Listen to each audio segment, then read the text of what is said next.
me 1 second, guys. We're trying to try to get this working here. I do apologize.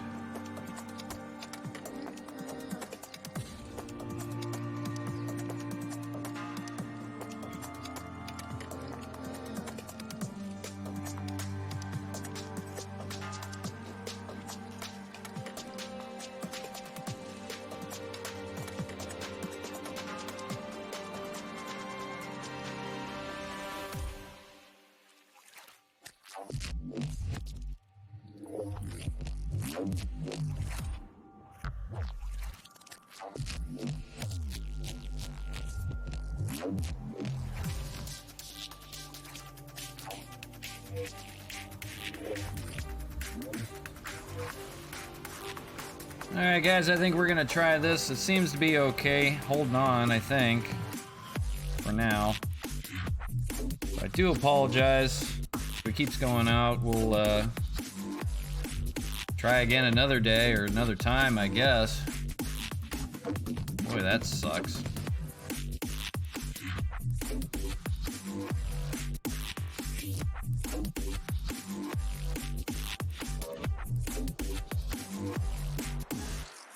Checking to see. I'm looking to see if it's all right for you guys. I don't want to keep going if it's going to be in and out like that.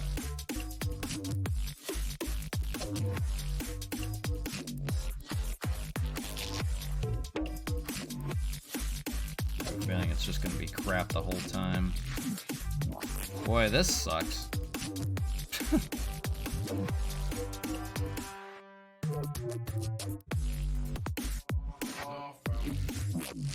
Got 4 games to play, guys. Come on.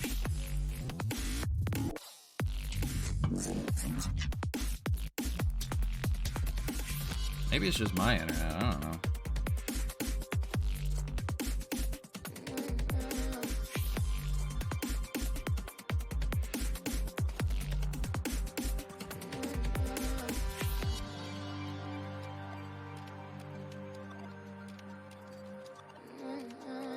Keeps popping in and out. I don't know if it's like that for you guys, but for me, I'm not getting anything, and I know it's my internet. It's horrible.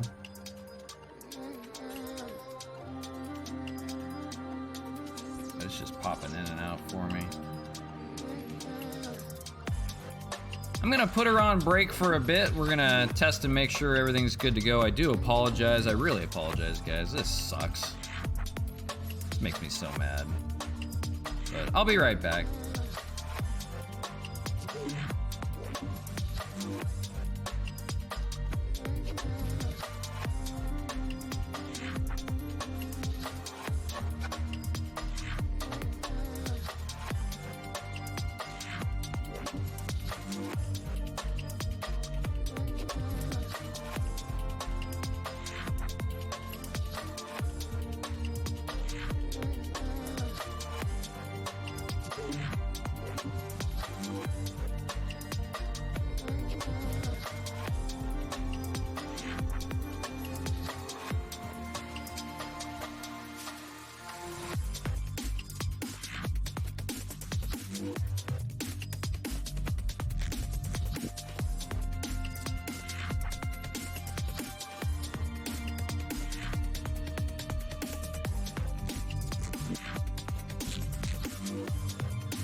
She's got a taste of wanderlust, she's wanting more. She makes her way through foreign lands across the shores. She's getting high when she's afraid to face the lows. She lays her head down when she lands in Tokyo. There was something at home that she couldn't find. There was something on the road that made her come alive in Tokyo. Like a remedy to soothe her drop. I guess we're okay. Everything I'm looking at, it keeps popping in and out. But I don't have anything that's showing that I'm offline or I'm going offline. So I'm not sure what to make of it. I do apologize. I don't know. I guess I'll try it, because I don't know what's going on, whether it's my internet or not. Just keeps popping in and out. So we'll try to get through. I apologize if it goes out at any given time. Always fun. So I guess we'll give her a go. If it's not the best, don't kill the messenger. Alright. Lourdes Gurriel, 0-1, 1 out, second inning. Annabelle Sanchez back to work, 16th pitch here for a ball, 1-1. I'll try to keep an eye on it, but I don't know what's going on today. If it keeps popping in and out, let me know. 1-2.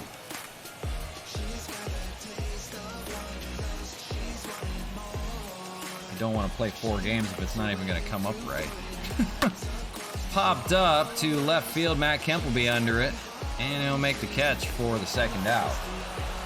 Might just have a 3-game series tomorrow instead and try to finish this one off. Here's Vladdy Guerrero Jr., son of the Hall of Famer, Vladimir Guerrero Sr., the mainstay in the Montreal Expos organization, that's for sure. Takes a strike here to begin, 0-1. We saw a monster bomb from him in Labatt Park. 7 home runs, 25 RBIs on the year, a .263 average.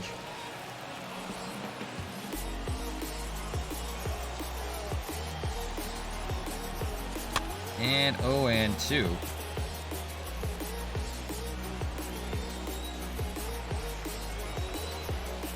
And popped up in the outfield. That'll be a play for Matt Kemp. He had to run a long way, but he makes the catch. And no problem here in the second. 3-0 Montreal, your score after 2.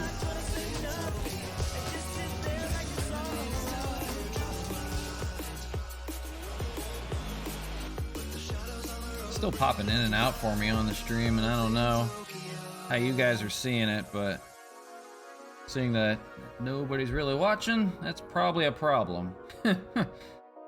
Oh boy. Well, this sucks.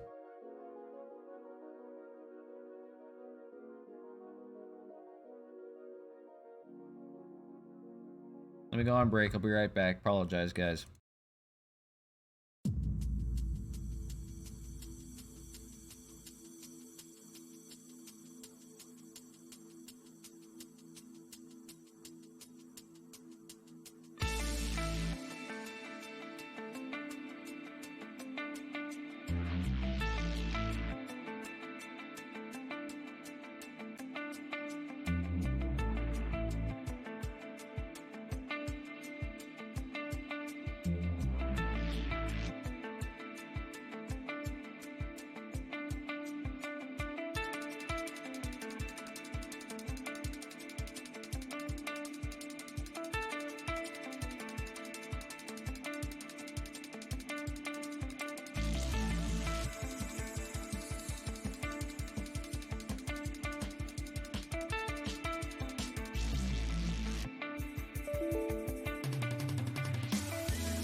Apparently it might have something to do with the app or something, because it's doing it just on my phone, where it's popping in and out, and I don't see it anywhere else, and I don't know why that is.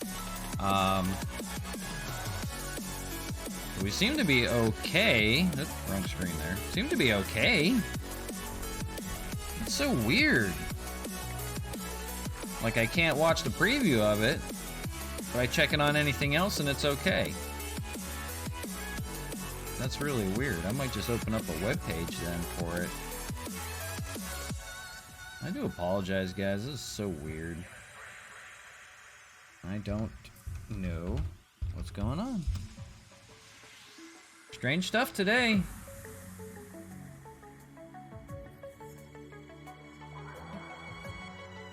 Really strange stuff today.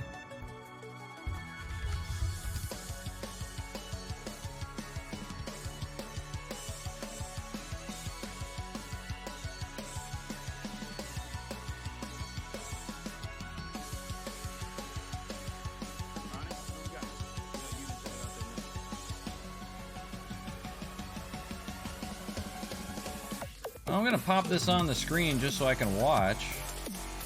Make sure we're good. But no friggin' clue. So weird.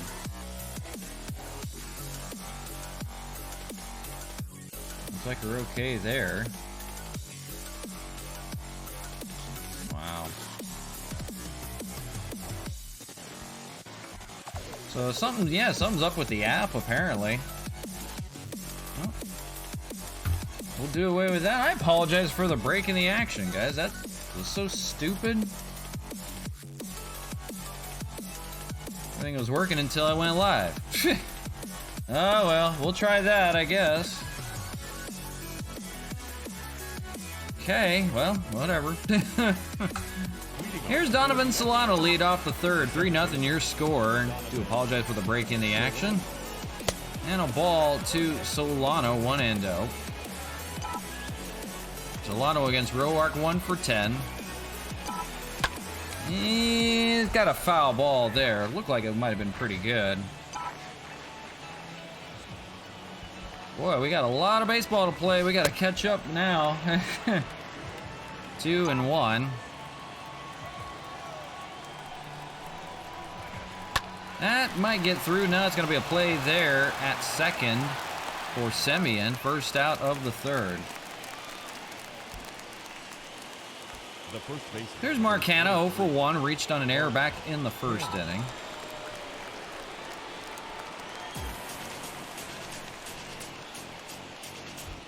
And swings and misses at the first pitch, 0-1.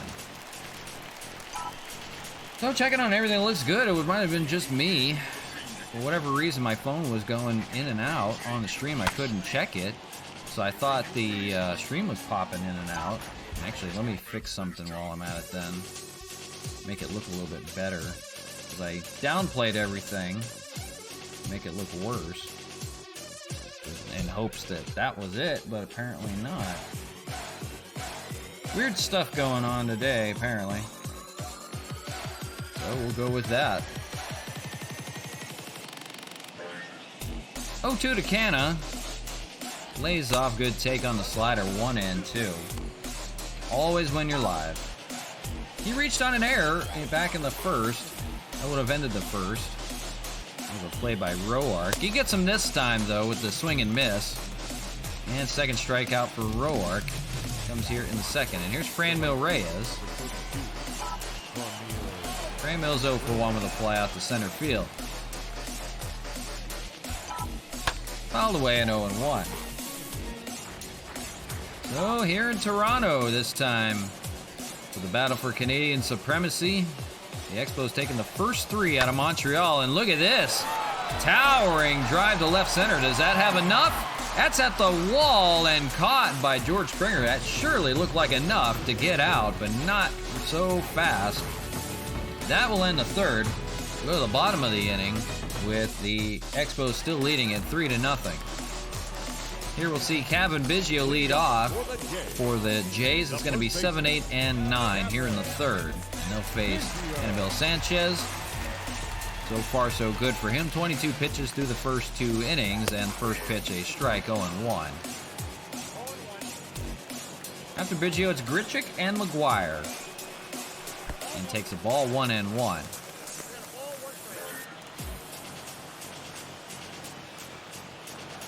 A lot of baseball to get into today. 4 games, and we wanted to make sure everything was running smoothly, so we do apologize for the break in the action. Apparently it's just on my side, something with the mobile app.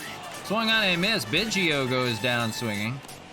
And 4th strikeout for Anibal Sanchez. Yeah, the mobile app was popping in and out. If you're watching mobilely, let me know. 'Cause that was weird. First time it's done that before. Randall Grichuk, 247 hitter, stands in. He's the right fielder today. Still looking for their first hit are the Jays here in the 3rd against Anibal Sanchez. 0-1. On deck, Reese McGuire.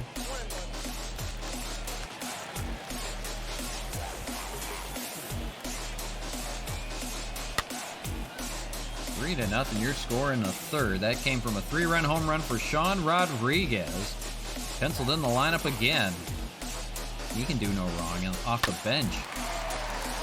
All of a sudden finding power. That's 2 home runs in the last 2 games. Here's a 1-2 to Randall Grichuk. Sanchez turns and fires. Pop up in foul territory. Sanchez is going to run it down in foul territory and make the catch. And 2 away here in the 3rd. Batting 9, the catcher, number 7. Here's the bottom of the order, Reese McGuire.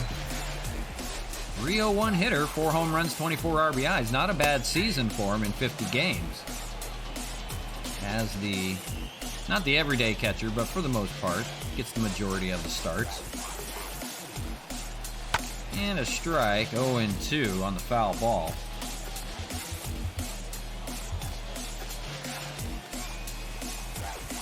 Sorry, I just wanted to check one more time on something. Trying to figure out what's going on there.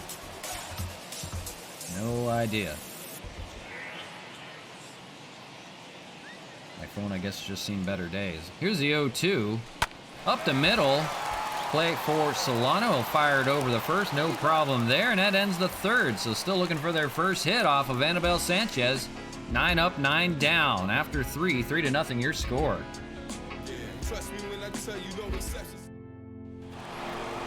Here's the catcher, Gary Sanchez, to lead things off for Montreal. It's 5, 6, and 7 in the order here in the 4th. Sanchez 0 for 1 with a flyout back in the 2nd. Tanner Roark back to work with 39 pitches through the first 3 innings. He'll work the 4th here. First pitch fastball, and it's fouled away, 0-1. Montreal being aggressive. So far, so good. 3 to nothing, your score. Takes the ball 1-1. On deck, we'll see the DH, Wellington Castillo. Swung on and missed, 1-2. I don't know if I'm going to be able to last 4 games with this voice. Jeez.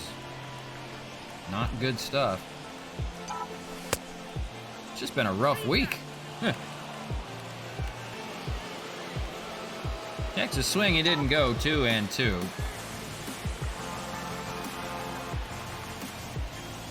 And popped up foul. My phone's still doing the weird, so I can see the preview on the browser. It's doing some weird stuff today. Fouled away. This doesn't like me today, apparently. 2-2, here it is. Swung on and missed. They'll get Sanchez here. Roark with the strikeout. That's number 3 for him. So here is Wellington Castillo, a single for him. Back in the 2nd inning. His hot hitting continues. Swung on and missed on the first one. 0-1. 462 on the year so far. Although a short sample size, 6 home runs.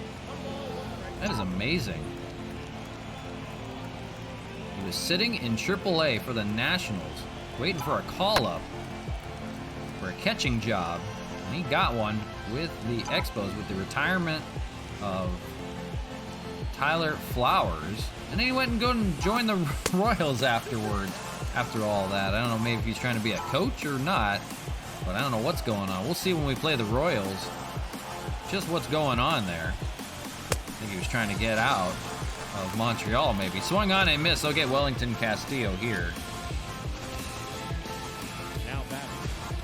Here's Matt Kemp, 1 for 1. And a nice curveball there.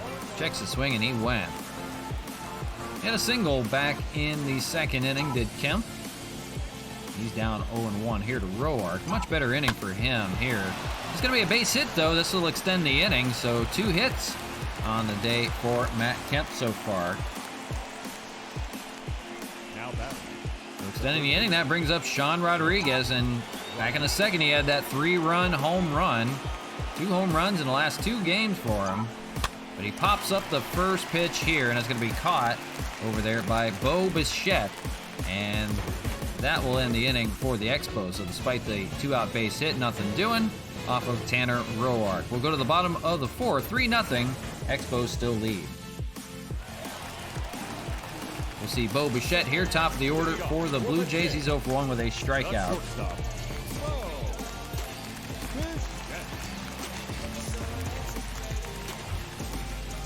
Struck out back in the first. Anibal Sanchez back to work without a hit given up so far in the game. And first pitch is a ball, 1-0.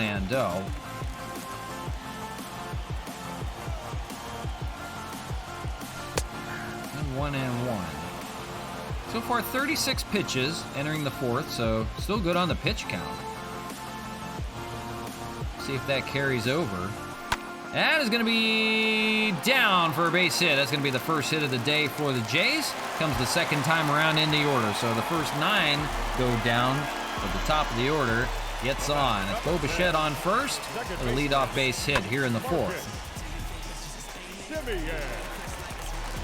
So here's Marcus Semien. Struck out back in the first, but now their first base runner. We'll see if it parlays into their first run.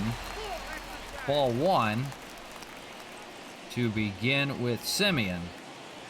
Anibal Sanchez works out of the stretch and deals a changeup, So slow is like a curveball, like a dancing balloon up there, right in the middle of the zone too. Now he's got him 1-2 on the splitter. A little bit faster version of that drop.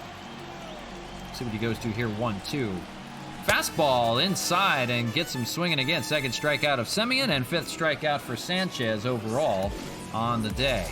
So here's George Springer. He's 0 for 1 on the day, takes a strike 0-1. Grounded out back in the first.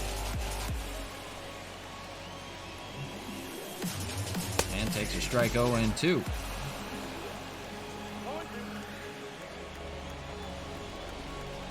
Swung on and missed. They'll get Springer. 6 strikeout now for Sanchez. Now 2 away.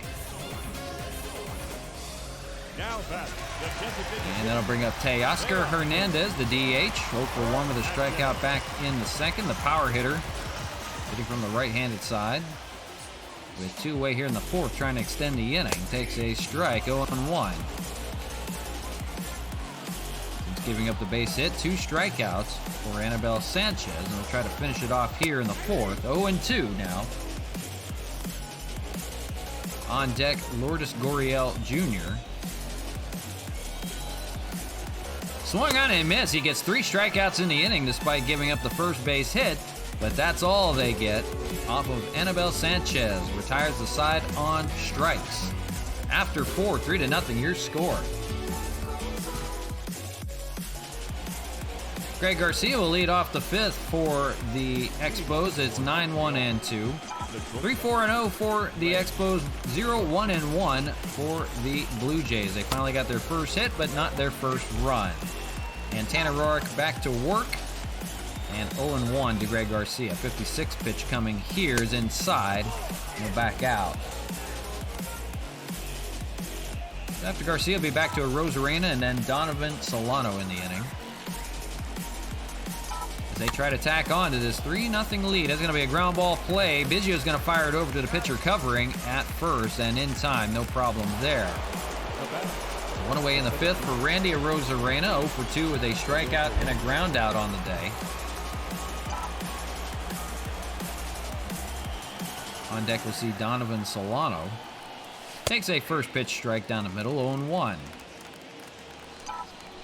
When the Blue Jays come to bat in the bottom of the inning, they'll have Gurriel, Guerrero, and Biggio.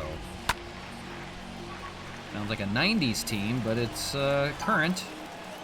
Just the sons of a bunch of major leaguers. Gurriel, not so much. Gurriel does have a brother in baseball, Yuri Gurriel, that we just saw on the Astros, and we'll see him again tomorrow in the stream. We'll see 3 games from the Astros tomorrow as Arozarena goes down swinging for the second out. We just saw the Astros. We'll see him again. We just saw the Blue Jays. We're seeing him again for 4 games today. It's game 1 of game 4 of 4 games. And that's caught by Bo Bichette to end the inning. So that ends the 5th for the Expos. Nothing doing.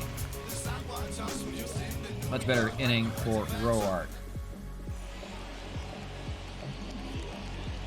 So Anibal Sanchez back to work.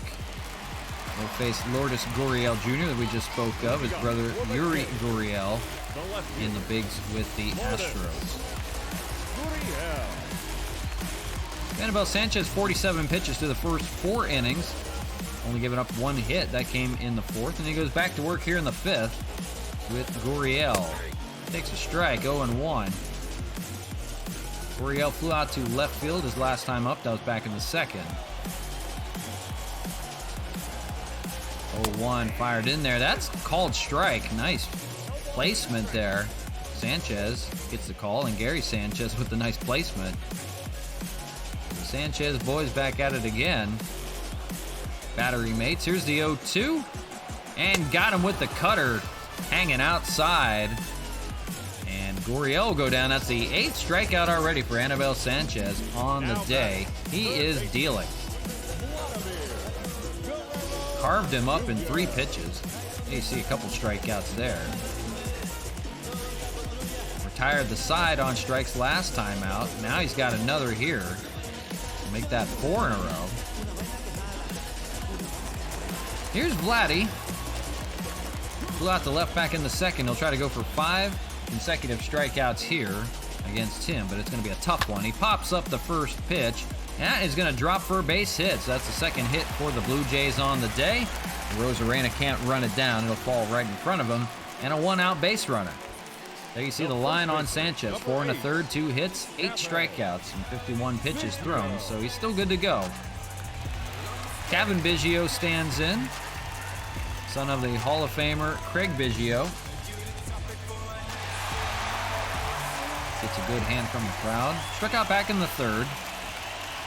As they try to chip away at this 3-0 lead that the Expos have put up on the 3-run home run by Sean Rodriguez. That was back in the 2nd.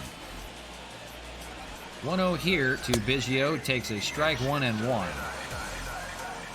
On deck we'll see Randall Grichuk, the right fielder. The double play would spoil things here. 1-2. Sanchez turns and fires. Fouled away. I hope everybody's enjoying. We're in game 1 of game 4 of a 4-game series. I don't know why I can't talk today. Swung on and missed, and Biggio goes down swinging.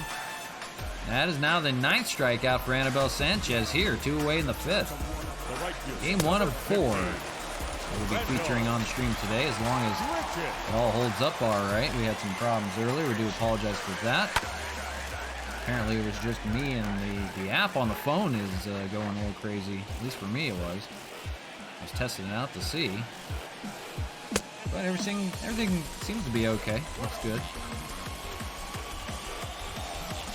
Now we just got to get myself together. Grichuk swings out 1-2. Been a long week already.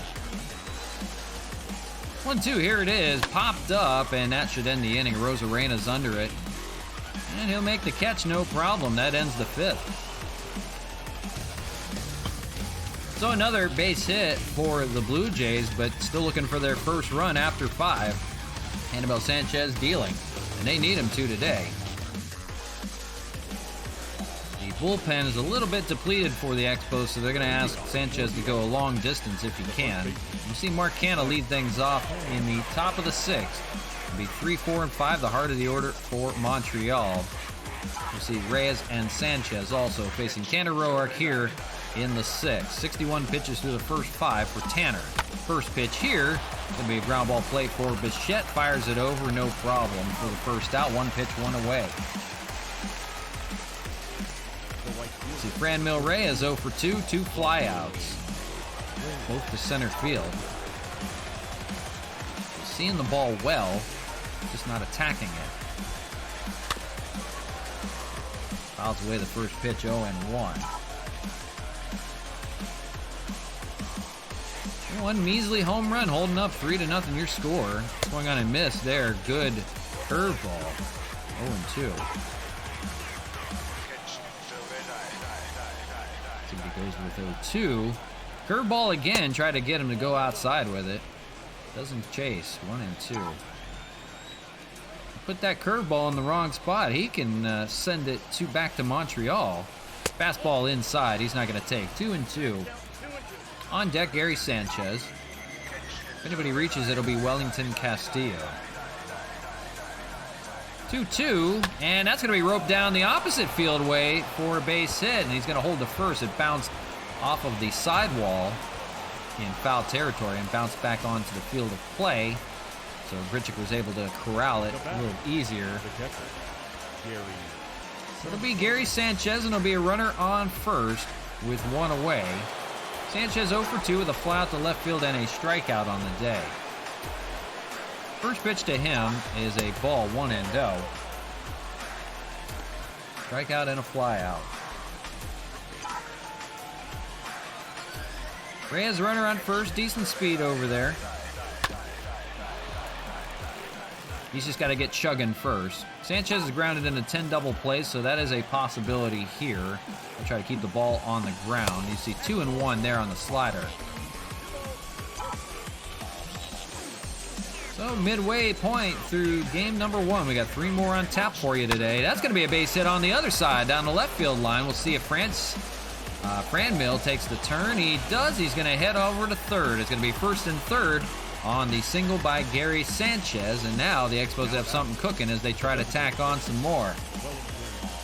So here is Wellington Castillo in a good RBI opportunity, and that is going to do it for Tanner Roark here in the 6th. They're going to yank him out of the ball game a little earlier than anticipated, and they're going to go to that bullpen, which the Expos got to when they came in previously. Especially in Game 3 of that series from Olympic Stadium. That was a 4-run inning. They got off of Kirby Yates, and they had to go to the bullpen in the 9th. Tyler Chatwood will come in this time around. We did not see him. 3 appearances, 4.1 innings, 4.15 ERA, so fairly new out of that Blue Jay bullpen. He'll face Wellington to lead things off with Matt Kemp on deck. Wellington, single and a strikeout.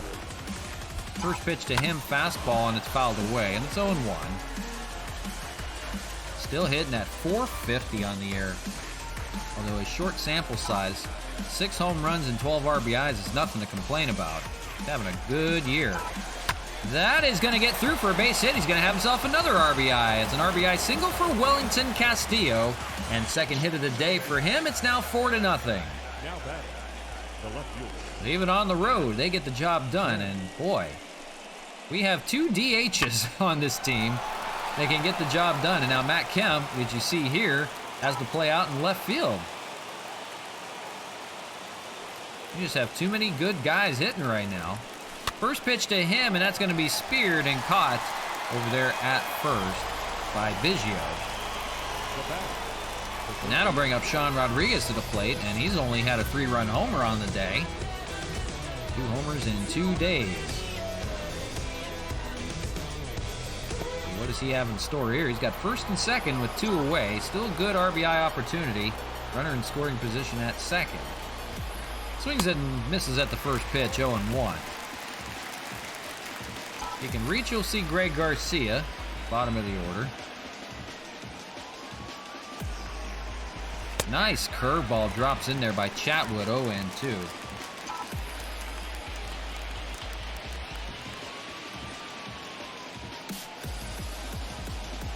0-2 curveball again, but it's outside. 1-2.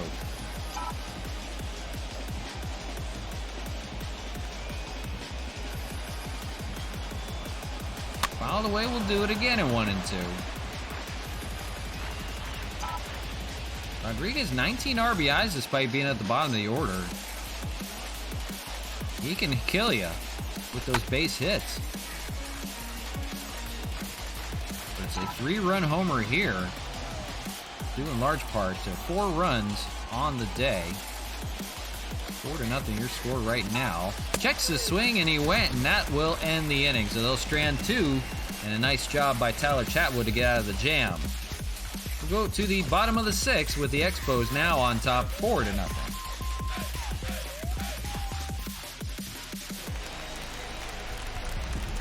So we'll see Reese McGuire, the catcher here, 0-for-1 with a ground out back in the 3rd, and Anibal Sanchez back to work in the 6th. 60 pitches even. Here's 61 for him here. That's going to be up the middle, and that's going to fall for a leadoff base hit. So he's given up a fair share of leadoff base hits. The 3 have been leadoff hits in the 4th, 5th, and 6th, but they've nothing to do with them. They've left them stranded each time. Now here's Bo Bichette, and he singled back in the 4th. One of their 3 hits on the day. First pitch, splitter in there for a strike, 0-1. So each time they've left them stranded. 1-1. We'll see Semien, we'll see Springer in the inning against Sanchez. Fastball up high, swung on and missed, 1-2. 1-2, here it is, inside with the fastball, doesn't take.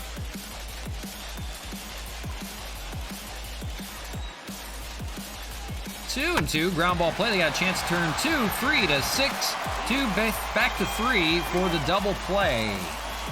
Nice play by Mark Hanna to start that. 3-6-3 double play. That retires the batter.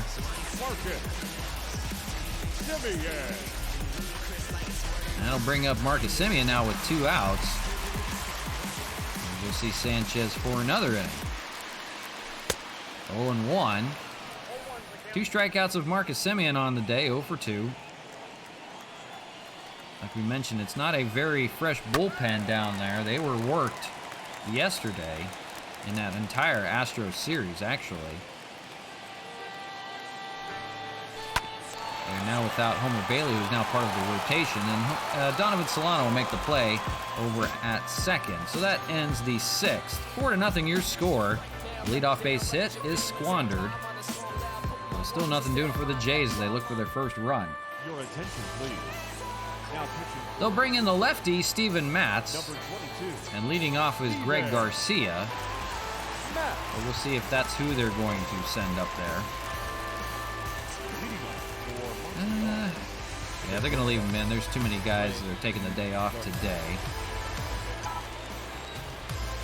So Greg Garcia 0-for-2, a pop out and a ground out. He'll face Steven Matz, the lefty here. First pitch, a liner right at Kevin Biggio. Boy, I'm a kid in the 90s, that's for sure. Thinking of all these old players. Kevin Biggio makes a play for the first out of the 7th. Here's Randy Arozarena 0-for-3. Steven Matz, the sinker baller. You get some ground ball outs out of that bullpen. This is going to be a base hit. That's going to roll to the wall. We'll see. Arozarena taking a turn and headed for second. That's going to be a 1-out double. Randy Arozarena says no problem with Steven Matz. He's got an 8-game hitting streak going on right now. He extended that just here. And the Expos trying to add on a few more. Here's Donovan Solano standing in 0-for-3. 2 ground outs and a fly out. Faces Matz with a slider way up high. He's got to back out.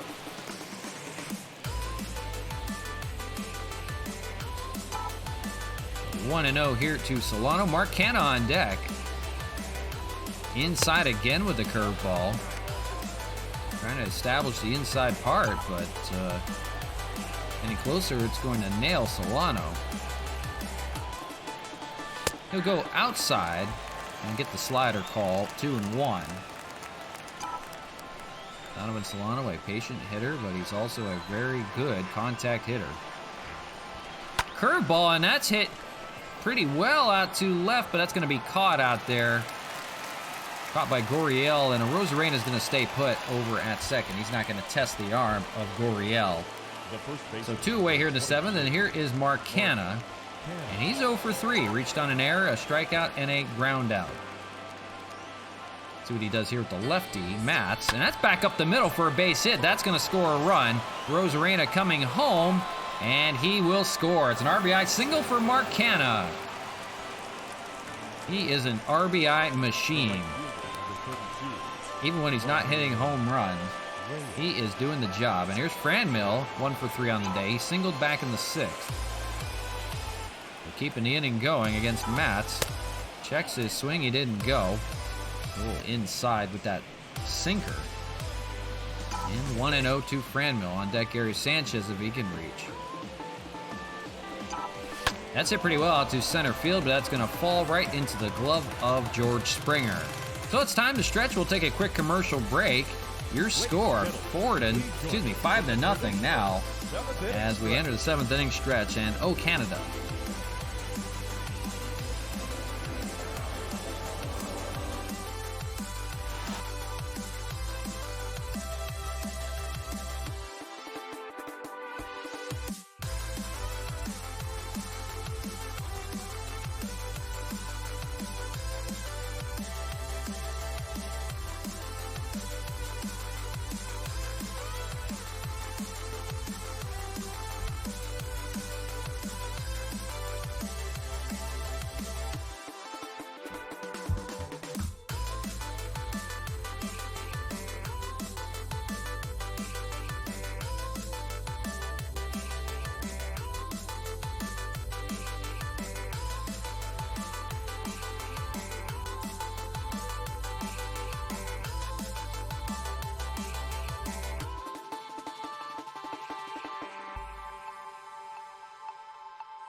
Back to you live from the Rogers Center in Toronto. The battle for Canadian supremacy continues. It's the Expos and the Blue Jays on the show. Expos right now getting the 5-0 lead on the Blue Jays. They have 3 hits on the day. Still looking for their first run. As far as the bullpen is concerned, they're going to have Tyler Rogers warm up, possibly looking for the 8th inning. They're trying to get 7 innings out of Anibal Sanchez. That bullpen could use a little bit of a break. So Anibal Sanchez goes back to work. First pitch to George Springer is fouled away, and 0-1. After Springer, we'll see Teoscar Hernandez and Lourdes Gurriel Jr. Sanchez will back out. He needs a new sign. So appreciate everybody hanging out. We do apologize if we had some earlier troubles with the connectivity. That's just Cox Internet for you. We do apologize for that. We have 3 more games on tap for you today, as long as we can hold up. We'll see what we can do with that, but not done just yet. We got 3 more games to play for you. 4 games on the day. We're just getting started. 1-2, and a called strike 3. Anibal Sanchez is going to pick up strikeout number 10 now. ERA leaders, you see Anibal among the top 7. They're in 3rd, right behind Cole Hamels. We'll see him soon as well. Here is Teoscar Hernandez, 0 for 2 with 2 strikeouts on the day. Anibal Sanchez trying to finish off 7 strong innings. An 0-1 count. That would be ideal for the Expos. Would like to avoid going to the bullpen here in the 7th.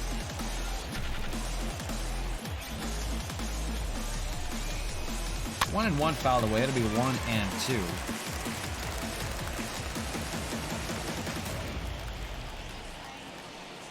Swung on and missed. Strikeout number 11.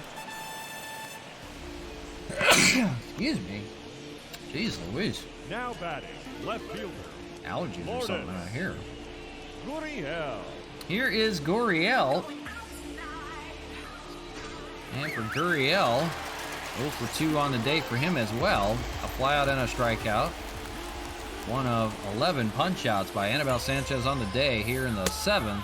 Trying to cap it off here. Takes a strike. The 0-1. Splitter gets away from him a little bit, 1-1. Sanchez nearing his end here, the 80th pitch coming.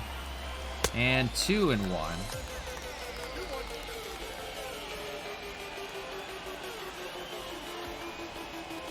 Three and 1. On deck is Vladdy Jr. You want to go after Gurriel right now.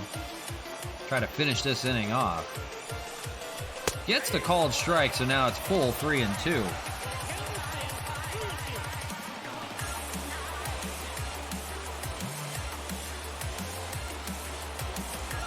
On deck is Vladdy. Splitter, and that will end the inning. 12 good strikeouts from Anibal Sanchez in 7 strong innings. Did his job today. 5-0 your score as they go for the shutout. Gary Sanchez will lead off the 8th, and we'll be right back. I just got to check on something real quick. Give me 1 second.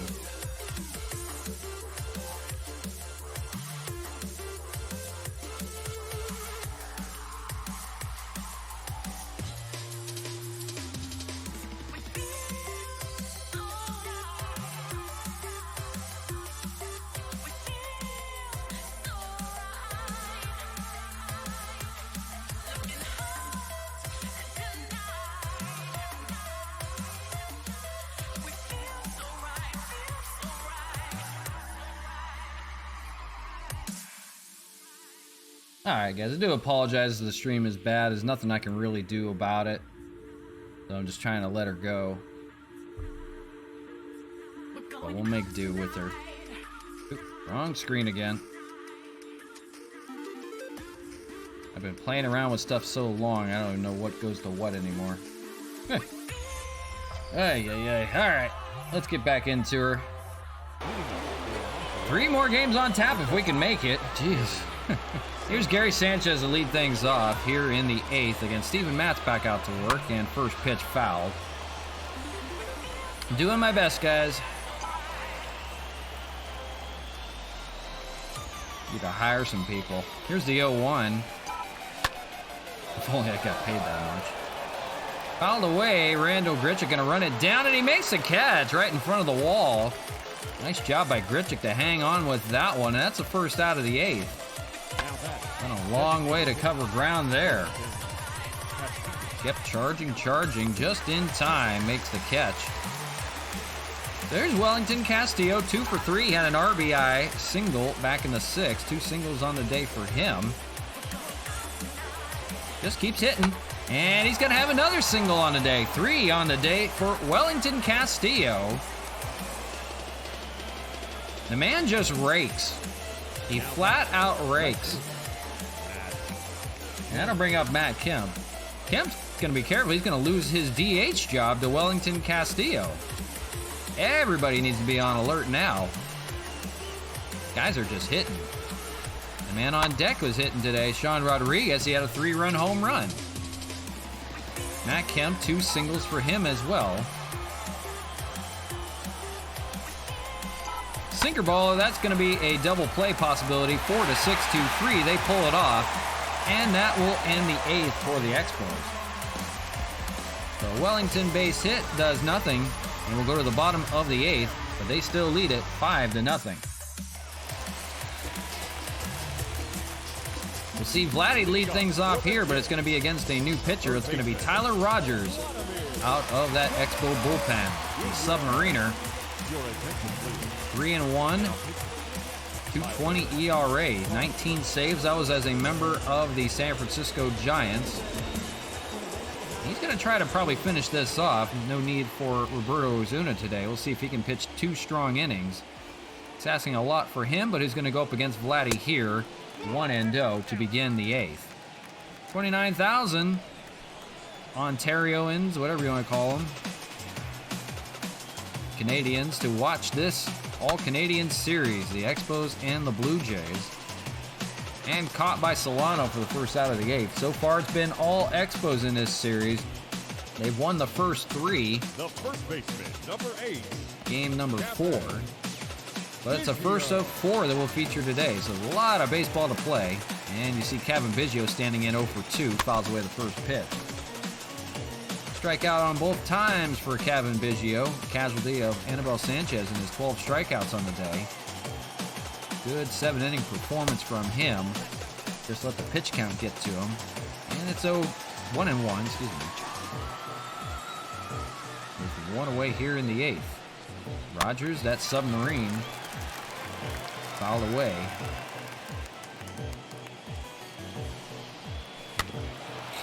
Play for Canada over there. He'll shovel it over to Rogers covering for the second out of the 8th. No problem there. Good play. Now back, right fielder.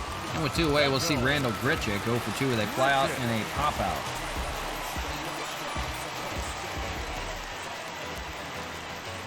Curveball, that's going to be up the middle. Nobody's playing there over at second. They had the shift on to play against Grichuk, so it's going to be an infield base hit for Grichuk with 2 away. We're going to extend the inning, and Reese McGuire will stand in. He's 1 for 2 on the day. Single back in the 6th. Takes a sinker for a strike, 0-1, down low. Pretty much everything from Rogers is down low. Play for Garcia. He's going to fire it over to first, and that ends the 8th. So another hit for the Blue Jays, but still looking for their first run. 5-0. They're getting shut out right now and running out of outs as we go to the 9th. We'll see 8, 9, and 1, but it's Sean Rodriguez to lead things off. The 3-run home run back in the second, a big part of why they're leading right now. And he'll face Steven Matz back out to work again. The former starter for the Mets fires the first pitch. A curveball popped up and into the glove of Guerrero for the first out of the 9th. Here's Greg Garcia, lefty-lefty matchup again here. Last time he faced it was an unassisted ground out at first. This time around takes a ball, 1-0. So we're just getting started, guys. Sit tight. Hopefully, all the connection stuff will work out well. We're in game 1 of a 4-game series today that we're featuring. Ground ball play, they're played by Simeon there. It will be out of Canada. Rajas Senna. Randy Arozarena, last time he was up was an RBI double. Excuse me, it was a double that led to a run scored by Wellington. Ground ball play, he's got a chance to beat this out. Matz is going to fire it over to first, but it's not in time. Arozarena gets an infield single. The speed of Arozarena pays off there, and the inning continues. Here's Donovan Solano, 0 for 4 today. A rare 0 for Donovan. He'll try to change that right here. Sinker down low, 1-0. Not very often you see that. Donovan at one time had a 19-game hitting streak that was snapped. Swung and a missed, 0-1.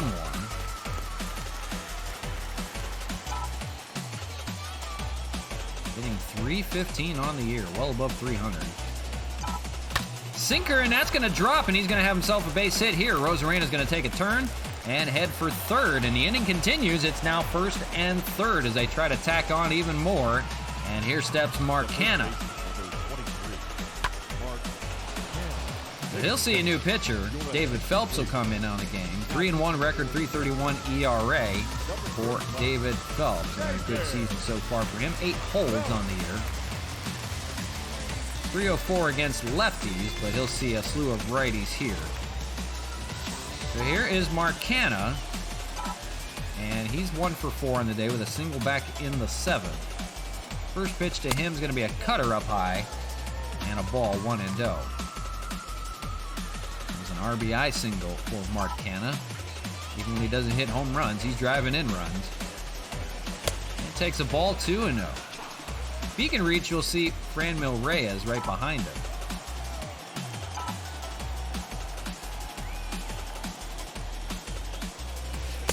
Curveball, and that's going to be called a strike, 2-1.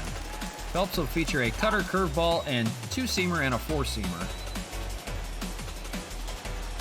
He'll throw the kitchen sink at Canna if he has to. 2-2 on the two-seamer. That's in the zone. So ninth inning. Expos trying to tack on a few more before they go to the ninth. And swung on a miss. He's going to go down swinging. And that'll end the top of the ninth. We'll see the bottom of the ninth right here. Tyler Rogers going out to finish the game. So Rogers threw 9 pitches through the 8th inning. He'll see a 9th inning here with Bo Bichette leading things off top of the order for the Jays as they try to tack away at this 5-0 lead and avoid the shutout. They have lost the last 3 against the Expos. Fouled away 0-2, excuse me. Rogers going for the punch out here. Inside with a sinker, too far in. So this is just game 1 of a 4-game series we're featuring today. We'll have plenty more baseball here shortly. And a called strike 3. He's going to get Bichette here, and he can't believe it. He is barking at the ump. And that's one away here in the 9th. That'll bring up Marcus Semien, 0 for 3. 2 strikeouts and a ground out on the day for him. After him, we'll see George Springer as a ball 1-0. One away here in the 9th. Tyler Rogers going to finish the job here. Swung on and missed. Good fastball there.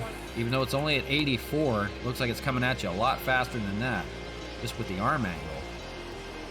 Sinker, and fouled away. It'll be 1-2.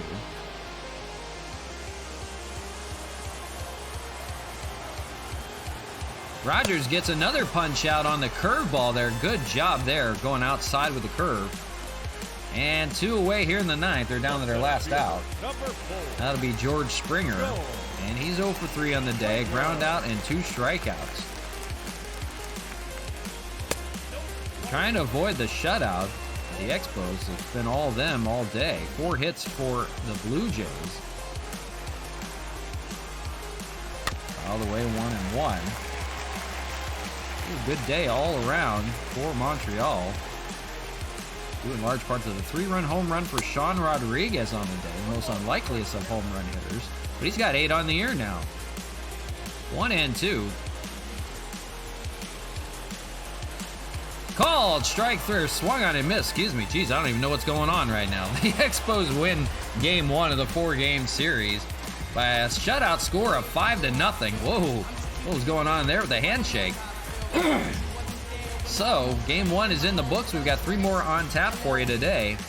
But Tyler Rogers pitches the last 2 innings. It was a 7-inning strong performance from Anibal Sanchez, and he is now 9-1 on the year. You see the 3-run home run by Sean Rodriguez. It was a couple of RBIs tacked on by Wellington Castillo and Mark Canna. There you see the Castillo RBI, and there's the Canna RBI. That was all the offense they needed. 5-0 your score, and Rogers pitched the last 2 to shut the door. So it's a shutout of the Blue Jays in their own home. 5-12-0 for Montreal, 0-4-1 for the Blue Jays. Anibal Sanchez, 3-hitter, 12 strikeouts. Can't ask for more than that. Roark gets the loss. And we're going to move right along. We got plenty still to play. So before connection issues go crazy, we're going to get right into it and keep on going with game 2 of the series. So I do appreciate everybody hanging out with me. I do apologize that it's been kind of rather shaky on the broadcast. Still not sure why that is, but so far so good right now. We're going to continue on. So game 2 features Cole Hamels and Trent Thornton on the day, and then we'll see Glasnow against Ryu. That's going to be a good matchup, and Homer Bailey against Ross Stripling to finish it off. And we'll see the Astros tomorrow. We'll bring back the trash can like we had yesterday, and we'll go ahead and do that from Houston again. That'll be fun. So stay tuned for that tomorrow. But 3 more on tap for you today. Sit tight. I mean, hey, might as well. I don't know what you're doing today, but, you know, just stop what you're doing. Just check it out. From the Rogers Center, clear skies, so the roof is open again. Cole Hamels out to pitch. Bullpen a lot more fresh this time around, so they're good to go. Donovan Solano's going to need a day off, so we're going to grant that to him. And with the righty, we'll probably do Greg Garcia again. That sounds good. Austin Nola will get the start at third base today. I don't think we need to move anybody else yet. I think everybody's good. We'll give Wellington a day off. We'll let him rest. That's fine. Maybe he'll come off the bench if we need him to. So I think everybody's ready to go as far as that is concerned. We'll bump... I don't know, do we want to bump Kemp up or do we want to bump Nola? Probably, you know what? Probably Hernandez. You know what? We'll do Kemp this time. Kemp, Canna, Reyes, Sanchez, Nola, Braun, Garcia, and Hernandez. Sounds pretty good to me. I like it. We'll go with that. Matt Kemp suffered an injury during pregame activities. He's not able to play at full strength today. It might be a good time to give someone an at-bat to somebody else. Yikes. Now Kemp is injured, at least for the day. An abdominal injury for Matt Kemp. So, that's going to open up another spot at DH. And what do you know? They might give another start to Wellington Castillo again. Unbelievable. Wellington lucks out again. He's going to start again. Why not? 476, 6 home runs, 13 RBIs. So we're going to change the lineup up a little bit. We're going to put Austin Nola hitting second this time, and Wellington will hit 6. And we'll keep the rest of the lineup the way it is. So, injury to Matt Kemp this time. You know, he is 36 years old, I believe. 35, something like that. So, alright, that lineup works. No more injuries, guys. We already got Chad Pinders on COVID protocol. So he's going to be out for about a week. Or at least a few more days. So here we go. Game 2 of the 4-game series. Expos at the Blue Jays. I would play a whole snippet of stuff, but the connection issues have been a pain in the ass today. So we're just going to leave her alone. I'm not going to mess with anything else today. Just trying to get through, I suppose, but I appreciate you guys hanging out with me. So you see Trent Thornton there, 4-5, 6.23 ERA. The Expos got to him when they were in Montreal. 51 strikeouts, though, in 56 innings of work, so he's got that going for him. He's got to limit the hits. We'll see Randy Rosarena lead things off. Much better at home than on the road, but he had a 2-hit day, leading things off yesterday. 288 hitter, 20 home runs on the year. A good year for Rosarena. Came on the scene last year for the Tampa Bay Rays. There's the leg high kick from Trent Thornton. And first pitch is a strike, and we're underway from the Rogers Center. Game 2 of the 4-game series that we're featuring today. Fouled away 0-2. The battle for Canadian supremacy continues, but it's been all Expos. They've won 4 of 4. Fastball, and it's fouled away. It'll remain 0-2. We'll see Austin Nola hitting second, and then we'll see Marcana. The late scratch to Matt Kemp with an abdominal strain. And Rosarena swings and misses here. One away here in the first. So Matt Kemp down with the abdominal injury. I guess showing his sign of age now. And here's Austin Nola. Had the day off yesterday. Third baseman today, and he will take a ball 1-0 down low. Been kind of an up and down year for Nola. 208, 6 home runs, 31 RBIs. Normally a catcher getting the start at third. We'll see a lot of third base for the Expos, with Sanchez and Castillo, both catchers, in the organization. Fouled away, 1-1. 59 degrees, a little bit cooler out in Toronto. Clear skies, though. The roof is open at the Rogers Center. Beautiful ballpark. 1-1.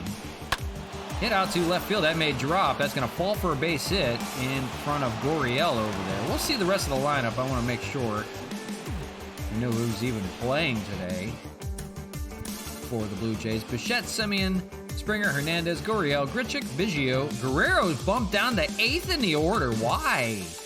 And Danny Jansen gets the catching spot. Why is Guerrero batting 8th? What sense does that make in any world? In any universe? Boy. Batting third. I mean, I guess he's struggling, but still. Here's Mark Canna. .266 hitter, 30 home runs, 61 RBIs. He had an RBI yesterday. Second in the center field all-star vote. He's not a shoe-in just yet to make the all-star team, although most likely he will. First pitch to Canada. That's going to be up the middle for a base hit. They're going to go station to station. And first and second, first two hits for the Expos, with still one away. And that brings up Franmil Reyes.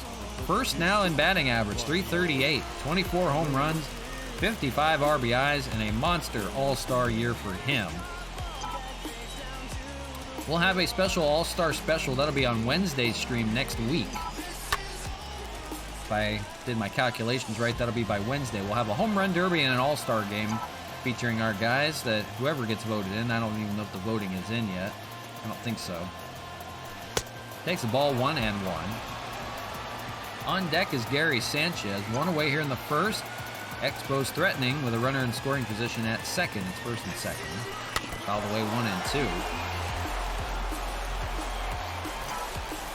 The Expos just continue to pound the ball. They are aggressive. Swung on and missed. Franmil goes down swinging, but just an aggressive team the first time through the order, and then they play little mind games with the pitcher the second time around. And they'll lay off a lot more. Trent Thornton gets the strikeout this time, though, and up steps Gary Sanchez, the catcher, .293 hitter, 15 home runs, 28 RBIs, and a good solid year for him so far since joining the Expos from the Yankees. He was benched in favor of Kyle Higashioka and became a whole new guy after joining the Expos. This is the same for many people. Look at Wellington on deck. Playing in AAA. And now he's hitting .476 with 6 home runs, 13 RBIs. Can't complain. It's all about opportunities. 0-2, that ball gets away from Jansen, but the runners won't move. 1-2, 2 outs here in the first, just getting underway from Rogers Center. Expos threatening though here, and 2-2.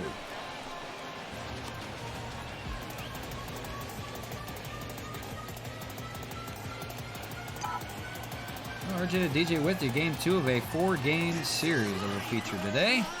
Fouled away 2-2. A little bit of trouble with game 1 at the start, but seems to be doing okay right now. I do apologize if the connectivity issues are a little off. But we're doing the best we can, trying to hold on to her. You can blame Cox Internet for that. 3-2, a run full, and now the runners will be on the move.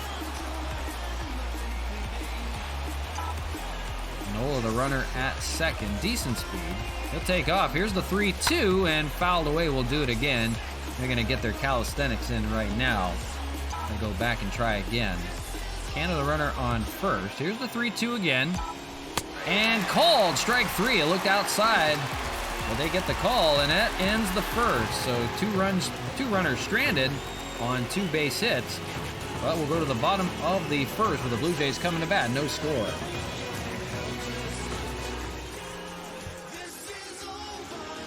They'll give the nod to Cole Hamels on the day. 7-1, 1.90 ERA, and a nice bounce-back year for him.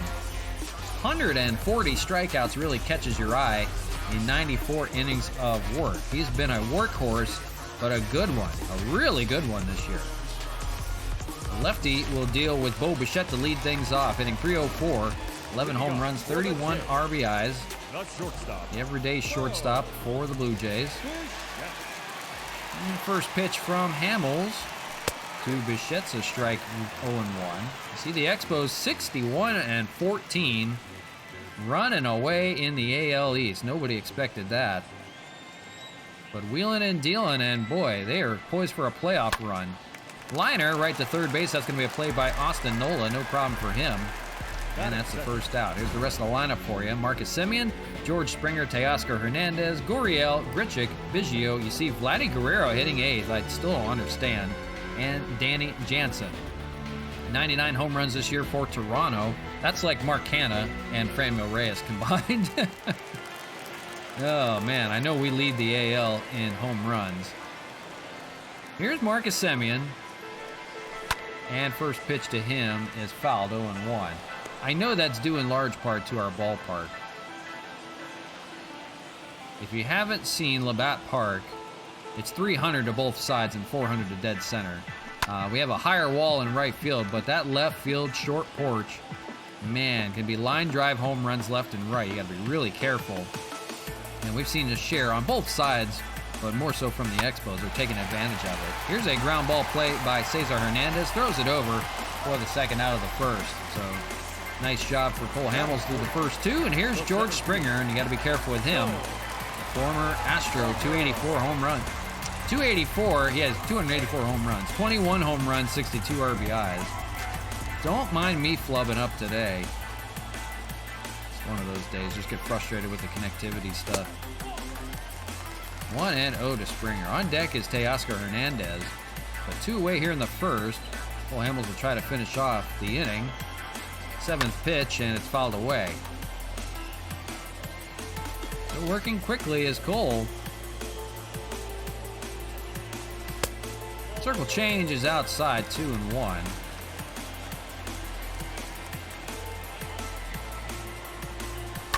Fouled away, and now 2-2. Go for the knockout punch here. And swung on and missed. He gets Springer with a good cutter inside.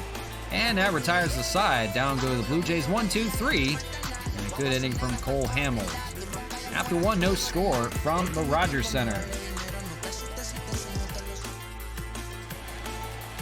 So Wellington Castillo, a late addition to the lineup, designated to have the off day today, but he is penciled in as a DH with the injury to Matt Kemp during batting practice. Had an abdominal strain, so Castillo's in there for at least for the time being, and he'll see Trent Thornton here. First pitch pop up to left field, play for Goriel out there, and 1 pitch, 1 away here in the second. So Wellington, thank God you have some really good guys off the bench. He is an addition to the roster, or to the lineup today. Goriel, Springer, and Grichuk in the outfield. Guerrero, Bichette, Semien, and Biggio in the infield. You see Danny Jansen catching for Thornton. Here is Ryan Braun and MVMZI. Appreciate the follow. Thank you very much for that. Hope you're having a great day today. Thank you for checking it out. Hope you're doing well. We're game 2 of a 4-game series, so we got plenty of baseball to play. Sit tight, hang out, watch some Expos baseball, Canadian style today, from the Rogers Center. And thank you for that. Appreciate the follows. Thank you for everybody hanging out right now. Like I said, I do apologize. We had some connectivity issues in game 1, but I think we got them squared away now. Swing and I missed. Braun will go down. We were mentioning Braun getting the start today of the day off yesterday. And the 4th strikeout for Trent Thornton, so before we even get to it, he's swinging and missing. He'll go down on strikes, and here's Greg Garcia getting the start again today, playing over at second base this time. Donovan Solano gets the day off. And he'll take a ball to lead things off. Well, not lead things off, but for him, 1-0. 268 hitter, 1 home run, 14 RBIs. 1-0, swung on and missed. A good splitter from Trent Thornton. He's got that high leg kick, and that good splitter to complement. Catches you all off guard, and up high with a fastball, swung on and missed. Throws off your timing a little bit. They got the Thornton in Montreal. They won all 3 games they played him there. You see a brushback pitch there on Garcia, 2-2. Let's see if he goes anywhere outside. 2-2 coming, and fastball down the middle, but it's going to be right to Biggio over there at first. He'll take it himself, and that will end the second. 1-2-3, go to the Expos in a quick inning for Thornton. Go to the bottom of the second with no score from Toronto. Well, thank you guys. Hope you're having a great day today. Thanks for hanging out with me. Okay, Oscar Hernandez will lead things off for the Blue Jays. 4, 5, and 6 in the order here in the second. Good first inning from Cole Hamels, only took 10 pitches. And the Blue Jays still looking for their first hit. They were shut out in game 1, 5-0. So home cooking will have to wait for the Blue Jays as they try to even get their first hit today. Ground ball, and that's a play for Canna. He was shifted over a little bit, but he runs it down himself. 3 unassisted for the first out of the second. Here's defensively for the Expos. You see Braun, Arozarena, and Reyes in the outfield. You have Nola, Hernandez, Garcia, and Canna in the infield. And Gary Sanchez catching today for Cole Hamels. Here's Lourdes Gurriel Jr., 266 hitter, 11 home runs, 33 RBIs. Solid year for the left fielder. And he'll foul off the first pitch, 0-1. 10th in the left field all-star vote. I believe that's led by Matt Kemp. Ryan Braun may be in the running for that as well. Swung and missed, 0-2. There's no DH in the all-star game this year. It comes out of Colorado. So there's no chance for Matt Kemp to be listed as a DH. Although, if you're going to give a DH spot, give it to Wellington Castillo so far this year. He's been lights out. 1 and 2. We just don't have enough DH positions. We only get 1 a game. And Kemp down with the abdominal injury, and we hope that's all it is just for the day. Wellington gets another start at DH. Here's the 1-2 from Hamels to Gurriel, and it's called strike 3 in the zone. Second strikeout for Hamels. That comes with 2 outs here in the second. Carving them up so far. That'll bring up the right fielder, Randall Grichuk, 248 hitter, 9 home runs, 27 ribbies. There you hear the trains out there in Toronto. 0-1.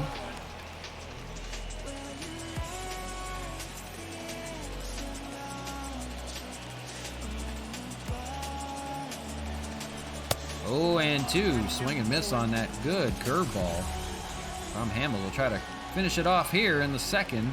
20th pitch coming, and it's called strike 3. Changeup gets the 3rd strikeout for Cole Hamels, and still nothing doing for the Blue Jays. 6 up, 6 down. After 2, no score.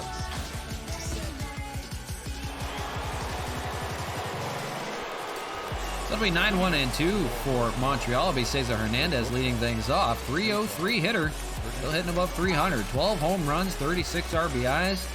An all-star year for him. He's leading in the second base vote. First pitch to him is going to be out to center field, and a catch by George Springer. He runs it down. Takes away a base hit. There you see the standings, and it's a one-horse race. It's all Montreal. 21 games out in front of the Yankees, and they're above 500. But you see Toronto there, now playing under 500 for the first time. Here's Randy Arozarena, 0 for 1. He struck out back in the first. After him, we'll see Austin Nola. Thornton leg kick, and that almost hit him. Coming back at him, but it's going to be a 1-out base hit for Arozarena on the first pitch he sees. And no problem there. A 1-out base runner here in the third, and here's Austin Nola, and he singled back in the first. He is 1 for 1. Thornton first pitch fouled away. Guys are starting to see it a little bit better now. They have put together 3 hits. Looking for the first run of the ball game in game 2 of this 4-game series that we'll feature today. So 2 more games on tap as well. We're just getting underway, really, in game 2. Fastball, and that's popped up to right field. And that's going to be a play for Grichuk. He takes it, and 2 away here in the third. We'll see the power of Mark Canna here, 1 for 1. He singled back in the first. The top 3 in the order have the hits. 1 hit apiece for all 3 of them. First pitch he sees here is going to be right in the glove of Vladdy Jr. Doesn't have to even move it. And that retires the side.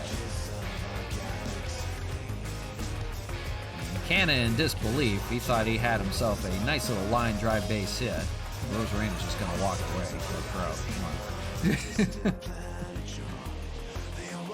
So, no score. And we'll go to the bottom of the third. It's going to be the bottom of the order for the Blue Jays as they look for their first hit. Kevin Biggio will lead things off against Cole Hamels. We saw the same thing from Anibal Sanchez yesterday, he retired the first 9 in the order, and then they started hitting. For the first time around, not so good for the Blue Jays as they try to figure out Cole Hamels, and he's got him 0-2 here.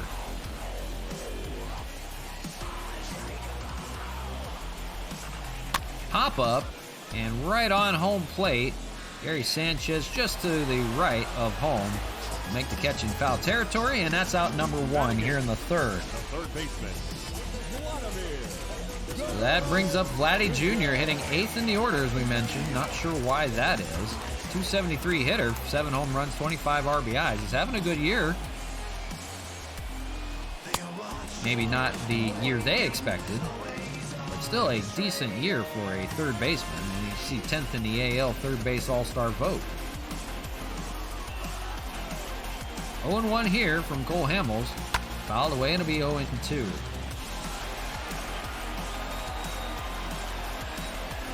They're trying to shake things up a little bit, but it's not paying dividends yet. Swing and miss. Guerrero goes down swinging. That's strikeout number 4 now for Cole Hamels. And he is just dealing through the first time in this order. Here's the bottom of the order, Danny Jansen. 222 hitter. 3 home runs, 11 RBIs. And looks at a ball, 1-0.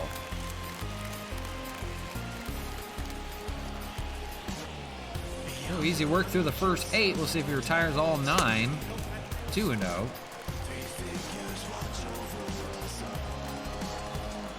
Still no score here. Bottom of the third. Swung on and missed. 2-1. See a good pitch here. Hamels winds and fires. That's a curveball, and it's in there for a strike. 2-2. Now, try to go for another punch out here. Already 4 for him. Fouled away. We'll do it again.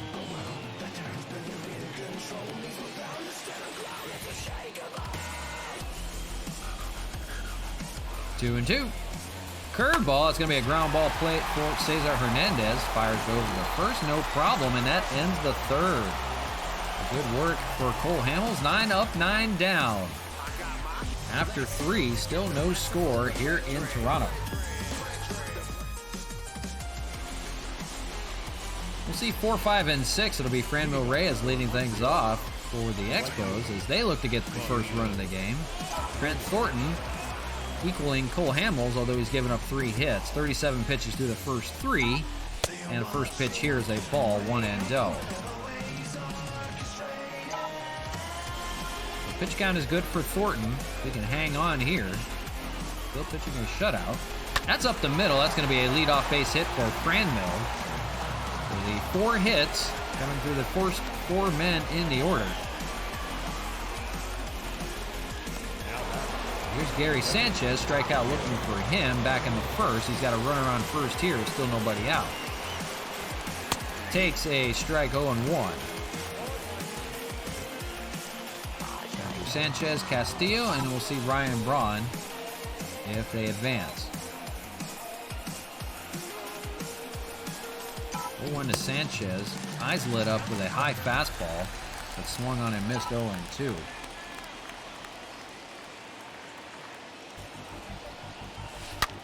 All the way again.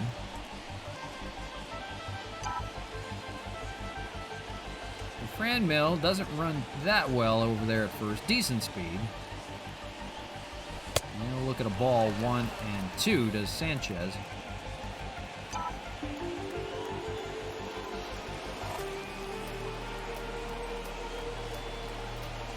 Up high, and we'll see. That's going to be caught out there by Grichuk.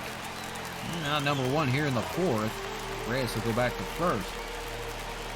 That brings up Wellington. Castillo 0 for 1 today, but 3 for 5 in the series with an RBI. The guy just flat out rakes. We'll see what he does here, getting another start at DH. They are riding this hot hand, and he is giving them all he's got. 1-0 here.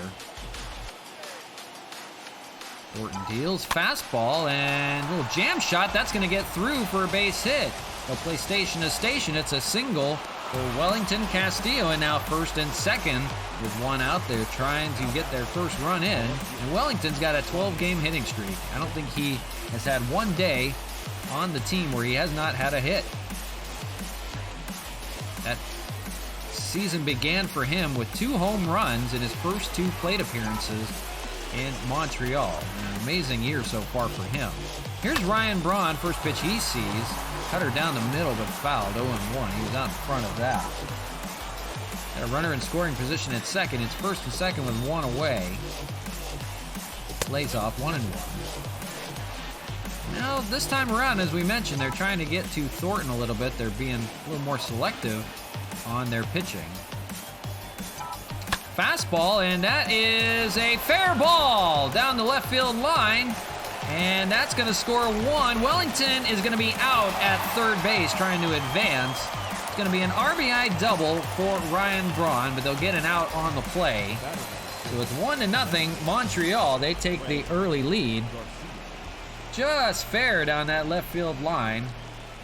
Bounced off the wall, and Gurriel was able to get Wellington Castillo, not the fleetest of feet, over there at third on the play. So they'll trade a run for an out. 2 away, but a runner on second for Greg Garcia, and he's 0 for 1 on the day. 50th pitch from Trent Thornton coming here, and that's going to be down the right field line, and that's going to drop for a base hit. Rounding third and heading home is Ryan Braun. Greg Garcia is going to trade places with him at second. It's going to be an RBI double for Greg Garcia. And now 2-0 your score.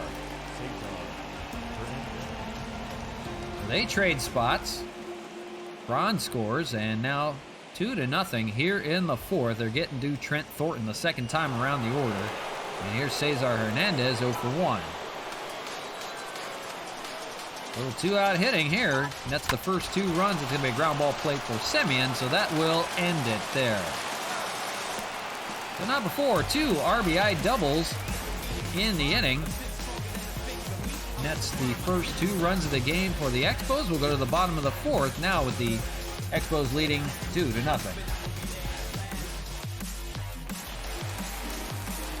Back to the top of the order for the Blue Jays as they try to muster a hit off of Cole Hamels. He's already got a perfect game on the year.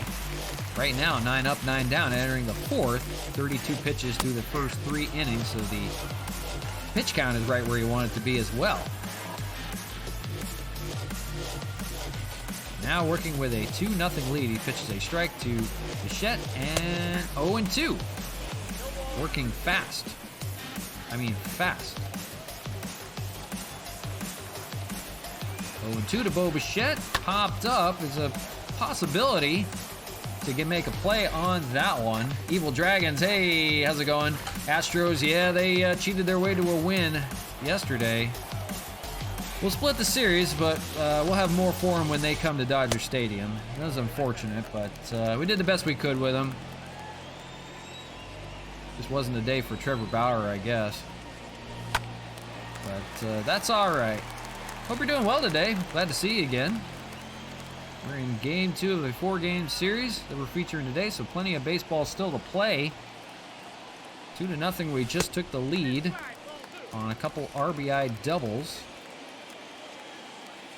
So far, so good, leading 2-0. Hamels gets a strikeout of Bichette to lead off the 4th here. 5th strikeout for Cole Hamels. The batter, number 10. Blue Jays still looking for a hit. 2-7-0 for Montreal, 0-0-0. And that's going to be off the glove of Hernandez. And as I just got it out of my mouth, that's going to be a base hit for the Blue Jays. First of the day for them. Yeah, Astros cheat pretty much every day. I mean, that's given. Here's one right here. George Springer. I should probably hit him, but whatever. George Springer takes a strike, 0-1. So first base hit for the Blue Jays. See if they can get their first run of the series. They were blanked 5-0 in game 1. 0-2.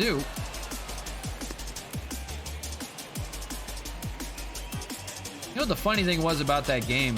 And Altuve got a leadoff home run in the bottom of the 1st. Beginning the ball game, they started the game early at 4:40.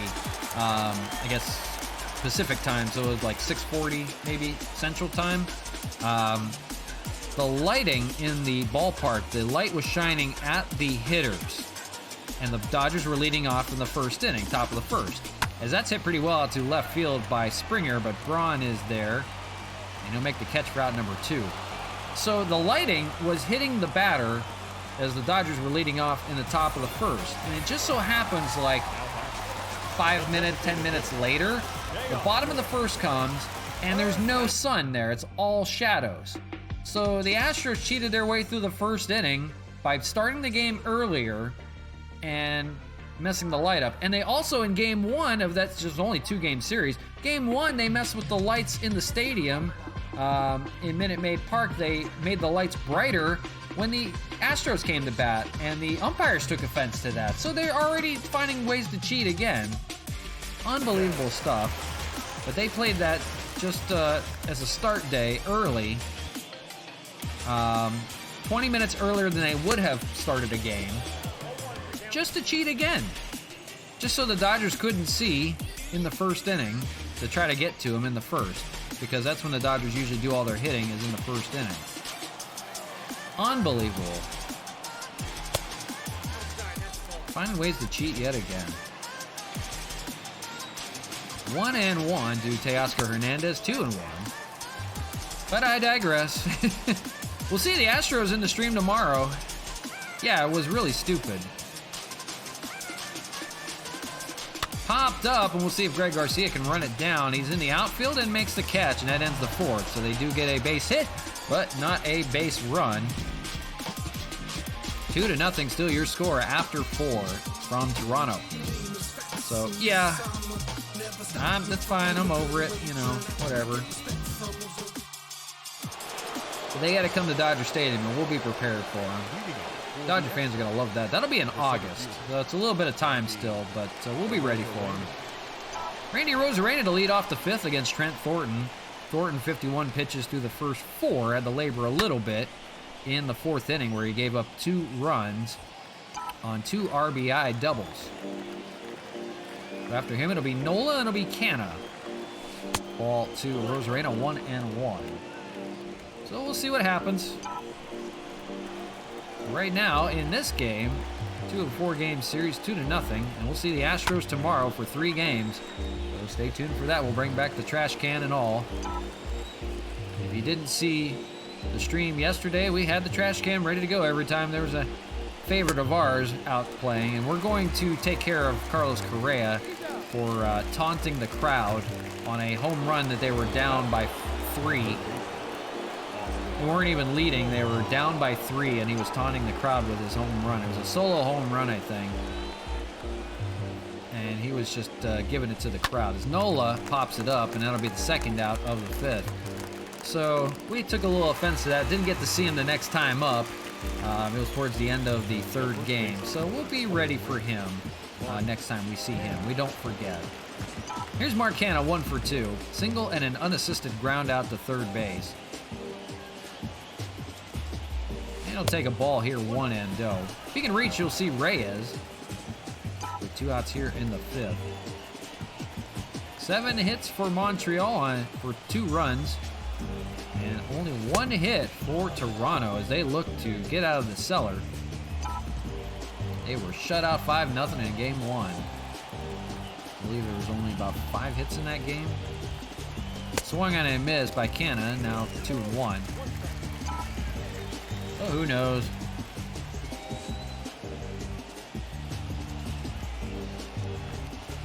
All the way up high and 2-2. Thornton, the pitch count is still near 60. There's 61. That's going to be a base hit in front of Grichuk. Ran in and could not pull it in. Well, Canha's got another hit on the day. So the top of the order getting it done. And here's Franmil Reyes, a single back in the 4th for him. Runner on first with 2 outs as they try to extend the inning. First pitch foul, and 0-1.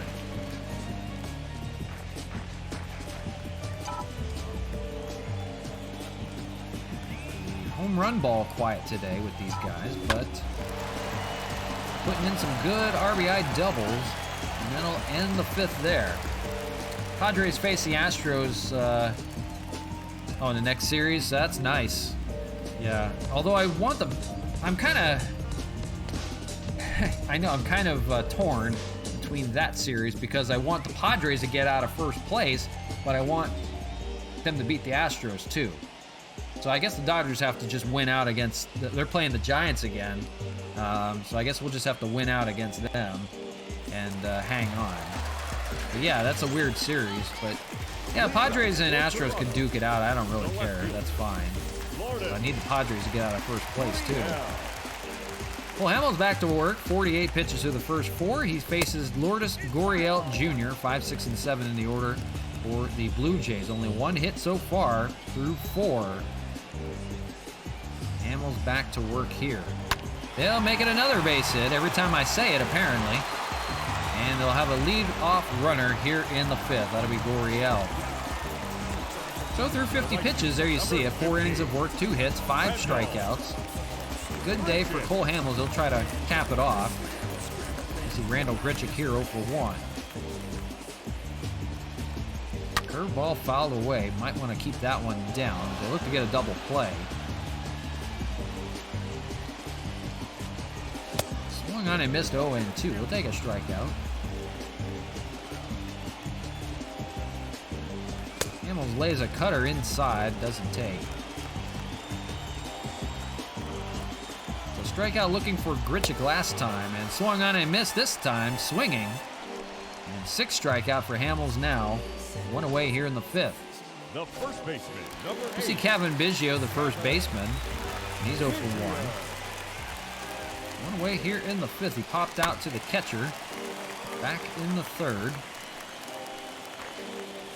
So far right now, still all Expos. 2-0 your score.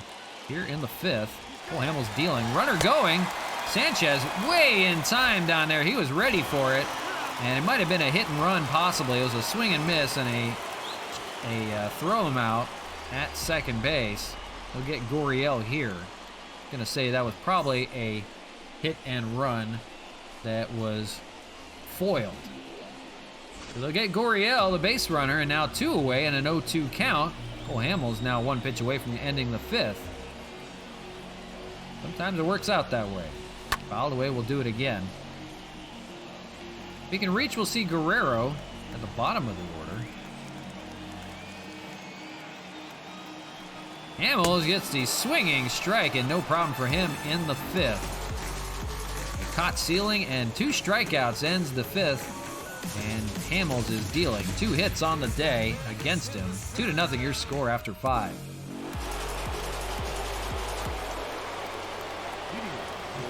We'll see 5, 6, and 7 will be Gary Sanchez to lead it off here for Montreal. We'll see Castillo and we'll see Braun. Trent Thornton still out there here in the 6th. First pitch, and that is going to get through for a base hit. Splits the gap in the infield. So leadoff base runner here in the 6th on the first pitch he sees. And that's going to be the book for Trent Thornton. They're going to go to that bullpen again. It's been tough. They're going to come get the ball from Thornton.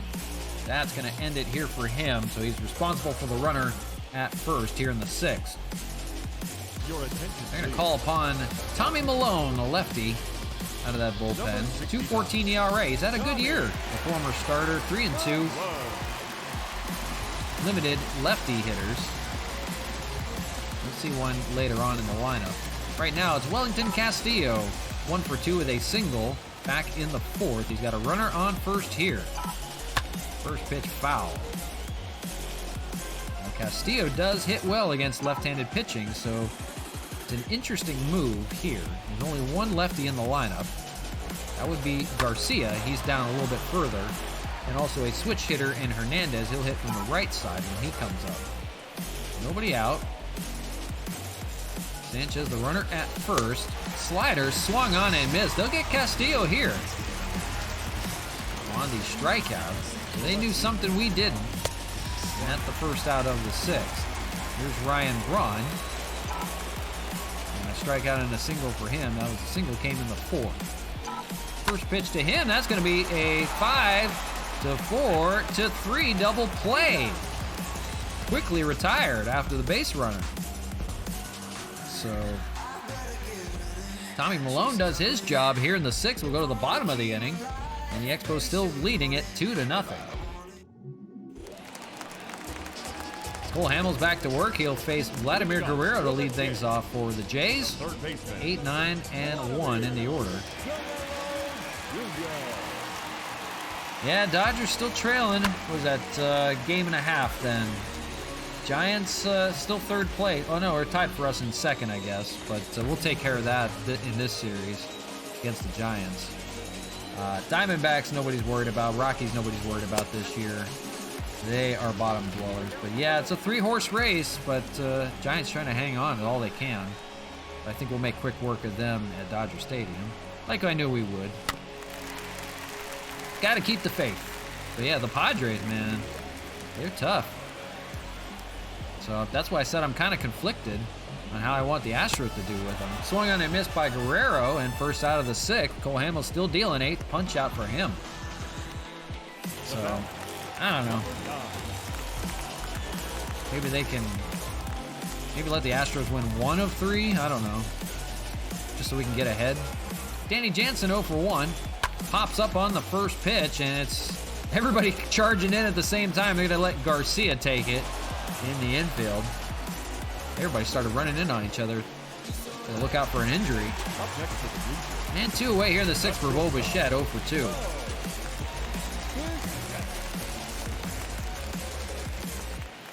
64th pitch, and that's right at Garcia. He'll take that one too. And that ends the 6th quickly. Cole Hamels cruising right now, 2-0 on 2 hits on the day by the Blue Jays.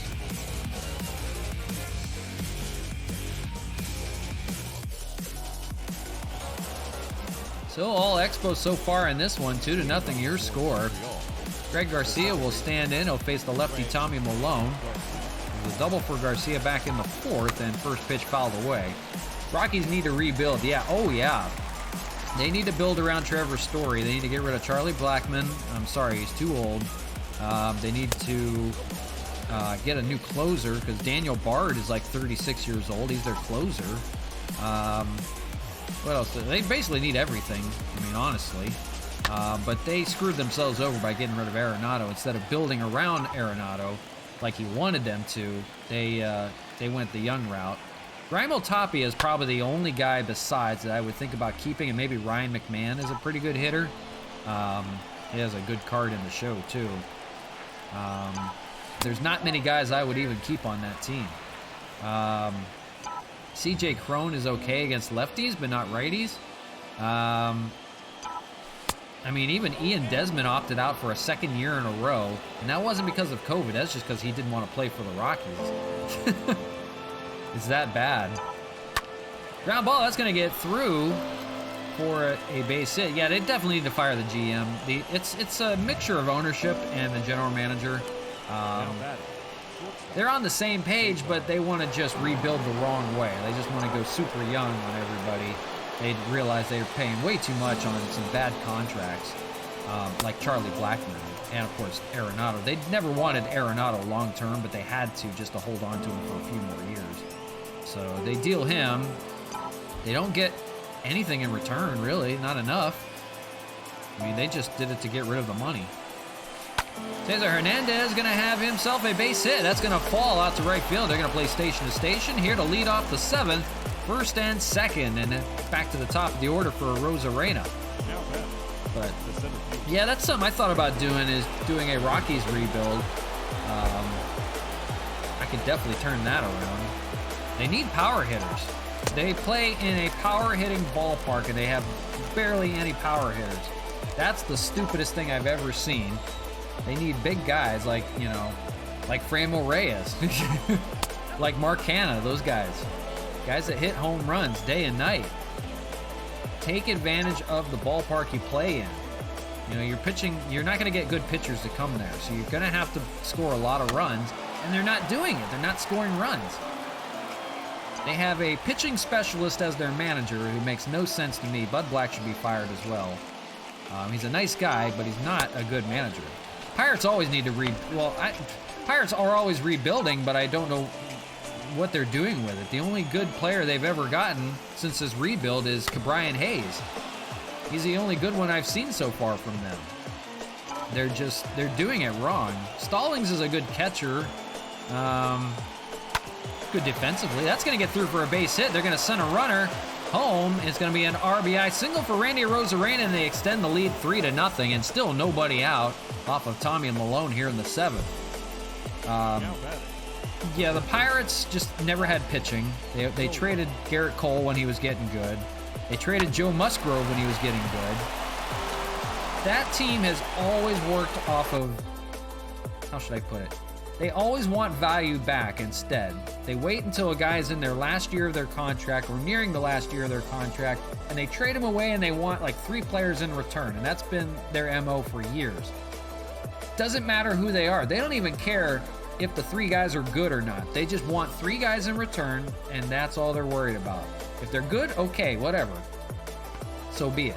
The Diamondbacks, oh geez. The Diamondbacks have a core of guys that are okay. Peralta, Marte, Walker, not really. They could probably get rid of Christian Walker. They're like somewhere in between. They don't need to completely rebuild, but there are things I don't agree with. They got really old with Madison Bumgarner. They got kind of old with Cole Calhoun.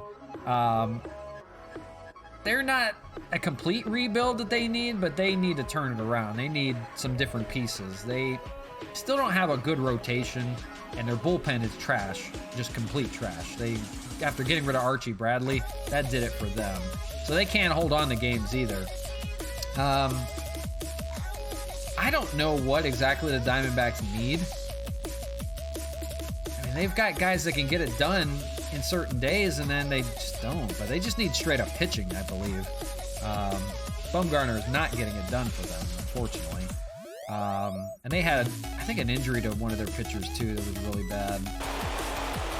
I just don't follow them all the time, but yeah, they don't need a full rebuild. They just need some kind of build. Here's Austin Nola, and that's going to be out to center field, and that's going to fall. They're going to tag the runner. Here's a throw from Springer. It's offline, and Hernandez is going to score. They're going to extend the lead by 1 more, and it's now 4-0. But you're just going to keep running all the bad teams. Tigers. The Tigers are stuck with Miguel Cabrera's $31 million contract, and I think they're stuck with him for another year. They have to part with him before they can do anything, and that's their problem. All their money is tied up with him. Same with the Orioles and Chris Davis. So the Tigers are getting some pieces together. They have some good pitching that could become good. As you see Canna there. That's going to get through for a base hit. That's going to extend the inning. First and second. The Tigers, they're a tricky one. Once they can get rid of Cabrera's contract, and nobody will take it, they're just going to have to bite the bullet and get rid of him, like Pujols basically with the Angels. You see Steven Matz come in. The Tigers need more hitting than they do pitching, and I don't really think they have any power in their lineup, honestly. I mean, power is not hard to find. I mean, it's really not. They've tried to go young, but they're not compensating for it, so the run support isn't there.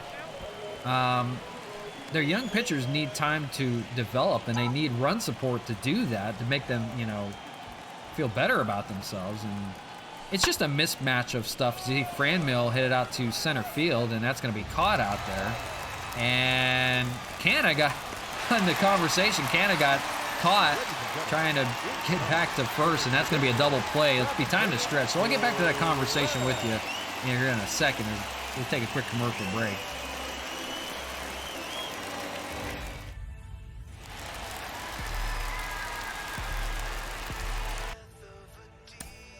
Leading off for the game, the second baseman, Marcus Semien.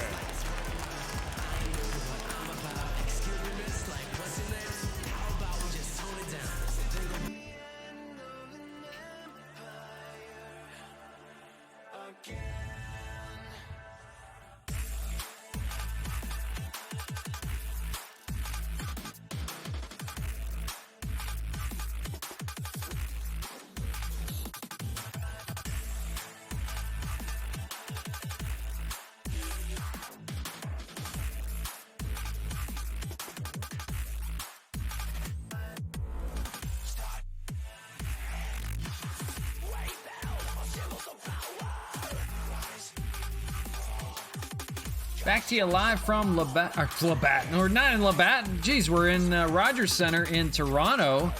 We're in Canada, just in the wrong place. We're in Toronto, Ontario, Canada, Rogers Center. And it's been all Expos so far. 13 hits and 4 runs, 4-0 your score. 2 hits by the Blue Jays, and that's it. They have been shut out in this entire series. You got a basketball ad, that's pretty cool. But Cole Hamels dealing through 6, and he'll enter the 7th here facing Semien, Springer, and Hernandez. Getting back to the conversation, as you see the Canada. The Tigers just pretty much, for them to compete right now, they would need power hitting. And that's pretty much all they need for the moment. Their bullpen is a little shaky. I mean, they try to go young with the bullpen. They just got no money they can throw at anybody because they're eating the contract, like I said, for Miguel Cabrera. That's hit pretty well out to left field. That's going to go foul. They still look for their first run here. I just don't know. I just don't know if they need anything else right now. I mean, you could say every team needs everybody. I mean, they're just... Guys are... How can I put it? The pandemic really messed with a lot of small market teams. The big market teams don't matter too much because they're still making money off of merchandise, things like that. They found ways to make money. Well, the Dodgers lost millions. And probably almost closer to $1 billion. But they make enough to compensate for it, and obviously they won the World Series. They made all that merchandise from that. You see George Springer 0-1. Ooh, that's hit pretty well. Just foul. But the small market teams are the ones that are struggling. And you know, when you have big contracts like Miguel Cabrera, like Chris Davis for the Orioles, like Albert Pujols with the Angels, you bite the bullet on it, and they're getting hammered right now. So they're trying to find ways. I mean, they've done it for years, but they're trying to show that, oh, we can't afford it. Like the Rays, we can't afford to be a big market team. And the fact of the matter is you can, but you don't want to. And some teams are just not going to ever do it. As you see, the 9th strikeout for Cole Hamels on George Springer there. Some teams are just never going to do it. They would rather sit on their money. Teams even like the Marlins make a profit. They're finally profitable now that Derek Jeter has taken them over. At one time, they were not profitable. They were one of the only teams that were losing money every year. And that was in large part to when they had some bad contracts. But teams are making money. Don't let them fool you. They have a collective bargaining agreement, a share of money. Each team gets a split of, a certain pot by all 30 teams. So all of them are making money. It's whether they want to actually do something with it or not. So I could talk about rebuilds all day, but some teams are just so stubborn they'll never do it. The Rockies did spend money, like as an example for one. You see a pop-up there to Ryan Braun, and that'll end the 7th. Quick work for Hamels. A lot of teams, they spend the money like the Rockies, but just nothing to show for it, and that's one thing. The Rockies last competitive in 2018. And so be it, but they got bit with some bad contracts. But I didn't agree that they had to get rid of Arenado to fix it. They should have got rid of Blackman. And if they couldn't find a trade bait for him, either release him or something, or pay part of the contract just to get rid of him, because that could have went towards building a lot of things. Now they only have Trevor Story to build that team. I don't know. Like I said, the pandemic really screwed up a lot of ideals, and teams are just struggling right now. I'm surprised we didn't see somebody go bankrupt, at least some owner. You'll see a long-term effect of this, though, for the next few years. Fly ball out to right field, and they had to shift way over, and Sanchez is going to get himself a double. He's going to be on to lead off the 8th. You want the Orioles to spend money in free agency? They will never do it. Their owner is stingy as well. I don't know how they ever decided to pay Chris Davis money, because they'll never do it again. They found out the hard way what they do with bad contracts. The problem is to get anybody to even come to Baltimore that's not already part of their team and owned by the Orioles, basically. You see Castillo fly ball out there. That'll tag the runner. The only way they can get guys to even come to Baltimore is overpaying them for it. But it hasn't worked out for them, so they probably won't do it again. They'll never pay a big money contract again. Even if it was like Mike Trout. And Mike Trout would be stupid to ever go to the Orioles. They would never do something like that. Ryan Braun takes a strike, 0-1. Runner on third, 1 out here in the 8th. Expos trying to tack on another one. They'll just, I hate to say it, they'll never do it. The only thing they would do is maybe extend guys that are already on the team, like John Means, like Trey Mancini maybe. But getting a free agent to come to Baltimore, if you're not already there, is tough. It's a tough market. It's a tough division. Guys just don't want to be a part of it. That is going to drop for a base hit. That's going to score another run. Sanchez will come in to score. And now it's 5-0 again, as we saw in Game 1. 5-0 again. Blanking the Blue Jays right now. It's too tough of a division for the Orioles. They get a lot of people to, yeah, they get some people in draft. That's what I mean. They can get people, you know, to develop, which many haven't developed the way they've wanted. There's been some decent, you know, some have been okay, not developed to all-stars. They can get the guys, don't get me wrong, but they can't hold on to them. They all want to get out of Baltimore. That's the worst part about it. They will never spend money on free agents. They will never try to build to be a contender. They'll always build to just be there and make money. That's a small market team, basically. That's how it is in a nutshell. Until they can show that they want to win, then players aren't going to come. And there's just a lot behind it that you don't see. Those small market teams really struggle to get even guys that want to come over there. Guys like Trevor Bauer, why didn't you think he could have went to the Mets, which would have been a contender? That's why he was thinking about going there, but he went with the Dodgers because they were, you know, an automatic, pretty good team. I mean, they were coming off a World Series win. Middle of the 8th, 5-0, your score. I'm going to go to the bullpen here before I get into too much of a tangent. And we're going to call upon David Robertson to come in. But small market teams just have a really hard time. Pittsburgh has a hard time getting free agents. Tampa even gets a hard time getting free agents just because they're not going to get the money they want. Detroit will try to spend, but that never pays off for them. First pitch, base hit. We'll try for 2. Here's a throw from Braun over to second and offline. Gurriel's going to be in there. We'll lead off with a double as they try to come back from this 5-0 deficit. Like I said, people go to the Rockies sometimes. Just not any big names. That's a... No, it's not a base hit. That's caught. So the Rays went to the World Series. They lost to the Dodgers. And that was due in large part to Randy Arozarena and his playoff run. Really took care of business. Took care of the Astros. Took care of... I forget who else they played in the playoffs. Did they play the Yankees? No, they didn't play the Yankees. Yeah, they did. I think they played the Yankees. That was just due in large part to Randy Arozarena's playoff run and some really good pitching. Blake Snell, Tyler Glasnow, really good guys. I wouldn't say anybody else turned it on. You know, there were some good guys in that lineup, but it was all Arozarena last year. But they did it with a small market team. They always do.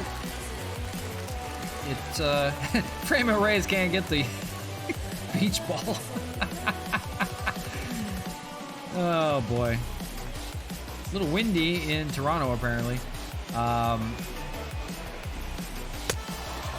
They have a really good farm system in place. They can plug and play players all the time, and they can let them go no problem. The Rays know when somebody's going to be good and they don't. They have a really good scouting department for that. So they can make it work. They're like the Oakland A's as far as that's concerned. They kind of play money ball out there, and they just look for guys that can get the job done, even like rookies that do it. Here's Vladdy with 2 away. They've always been good at that. They've always been so good at that. The problem for the Rays is they don't get the money to come in because they never get anybody to show up at that crappy ballpark. And I've been to that ballpark. It's so stupid. It's in the worst place in St. Petersburg. Its traffic is horrible. You can't even get to it. It's like Miami now. The ballpark in Miami is horrible. The ballpark is nice. The traffic is horrible to even get there. I liked going to the old Marlins ballpark, even though it was a terrible ballpark built for football, but it was so much easier to get in and out. I lived about 2 hours away from that ballpark, and going to Miami, now they're actually in Miami, I had to travel about 2.5 hours, maybe 3, depending on traffic, which is unbelievable because it's off the beaten path. You have to get off the turnpike and then go further down. It's ridiculous. Strikeout of Vladdy Guerrero, and that will end the 8th. The Blue Jays get a hit, but still looking for their first run as they're blanked by the Expos yet again, 5-0. Your attention, please. But the Rays just do it a little bit differently. They just need the money, you know? And that's why they've talked about splitting with Montreal, because they know they can at least get a crowd in Montreal if that ever happens. Can't do it where they are. They have to get a new ballpark. That is their problem. Let's see who we're gonna have pitch the 9th inning. I think we're gonna have probably Whitgren. Here's Randy Rosarena to lead things off, 2 for 4. Here to begin the 9th, Ryan Barucki out to pitch, another lefty in that bullpen for the Jays. I guess I should pay attention to the game. We're in game 2 of a 4-game series if you're just joining us. We'll have 2 more on tap for you. Line drive to Vladdy Jr. And no problem for him. First out of the 9th, they retire a Rosarena. Austin Nola standing in, 1 for 3 with a single and an RBI. And 1 away. He's 1 for 3 on the day. Had a sacrifice fly back in the 7th. That's going to get through. That'll be a second hit on the day. It's been no problem for the Expos. The hits are aplenty. It's the Blue Jays getting blanked again, 5-0. That was the same score in game 1. 3 hits for the Jays today. Here's Mark Cannon. He's got a 3 for 4 day with 3 singles. Make that more. 4-hit day for Cannon. That's going to go to the wall. He's going to have himself a double. And they're going to send the runner home. Here's the throw at the plate. It is not in time. Nola scores.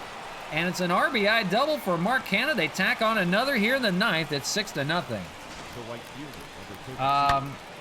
The Oakland A's are trying to get this ballpark taken care of. They know the site they want, everything else. They have not started construction on a ballpark yet. They still don't have approval to even start that yet.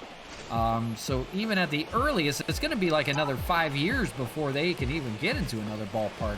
They hope they can get this ballpark done, because if they can't this year, they're most likely going to move to Las Vegas.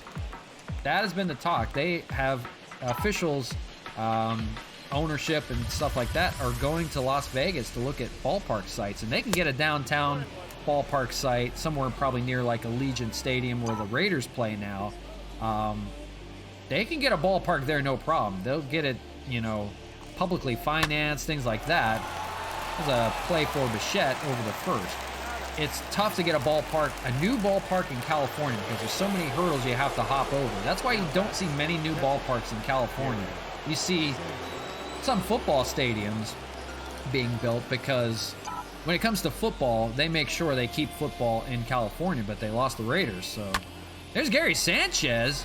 Deep fly ball to left center, and that is caught out there to end the inning.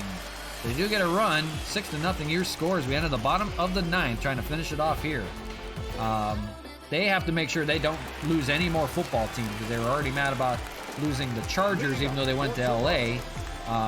They're mad about losing the Raiders to Vegas. Vegas will build you a ballpark if you just bring your team. That's why it worked so well for expansion for hockey. Why it worked so easily for the Raiders just to jump ship, because it wasn't fully financed, but I know it was partially financed by the city of Las Vegas. They'll take care of a A's ball team. That's why they want to build it there. They have 2 offers, I believe. They have one from Henderson, Nevada, which is near Las Vegas, and one from Las Vegas to build a ballpark in Nevada. Here's Nick Wickren to finish it off. No ERA for him still as he keeps it rolling. 23rd appearance for him here. So that's why it's so easy for the A's to just say, hey, you know, we want to make this work. We have a good site on tap. It's right on the water, but they don't have a place for parking. That's their biggest problem. Fly ball out to center field off the first pitch, and Rosarena makes the first out. So the A's have a problem with the site itself. They don't have parking there that they can adequately fill. It's a small ballpark site. It's a nice ballpark site, beautiful, right on the water there, the terminal. You have like the cranes and stuff in the backdrop. I've seen the designs for it. It's really cool how they want to do it. I just don't know if they're going to get the funding for it either. Like I said, Vegas will pay for a ballpark. You just got to bring your team. Vegas would love to have a ballpark, or have a team just jump ship and come on over. So the Rays could always do it too. They don't want to go to the West Coast. They want to go to Montreal, if anything. That's the idea for them. And a called strike 3 on Bichette. Quickly 2 away here in the ninth. Whitgren cruising. But for the A's, I really think this ballpark doesn't get at least designed, or it's designed, but it doesn't get finalized here by the end of the year. I really think they're going to jump ship and go to Vegas. And they could have a ballpark done in Vegas within like 2 years. They'd get it done really fast. So I really think, in my heart, I really think the Oakland A's are really going to take advantage of this situation and head to Vegas. Here's Marcus Semien with 2 down as their last hope, and 0-2. Whitgren trying to shut the door here. 7 pitches for him so far. He's moving quickly. Here's the 8th. And popped up and caught by Hernandez. That ends the ball game. Another shutout of the Blue Jays. They have not beaten the Montreal Expos this year yet. They lose game 2 of this 2-game series. They've fallen in the first 2, 5-0, and now 6-0. So shutout in game 2 yet again. Sparked by some good offense. No home runs on the day. Just a bunch of RBIs. Rosarena, Garcia got it done. Canna got it done. Good work. Some good flat-out hitting by the Expos. Didn't find the power offense they were looking for, but they found it in hits. 17 hits to be exact. 6-17-0 for Montreal, 0-3-0 for Toronto. They were just blanked, and Thornton gets the loss there. So that ends game 2 in the books. But yeah, getting back to the A's, I really think they're just getting tired of trying to figure out what to do in California. If this is the only plan they have, it's either this ballpark or they're going to Vegas. That's pretty much the end of it. Matt Kemp is going to be out for a few days with an abdominal strain. What would I like to do? We'll keep him active. Let's check up on our friend Chad Pinder. Is he okay to play? He's okay to play. The question is Matt Kemp out of... Yeah, he doesn't have any options. I can't send Matt Kemp down, but I can put him on the injured list and call up Chad Pinder if I needed to. I think we're okay. We'll leave, we'll let Wellington just hit. I think we'll be okay. We'll keep an eye on that situation. Chad Pinder recovering from COVID protocol, so he looks to be ready to come back here soon. We'll give him the rest of the series to rest, and then we'll bring him maybe back for the Astro series. We'll see about that. All right, so 2 games in. We're running a little behind today, but that's okay. Glasnow against Ryu, a good pitching matchup for game number 3. Here we go. I'm not going to waste any time. We'll get into it right now. As long as nobody else gets injured, we're okay. From the Rogers Center. Roof is open again, clear skies. No complaints about the Expos playing in that ballpark. They have done well. Glasnow gets the nod. And we're going to make some moves here. We're going to have, maybe we do need Chad Pinder to come back. Bonifacio is going to play in center field. Gary Sanchez will get the day off. We're going to give that to Wellington Castillo. We're going to give somebody a DH spot today. We'll see here. They say Garcia. I say maybe Franmil or Marcana. We'll give it to Marcana. And Nola's going to play first base. And Garcia will play third. That works out pretty well. I have Sean Rodriguez I can use as well. Do I want to use Sean Rodriguez? The answer is, oh, on the lefty, yeah, definitely. Sean Rodriguez will play third base instead. So yeah, that works out pretty well. Washington football team. They haven't, I don't know why they didn't come up with a name. They had over a year to do it. They haven't come up with a name yet. They're still Washington football team for 2 seasons now. I don't know why that is. I don't know if they can't get the licensing for the name or whatever that they want. It's really funny, actually. It's funny. I used to sell retail last year when Washington football team came to play the Arizona Cardinals when I was in Arizona, and they had a shirt that had like it almost said WTF, Washington team football. It was WFT, and everybody that looked at it said, oh, what, WTF? It's so funny. So it's WFT, but it looks like WTF all the time, every time I see that. And it's just a stupid W logo. It looks like Washington Huskies. They really need to up their game. You know, it's really stupid. They just go back to being the Redskins if you're just going to be that stupid, you know? All right, so let's set a lineup here for you. Nola's going to bat 6. Yeah, it looks pretty good the way it is, actually. We'll ride with that lineup there, going up against Hyunjin Ryu. Here we go with Game 3 of the 4-game series today that we're featuring. Glasnow against Ryu, a good pitching matchup coming to you from the Rogers Center. Appreciate everybody hanging out with me. We had a little bit of trouble in Game 1 with the connectivity issues, but I think we got them squared away. I think we're looking good. We're good to go here the rest of the way. I appreciate everybody hanging out for game number 3. Hyunjin Ryu, he was good in the game at Olympic Stadium, but we got to him after he came out of the game. So he's 8-3 with a 2.27 ERA. There we go.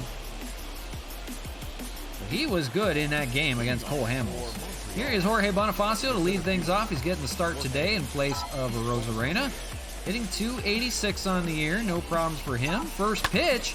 That's hit up the middle. That's going to be George Springer out there. Will hit a little too hard to lead off. And that's the first. Here is Solano, Canna, Reyes, Castillo, Nola, Braun, Rodriguez, and Hernandez. A little bit different lineup than we've seen. And the lineup for the Blue Jays looks like this. Bichette, Semien, Gurriel, Springer, Hernandez, Guerrero. Rowdy Tellez gets the start at first base. Grichuk, McGuire is the catcher today. Reese McGuire. So a little bit different lineup for them. Bumped Guerrero back up, I see. So they're just without Biggio today. For Hyunjin Ryu pitching. Here's Donovan Solano. 317 hitter. 2 home runs, 14 RBIs. Who wins with the Bucks or the Heat? I'm going to say Bucks. Yeah, they got the 2-0 lead. The Heat are solid, but I don't know. I haven't watched a ton of basketball. I watched the Lakers a little bit against the Suns just because they're playing against Phoenix here. Phoenix riding their playoff games. That's been a good series. But I think the Bucks run away with this one. I think they're gonna sweep 4 games. I'm actually a Clippers fan for basketball. You see Solano go down looking, and we've been manhandled by the Mavericks. I have no hope for the Clippers, so Mavericks are probably gonna win as well. And theirs, I think the Lakers are gonna prevail in their series against the Sun. Yeah, against the Suns. I forget who else is playing too. I think the Knicks have a good chance to move on, and they may have a chance with the Nets. The Nets are definitely, but the Knicks coming out of nowhere. Here is Mark Canna, 2 away here in the first. See 30 home runs for him, 62 RBIs. Suns versus Lakers, yeah, it's definitely gonna be the Lakers. We'll pull that off. They showed they can hang with them. The Lakers usually, well, any team that LeBron's on usually loses the first game, but they never lose 2 in a row. They're never down way too far, so they won't be down for long. They'll be back. They can lose 1 game. They won't lose more than 2 in a row. So they'll ride with them, but it'll be Lakers. I think they'll probably win it in 6 games. So, bottom of the first we go, and here's Tyler Glasnow. Good record for him, 10-2. See here, 132 strikeouts in 88 innings of work, 295 ERA. He has been another player since joining the Expos. Bo Bichette will lead things off for the Blue Jays as they try to get a run for the first time in this series. Still looking at an offer. And a ball, 1-0. 62-14 are the Expos. You can't complain about the stuff that they are doing. They're just taking advantage of bad baseball by other teams. 1-0 foul. That's a bad division. It's a really bad division this year. 1-1. Nuggets and the Blazers. I gotta go with the Nuggets on there. They've had such a good year.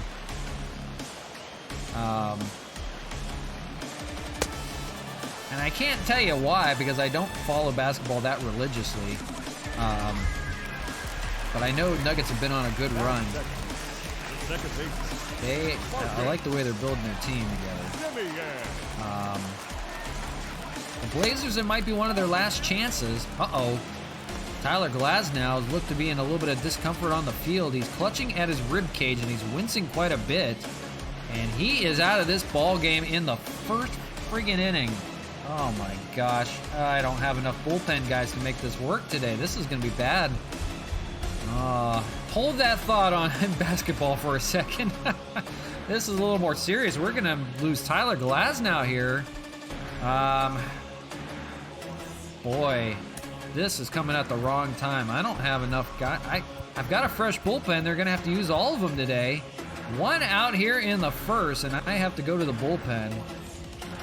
I don't have a long guy.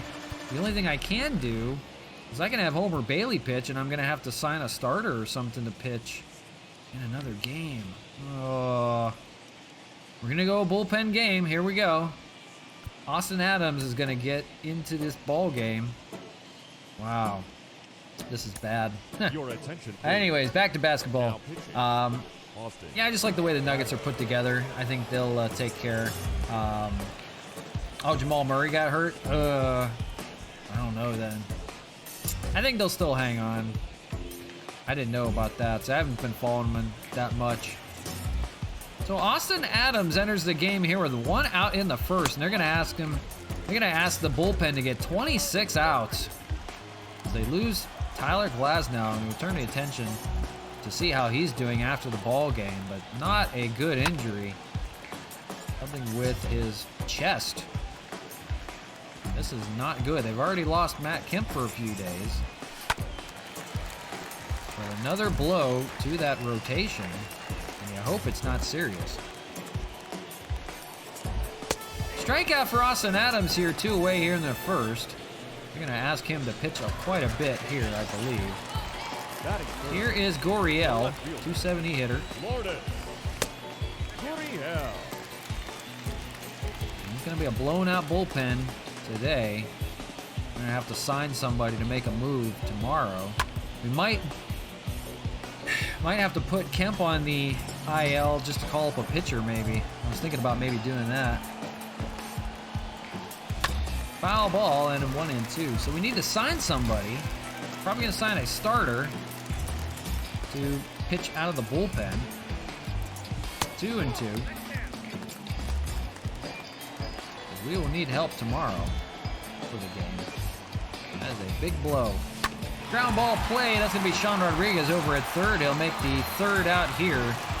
But a little worrisome about Tyler Glasnow as we end the first. No score from Toronto. Always figures when you're riding high, you'll lose a guy. Here's Franman to lead things off here in the fourth. So looking for our first hit of the ball game. Hyunjin Ryu, 8 pitches through the first. That is going to be speared over there by Vlad Guerrero Jr. and makes the first out of the second. Here's Wellington Castillo riding a 12-game hitting streak, 457. 6 home runs, 13 RBIs. And 2 more hits in the day yesterday. Fouls away on the first pitch. 0-1. After him, we'll see Nola getting a start at first base today. Castillo swings and misses 0-2. We've lost Matt Kemp for at least a few days with abdominal strain. So injuries falling on the Expos. We'll see how they can recover. Castillo swings and misses. He goes down. Second strikeout for Hyunjin Ryu. As the Jays try to get themselves a win here. They got to get runs first. Here's Austin Nola hitting .213, 6 home runs. Bauer fouls a monster shot out to left. First baseman today, playing all around the infield. 1-1. Can also give you a little bit of second base too. The Expos will need to adapt. They'll have to see how they can get through this game with a bullpen game. Not what they were asking for. The 1-2 lays off 2-2. It's partially my fault because I don't have a starter in the bullpen anymore now that we traded Felix Hernandez, so we're going to pay for it here. Nets OP in NBA 2K21. You hate the Nets, yeah. As a Celtics fan, yeah. You need Jaylen Brown next season. You definitely do. Big part of the Celtics for sure. That'll be an interesting go. I don't know. I really think the Nets may run away in the East. Really think they will. Hate to say it. Middle of the second we go. Still no score from Toronto. We see George Springer, and he'll face Austin Adams back out in relief. Pitching for the second inning. 9 pitches he got through the first. That was 2 outs in the first. And he'll face Springer, he'll face Hernandez, and Guerrero Jr. Fouled away. And 0-2. Guys are going to have to work hard and work fast. Got to get through this order. Down goes Springer. And he swings and misses. That's second strikeout for Austin Adams. Here's Teoscar Hernandez.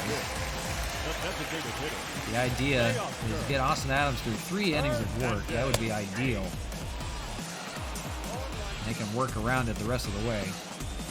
The bullpen is fresh and ready to go. They're just going to all be used today. 0-2.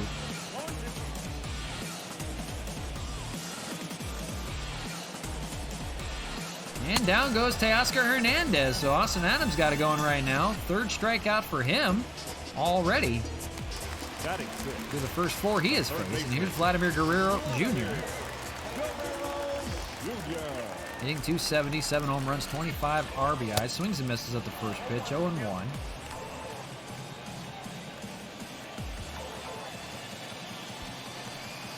Swings and misses at the second pitch, 0-2. Guys are taking a healthy hack against Austin Adams, but they can't find him here. He's looking for a strike out the side. Fly ball out to left field. That's pretty well deep out there in the corner, and Ryan Braun will run it down and make the catch. No problem for him. And that'll end the second. Good inning of work for Austin Adams in relief. Go to the top of the third. Ryan Braun will lead it off at 7, 8, and 9, still looking for their first hit. They've been blanked by Ryu, and so have the Blue Jays. That is a first pitch grounder over to Vladdy, and no problem there. One away in the third. So if you're just joining us, Tyler Glasnow goes down with a chest injury. We're not sure what it was. He leaves with only one out in the first, and now it's a bullpen game the rest of the way for the Expos. We'll see if they can hang with the Blue Jays. They have shut them out in the first 2 games, looking to do the same and take the series win in the third game right now. And that's 2 outs here in the third. They can't buy a hit. Here's Cesar Hernandez, hitting .302, bottom of the order. 8 up, 8 down against Ryu, and popped up. Boy, making quick work. Vladdy's got it. 9 up, 9 down for Ryu and the Blue Jays. Still looking for our first hit in this ball game between both sides. Bottom of the third we go, no score. We see Rowdy Tellez here. And they're going to leave Austin Adams in to face him. 7, 8, 9 in the order, still looking for our first hit. Wouldn't it figure we would see like a combined no-hitter by the entire bullpen. Way too early for that. We're in the third. 0-2 to Rowdy Tellez. After him, it'll be Grichuk and McGuire in that order. The 0-2 lays off 1-2. Well, a little bit of a scare on Glasnow. We'll see how he's doing. We'll see if we need to make a move or not. Popped up deep in right field in the corner out there is Franmil. He'll make the catch. Missed my Warriors in the playoffs. Clay is back. Don't get hurt again. Yeah, they're going to go at him aggressively and make sure that he does get hurt again. Yeah, I think the Warriors will be okay. They'll find a way. They just may have to bench him a little more than they'd want to. Just make sure they're keeping an eye on his time out there. Don't want to get too aggressive with him. 1-1 to Grichuk. One away here in the third. Still looking for our first base hit of the ball game. Moving right along. Check swing, 1-2.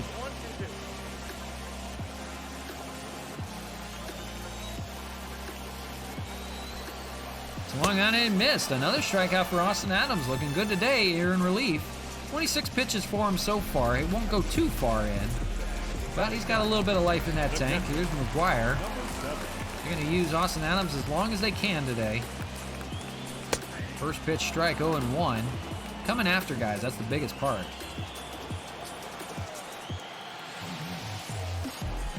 Ground ball play. That's going to be Solano over there at second, and another 1-2-3 inning. 9 up, 9 down for Austin Adams here in relief. After 3, no score, no hits. Here's Jorge Bonifacio to lead things off, 0-for-1 with a line out. Almost had a base hit to lead it off. He's hit a little too hard at George Springer. Hyunjin Ryu going back to work here in the fourth. 22 pitches through the first 3. He is on time with his pitch count. He's going to be good. Curry is popcorn watching in TV and in person. Yeah. Oh, yeah. He's must-see TV. Fouled away 2-1. The things that he is able to do shouldn't be done by any man. He is out of this world.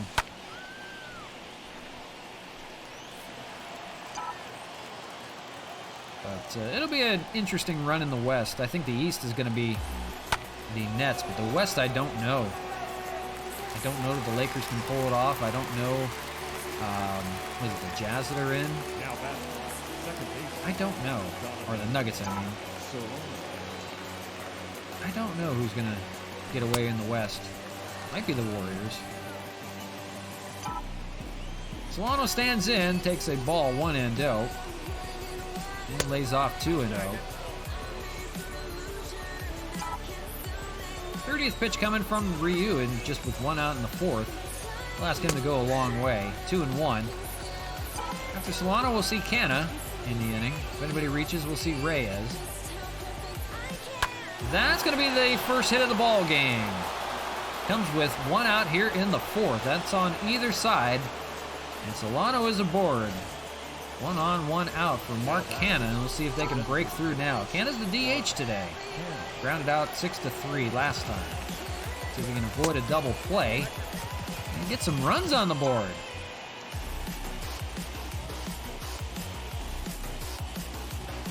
Tough to get to Ryu here. Pops it up.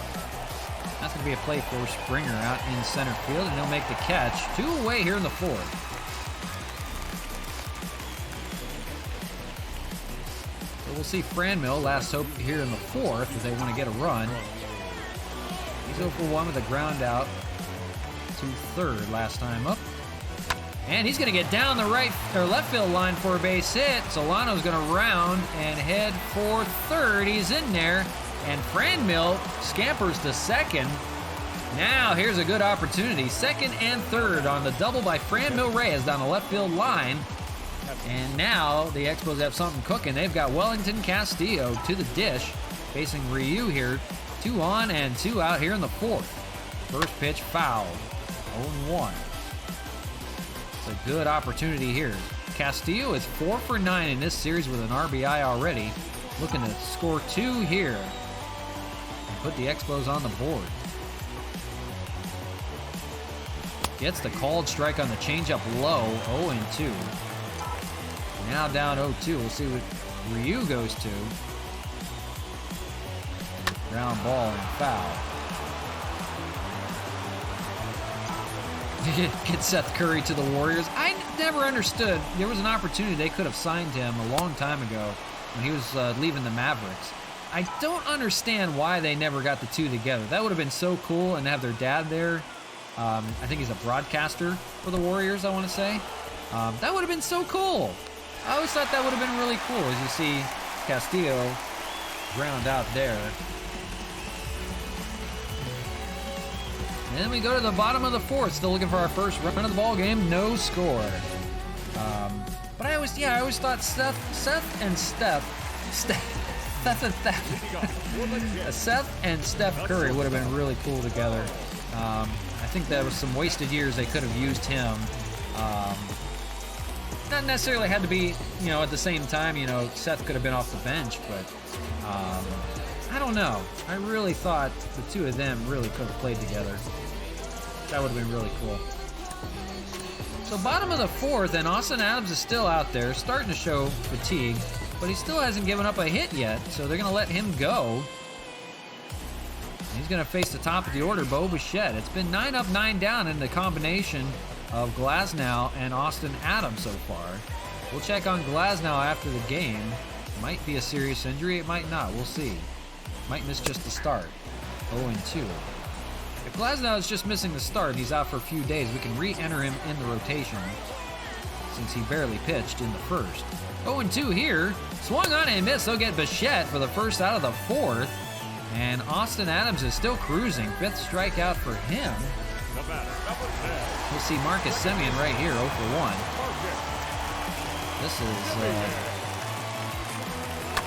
everything and more that they've wanted from Austin Adams out of the bullpen. It's been efficient. The 0-1 fouled away in 0-2. Just going to work against guys. And ask him to go as long as he can. Here's the 0-2. That is going to be caught over there by Hernandez. That's the 2nd out of the 4th already. Here's Lourdes Gurriel Jr. If you have a set of brothers in the NBA, you really should be playing together, like the Lopez brothers. Who else has a pair of brothers? All the Antetokounmpos need to get together and play. All 3 of the Antetokounmpos. I thought maybe they would do that for the Lakers. I thought Giannis would leave last year and go to the Lakers maybe. and join one of his brothers out there and get the second one out there. I think the other one plays for the Knicks. But yeah, get all the Antetokounmpos together. That'd be really fun. In the same line, you gotta have them all in the same lineup too. Just like 3 Antetokounmpos, LeBron, and you know, a center. Like, I don't know. Like Drummond or somebody. That'd be funny. Fly ball out to right field, and that's going to end the 4th. Another good inning from Austin Adams. No hits for the Blue Jays. After 4, still no score. We're going to see Austin Nola leading things off.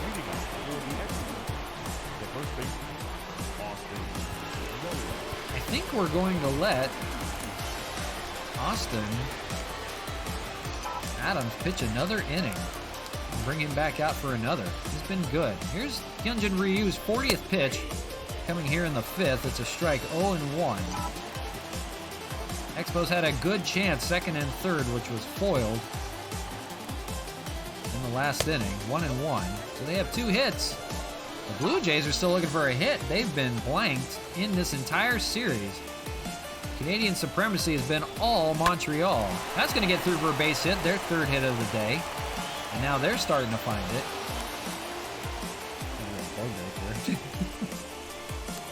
And Austin Nola is aboard on first.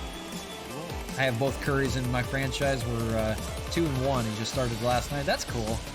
That's really cool. I gotta definitely think they would be happy to have each other on the same team. Here's Ryan Braun. Fouls away the first pitch, 0-1. You should do 2 Currys and all 3 Antetokounmpos. That'd be funny. Ground ball play is a chance to beat it out. Vladdy fires over to first. They'll get the out at first, but the runner will advance to second. That's Nola over there. So 1 out and 1 on. Here's Sean Rodriguez, a good RBI opportunity for him in the lineup again today, 0 for 1. Here against Ryu, we'll see what he does. Lefty deals. That's a changeup in the zone, 0-1. On deck is Cesar Hernandez. Who else is in the lineup for you then on the Warriors? I'm sure you got Clay. Still have, what the hell is his name? Forgot now. Swung on a miss, they'll get Rodriguez here, 2 away. The other big man they've got is really good. I can't even remember his name now. You see how much I watch basketball these days. I've been all baseball right now. Cesar Hernandez, 2 outs, last chance here in the 5th to get a run. 1 and 0. He popped out back in the 3rd.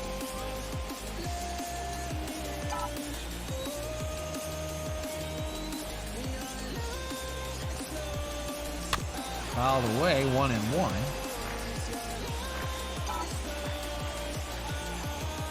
Oh, you traded? Yeah, Green. That's what I was thinking of.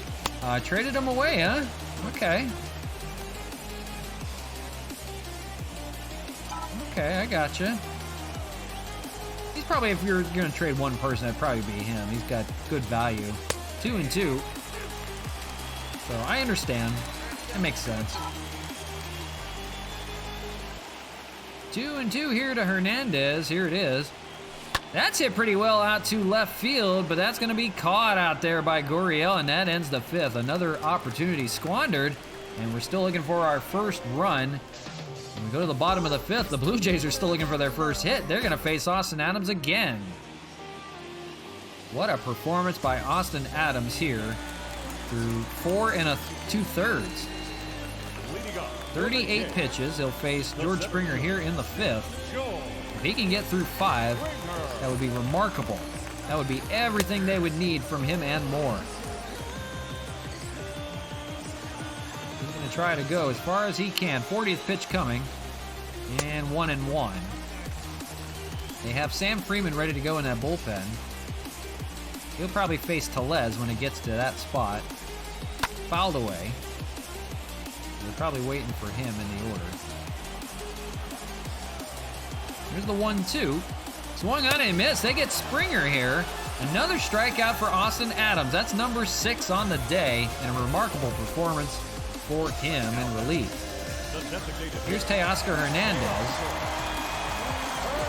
And Adams nearing his end right now. First pitch, that's going to be a base hit, and that may end the day. That's going to get away from Framill, and Teoscar is going to head for second. The throw in is not in time. Hernandez stretches a single to a double. third base. And now they're threatening a little bit. Here's Vladdy, and that's going to do it for Austin Adams, but Sam Freeman will come into this ball game. Now, the first base hit for the Blue Jays. Austin Adams pitches a one-hitter. Can't ask for more than that, but he is responsible for the runner on second, so it's a no decision for him. He could take the loss here if the runner scores. Here is Vladdy Guerrero Jr. A good opportunity for the Blue Jays here to chip away. And 1-0 to Vladdy, 0 for 1 on the day today, 1 for 7 in this series. We have one more game to play for you today, too. So stay tuned for that. We're just in the halfway point here. We're running a little long today, but that's okay. One more game, and then we have the Houston Astros back in town. Well, we're going to Houston after this. Here's the 1-1 from Freeman, fouled away. Oh, he got rid of Wiggins, too. Yeah, that's fine, I would suppose. As long as you got something good for it.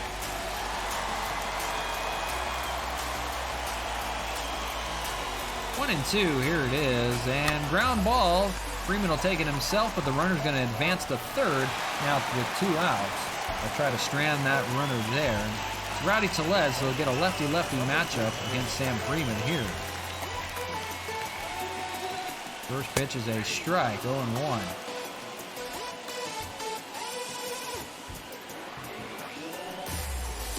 One and one. On deck is Randall Grichuk.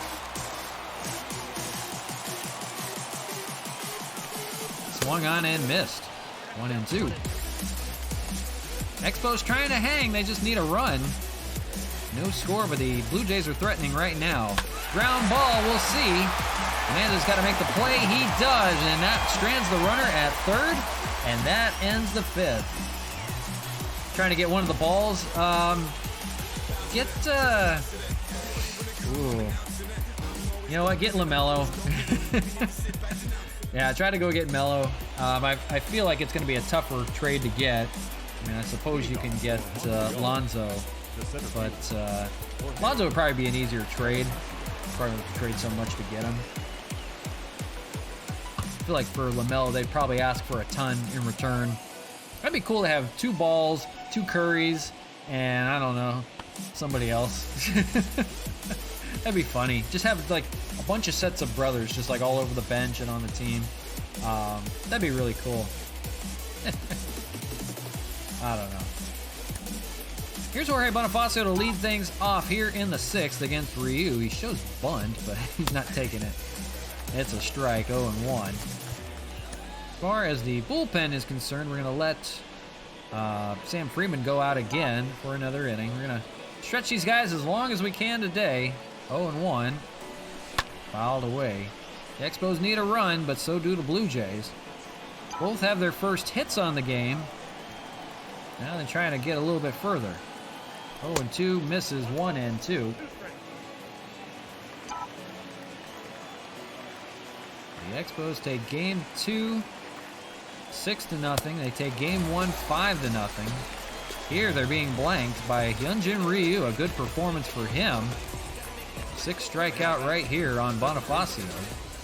And here's Donovan Solano, 1 away here in the 6th. There's a single for him back in the 4th. He struck out looking back in the 1st. When the Blue Jays come to bat, they'll see Grichuk, McGuire, and Bichette face Sam Freeman. Fouled away. 0-2 again. Another good pitcher's count for Hyunjin Ryu. Lays off 1 and 2. Now entering 60 pitches coming here in the 6th, so he's still on track. He can go the distance if he needs to. He's pitching a good one, good enough. Fly ball out to left field. That's going to be caught by Gurriel. They can't get anything going today. Ryu is tough.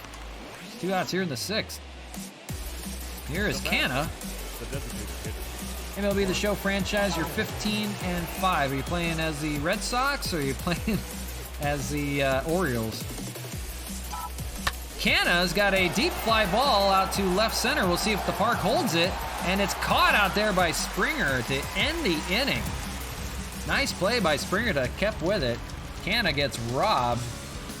And we'll go to the bottom of the 6th with still no score and a masterful performance by Hyunjin Ryu. The Expo bullpen continues. Sam Freeman will go back to work. He's got Randall Grichuk here 0 for 1 as they try to stretch out their relievers as long as they can. If you're just joining, it was the injury to Tyler Glasnow in the first inning with only 1 out. We don't know the severity of the injury yet. We'll find out about that after the ball game. And we'll see if we need to make a corresponding move for game number 4 of the series. 1-1 here to Grichuk. Swung on and missed, 1-2. 1-2, here it is. Lays off 2-2.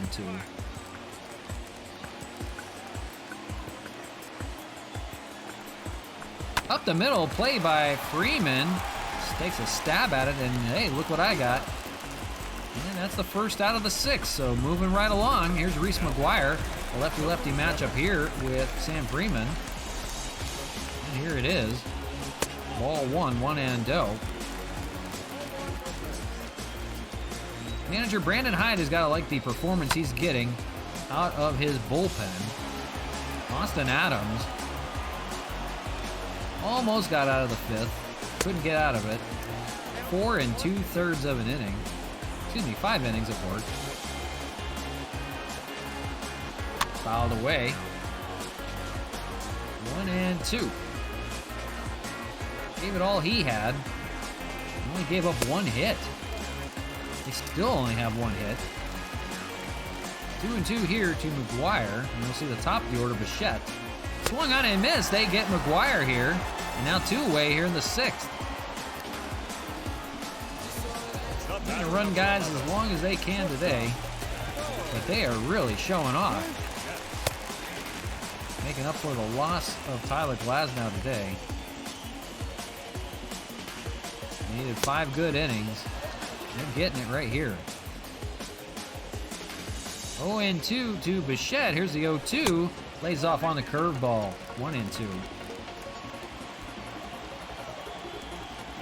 Swung on and missed. They get Bichette, and that ends the 6th. Still 1 hit between the entire bullpen. What a job by Sam Freeman out of the bullpen as well. Guys are stepping up right now. No score here in the 7th. Who's going to be the next man up? It's probably going to be Tyler Rogers, I would believe. He could be an innings eater. We'll see how it goes. Here's Franmil Reyes to lead things off here in the 7th. Hyunjin Ryu equally as good, only giving up 3 hits on the day. First pitch to Franmil, that's going to be a ground ball. They just can't get anything going today. Bichette throws him out over at first. 1 pitch, 1 away here in the 7th. As Ryu continues to cruise. Here's Wellington Castillo 0 for 2 with 2 strikeouts on the day. Expos need a run. Blue Jays are trying to just hold it out as long as they can.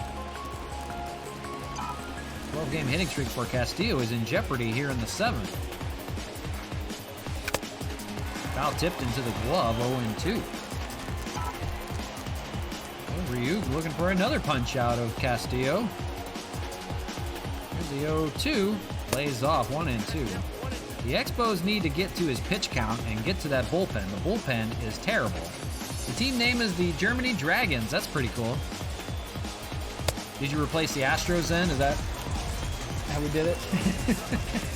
Or did you move the Orioles or the Red Sox? I don't know if you told me, I forget.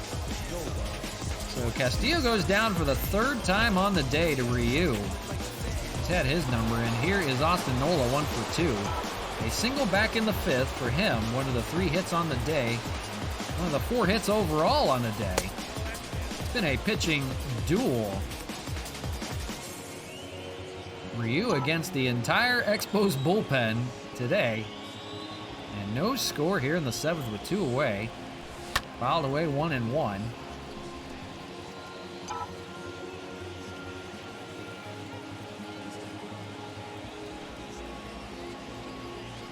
Popped up and in foul territory. 1 and 2. Ryu will try to get out of it here with the 70th pitch coming. Here in the 7th. And misses inside with a curveball. 2 and 2. On deck is Ryan Braun if Nola can reach. 2-2 coming. Here it is. Holloway will do it again. Nola trying to stay alive. He'll give it all he's got.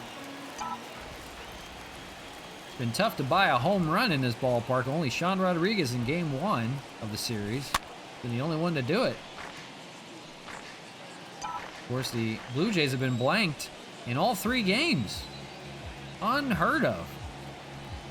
Lays off and it's full. 3 and 2. The crowd didn't like that.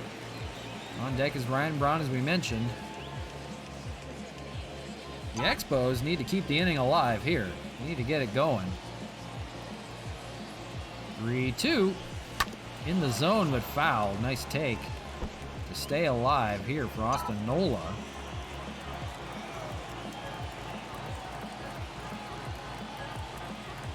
Holloway will do it again.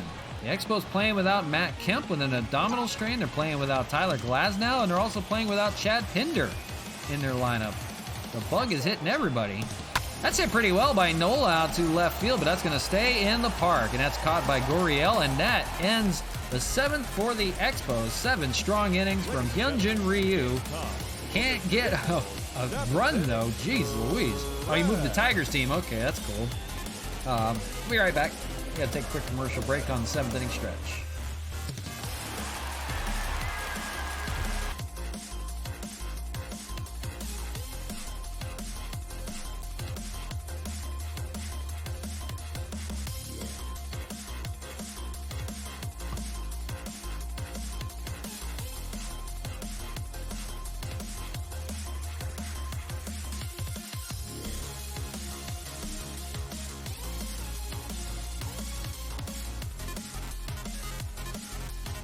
Everybody hanging out that's on the stream right now. Appreciate everybody hanging with us. Had some troubles in game 1 with the connectivity issues, but we're doing well now. Trying to wrap it up. We got one more game on tap for you, so long day for us today. But I feel like I could at least give you one more game to make up for it. So stay tuned for that.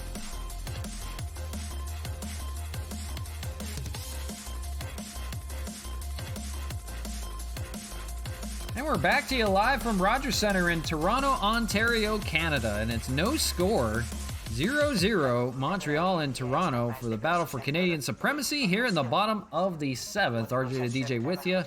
We are live right now from Toronto, but nothing to give you. There's no score. 4 hits total between both teams. 3 hits for Montreal, 1 hit for Toronto. And the interesting part about that is it's been an all bullpen game for the Expos today. The combination of Tyler Glasnow goes a third of an inning and he leaves with an injury. And it's been Austin Adams and it's been Sam Freeman getting the job done. We enter the 7th. Tyler Rogers is ready to go out of bullpen, but Sam Freeman's going to keep on going. He's got a little bit more in the tank, and he's going to face 2, 3, and 4 in this order. It's going to be Semien, and it'll be Springer, and then, or excuse me, Semien, Gurriel, and then Springer in the order.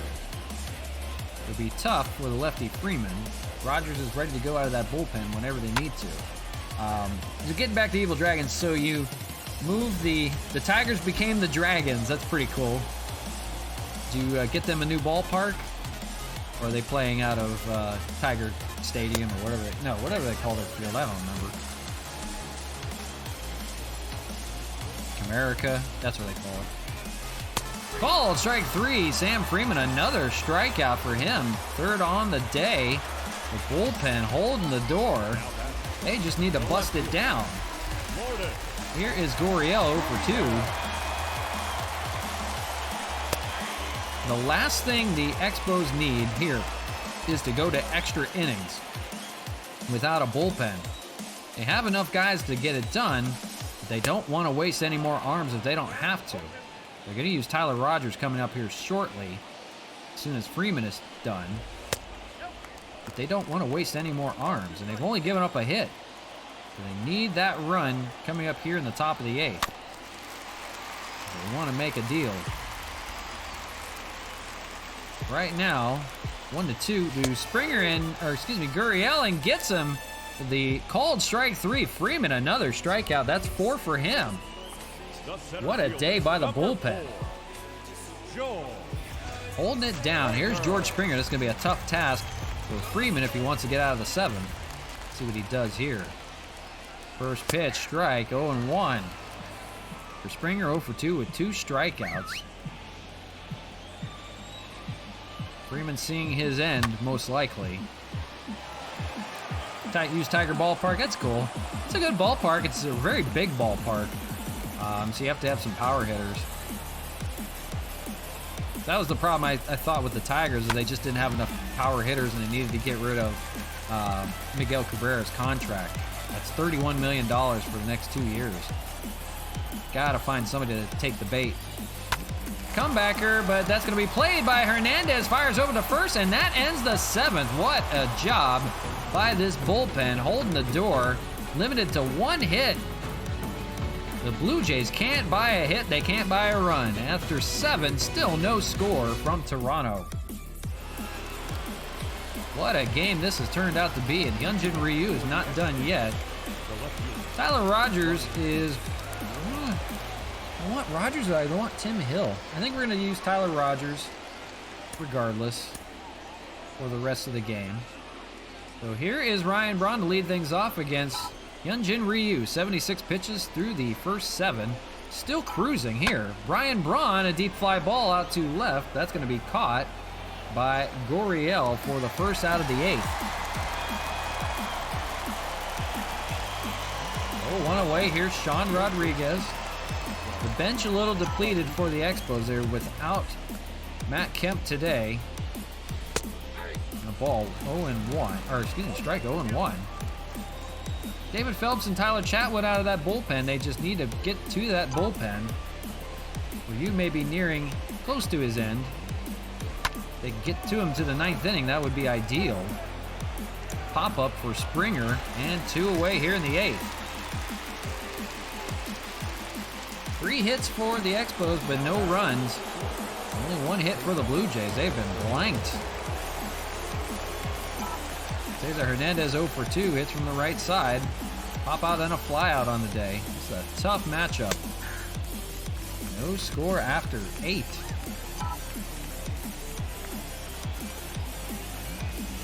First pitch from Ryu. Fouled away. Got him here 0-2, looking to retire the side again.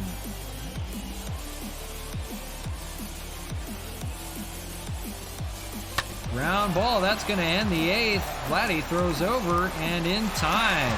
8 strong innings from Hyunjin Ryu. We'll see if he comes back out for the 9th or not, but still no score. In the bottom of the 8th we go.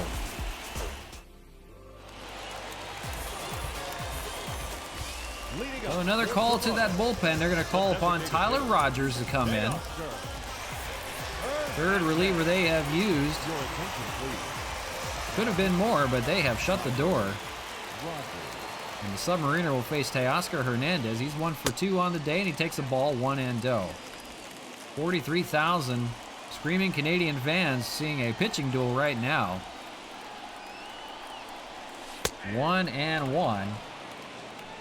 Bunch of Canucks. 1-2.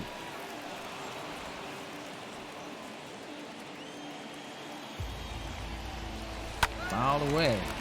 Let's see if Rogers can go the distance here. Pitch the last 2. But if they don't score a run, we're going to extras, and they're going to have to save the rest of that bullpen if they need to. That's going to be the worst part of it. Swung on and missed. They get Teoscar Hernandez 1 out here in the 8th. Hyunjin Ryu is giving the Blue Jays all they need, so they have a fresh bullpen ready to go should they enter extras. So you got to figure advantage Blue Jays. But if they can't score a run in this entire series, who knows? Vladdy takes a strike 0-1. He's 0 for 2 with a flyout and a ground out on the day. Rogers goes back to work. Pop up to right field. We'll see. Franmil running it down and makes the catch route number 2 in the sun. Out there in right. He's having a tough time, but makes the catch. Here's Rowdy Tellez, the lefty. And he's there, 2 outs in the 8th. They need to scratch some hits. Foul ball to the right side. 0-1.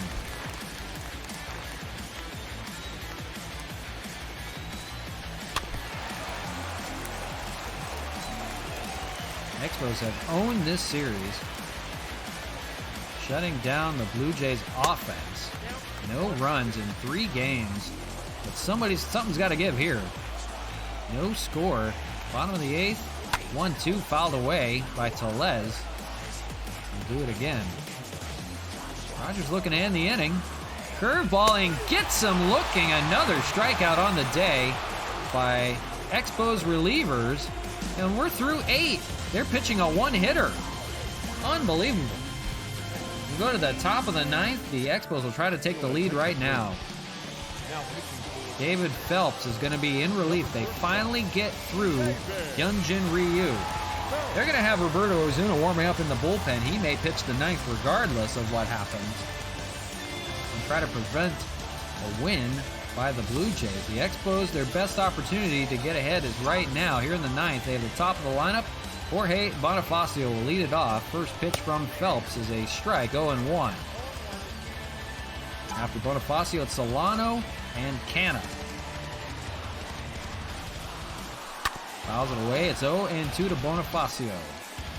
He's 0-3. Line out, and strikeout. That's going to get through for a base hit, so a leadoff runner here. A go-ahead run on the bases. And that's what you want right there. 6-game hitting streak for Jorge Bonifacio. And let's see what happens here. Donovan Solano standing in. He's 1 for 3. Best opportunity is right now. Foul ball down the left side. And 0-1. No thought about a bunt by Solano. He's going to try to get one through. Foul down the left side. He's trying to play pepper off that left field wall over there.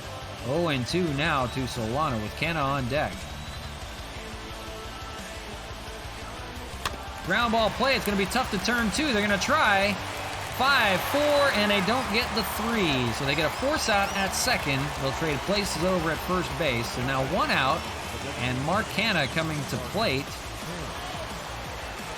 He is 0 for 3 on the day. A ground out and 2 flyouts, and a double play possibility now for the Blue Jays would end the inning.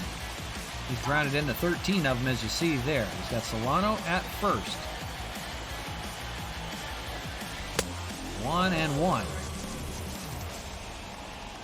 In the bottom of the 9th, we'll see Grichuk, McGuire, and Bichette. 8, 9, and 1 in their order. Canna fouls it away. It's 1-2. They would love a double play here. On deck is Franmil Reyes. That's hit pretty well out to center, but that's going to be run down by Springer. So it's 2 outs now here in the 9th. And here is Franmil Reyes, 1 for 3 with a double back in the 4th. And he's the last hope in the 9th if they want to get ahead. Franmil has a 7-game hitting streak that he extended. Not too many guys. Solano the runner on first, 1-0. Curveball and his eyes lit up, 1-1. On deck is Wellington Castillo, the catcher today. 1-1, fouled away, 1-2. So here we go. Lays off 2-2. David Phelps trying to send this to the bottom of the 9th with no score. 2-2. That is off the glove of Vladdy. He's got to hurry. Fires at the first and in time. And we're going to the bottom of the 9th with still no score. Brewers upset the Padres with a walk-off single. That's awesome. That's friggin' awesome. Go Brewers. Crew. Good to see that. So that makes it now a game in front of the Dodgers. So might have a chance to go within a half a game. That's cool. So Tim Hill and Roberto Ozuna are warming in that bullpen, but they're going to let Tyler Rogers come back out for another inning of work. He's going to face 8-9-1 Randall Grichuk here. The Blue Jays just need a run, but they've only had a hit on the day, and that's probably the reason why they're going to let this go a little bit further. The Blue Jays can't score here. We're going to an extra innings rule, and that's not the thing that the Expos bullpen wanted. They were trying to keep them fresh. They may have to keep on playing. What are the odds? Rogers will try to keep it going as long as he can. 1-2 here. Got the called strike 3 of Grichuk and 1 away here in the 9th. Rogers is pumped. They can't figure it out. They can't buy a hit today. Here's Reese McGuire, the catcher. And he'll take a strike 0-1. On deck is Bo Bichette. They just need one to come through. Strike on the sinker, 0-2. Good call there. And a strike 3. Down goes McGuire. I've got to see how many strikeouts there are in this ball game right now. This has got to be astonishing. 15 strikeouts combined between the Blue Jays. 7 strikeouts on Expo hitters. That is amazing. That is some work right there. You see the line. Glasnow a third of an inning with 1 strikeout. He had got 1 strikeout of that. Adams went 4 with 1 hit and 6 strikeouts. Freeman went 2 2/3 with 4 strikeouts. And Rogers right now trying to finish off the 9th. 2 away, and here's Bo Bichette. He has struck out all 3 times. Looking for the golden sombrero here. Sinker's in there for a strike. 0-1. The bullpen putting on a show. Here's a ground ball for Hernandez. Throws over to first. And that ends the 9th. We have played 9 and no score. A 1-hitter combined by the Expos bullpen. Unbelievable. The extra innings rule coming into play. Franmil Reyes would be the runner at second, but we're going to pinch run for him. They're going to have Randy Arozarena be the runner at second. So he will enter this ball game. Wellington Castillo coming up. They'll have Roberto Ozuna pitch the 10th inning. Wellington Castillo can be the hero right now if he can deliver. He's 0 for 3 with 3 strikeouts, and David Phelps is back out there for another inning. First pitch, hit out to left field, but just foul. Just missed it. Wellington's got a chance to extend that hitting streak again if he can come through here. Swung on and missed on a good curveball in 0-2. 10th inning, no score from the Rogers Center. We've still got 1 more we're still supposed to play. Oh, this could take forever. 0-2, ground ball. They're not going to be able to advance him. And that's going to be a ground out. That is not what you wanted there. Here's Austin Nola, 1 for 3 with a single back in the 5th. David Phelps getting the job done here in the 10th. You're not through just yet. That's a base hit. Arozarena's coming home. Here's the play at the plate. Gurriel the throw. It's not in time. The Expos take the lead here in the 10th. An RBI single from Austin Nola. And now it's 1-0 finally. He delivers a big blow here in the 10th. On a day where we lost Tyler Glasnow in the first inning, and it's been an all-bullpen game, they have shut the door. Here's Ryan Braun. Swings and misses. Hey, baseball star, how's it going? Oh, this is game 3 of 4. We still got 1 more to play. I'm way behind today. Oh, I should have known playing 4 games would have killed me today. 10th inning, and finally delivers. And it's a ground ball. They're going to turn 2, but they're going to get 1 out of it. And now the Blue Jays will try to match. It's Austin Nola that gets the run going here in the 10th, and they will try to hold on and shut out the Blue Jays for a third consecutive game. Your attention. Randy Rosarena in the ball game. He's going to take over in center field. Don't move him over. Bonifacio will take over in right field. The second baseman. Marcus. Jimmy. And do we want to make any other moves? I don't think so. I think we're okay. They're going to go to the bullpen. A safe situation. They're going to ask Roberto Ozuna to finish this one off. 35th appearance now coming for him. 23 saves. 72 strikeouts. The runner on second is Bo Bichette. He has some decent speed out there. Marcus Semien to the plate. The Blue Jays only have one hit on this day. It's been all Expos bullpen. What a day it's been. Swinging strike 0-1. But anyways, Baseball Star, hope you're doing well. Hope you're having a great day today. Glad you could join. 0-1, swung on and missed. 0-2. Tyler Glasnow, the big story, back in the first. He leaves the ball game with a chest injury, and we need to find out the severity of that. But it's been nothing but Expos bullpen shutting the door today. Foul ball, 0-2. To the tune of one hit. One measly hit by the Blue Jays. 0-2. Doesn't get the call. 1-2. On deck is Lourdes Gurriel Jr. and in the hole, George Springer. Doesn't get much easier after that. 1-2. Swung on and missed. A big out, number 1 there.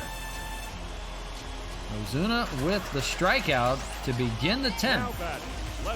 Here's Gurriel, 0 for 3 with a strikeout back in the 7th, 2 for 9 in his series. Got to hold that runner at second. Ground ball play for Sean Rodriguez. The runner's not going to move, and that's out number 2. They're down to their last out, and it's to the bat of George Springer. Springer can be a hero here if he can walk it off. Or at least tie this ball game up off of Ozuna. First pitch, fastball. In for a strike, 0-1. 1-1.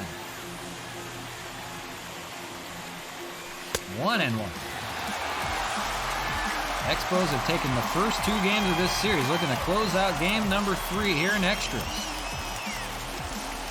2-1. On deck is Teoscar Hernandez. 2-1. Fly ball out to left field. Ryan Braun says he's got it. And he does. It's another shutout of the Toronto Blue Jays. This time it takes an extra inning, literally, and they win in 10, 1-0 your score on a day where the bullpen had to get the entire job done with the loss of Tyler Glasnow with 1 out in the first. It was all bullpen after that. Tyler Rogers gets the win. 10 innings of one-hit baseball. They blank the Blue Jays and win the series. They'll try to go for the 4-game sweep of the Blue Jays when we come back. If I can hold on. It's been a long day. Roberto Ozuna gets the save there. Tyler Rogers the win in 2 innings of relief, but it was all bullpen. We had to hold on somehow. Glasnow only pitched a third of an inning. We need to find out what happened to him first.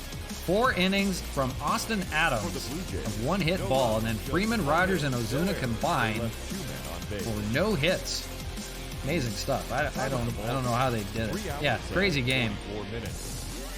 On 1 run in the 10th. So let's check on Tyler Glasnow and make sure we don't lose him for more than just 1 start. Then we'll have to make a move. We've already lost Matt Kemp. He had an abdominal injury. Glasnow is going to be out for a few days, so we'll keep him in the rotation. He'll be okay to go. So that is really good news. So we'll keep I don't know why they put Robertson there. We'll put Glasnow there. So that's okay. That'll be okay to go. Our bullpen was saved pretty well, so they're not terrible right now. So I don't think we'll have to make a move there. We are without Matt Kemp still. He has an abdominal strain. We can deal with that. So here we go, final game. We're playing up against the Ross Stripling and the Blue Jays here. Homer Bailey will get the nod for the finale. So let's get into it because We're way behind schedule today. Jeez Louise. Playing an extra hour than I anticipated. Then we have the Houston Astros back in town. We'll play a 3-game series in Houston tomorrow on the stream. I'll bring the trash can back out. We'll be ready to go. Rogers Center for game number 4 as they go for the sweep. The roof is open again. Clear skies. Homer Bailey. Bullpen will be okay. We'll be all right. We have Oliver Perez, David Robertson, Rogers, Hill, and Ozuna can still pitch. So we'll hang in there. We'll be all right. As far as hitting is concerned, Franmil might need a day off. We'll give it to Jorge Bonifacio. They have Greg Garcia as a DH. That's not going to happen. We'll make Wellington the DH. I know, buddy. We're not done yet. I know, buddy. We're not done yet. Let me let the dogs out because they're going to be going crazy if not. I'll be right back, guys. I know. Yeah, I'm sorry.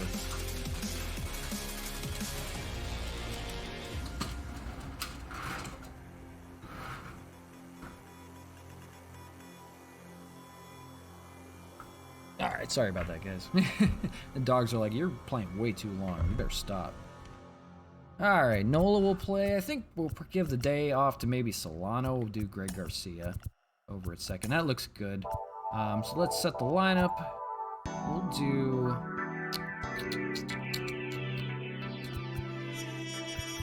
I'm thinking about actually doing Wellington Castillo hitting second. Call me crazy.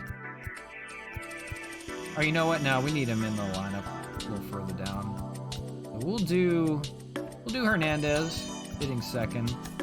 We'll do Canna, Sanchez, and then Castillo, and then we'll do Nola, Braun, Garcia, and Bonifacio. That looks good. All right, we're good to go now. Here we go, game number 4. Hopefully a quicker one. Here we are back at the Rogers Center. 4 of 4. Looking for the 4-game sweep at 63 and 14 right now. I need some new music because I don't know what this elevator is right now.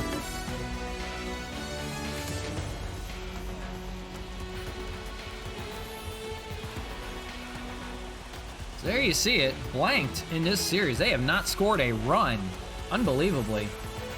We lead the series 3-0, 5-0, 6-0, and 1-0 in extras. Boy, they had their best opportunity yesterday and squandered it. They will ask Ross Stripling, the former Dodger, to get them a win. 3-3, 374 ERA, 60 strikeouts, and 79 innings of work. Got to limit the hits. Here is Randy Arozarena to lead things off. 290 hitter, 20 home runs, 50 RBIs, and a monster year. Probably a good nod for an all-star vote. And first pitch from Stripling, and we're underway in game number 4. That's going to be a grounder over the short. That looks like Bo Bichette there to Rowdy Tellez for the first out. Lineup for you. Cesar Hernandez gets bumped to second. Canna, Sanchez, Castillo gets another spot at DH. Nola, Braun, Garcia, and Bonifacio. For the Blue Jays really quickly, Bichette, Semien, Gurriel, Springer, Hernandez, Guerrero, Tellez, Grichuk, and McGuire. Same lineup as yesterday when they were blanked. Boy, they just, I don't know. And they were one hit by a bullpen. It was all bullpen. Hernandez fouls off the first pitch, 0-1. It's been a good year for him. He's just shy of 300, 299, 12 home runs, 36 RBIs. He will get an all-star nod at second base. And he's going to have himself a base hit. He'll be back to 300 ball. And he will have a one-out base runner for the Expos. That will bring up Mark Canna. 272 average, 30 home runs, 62 RBIs. He's been quiet. He's had 2 RBIs in this series. But only 1 home run by a player in this series. It's been Sean Rodriguez, of all people. And first pitch to Canna, fouled away, 0-1. So go figure.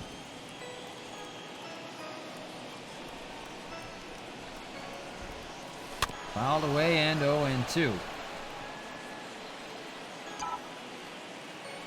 The runner on first. Hernandez, good speed over there.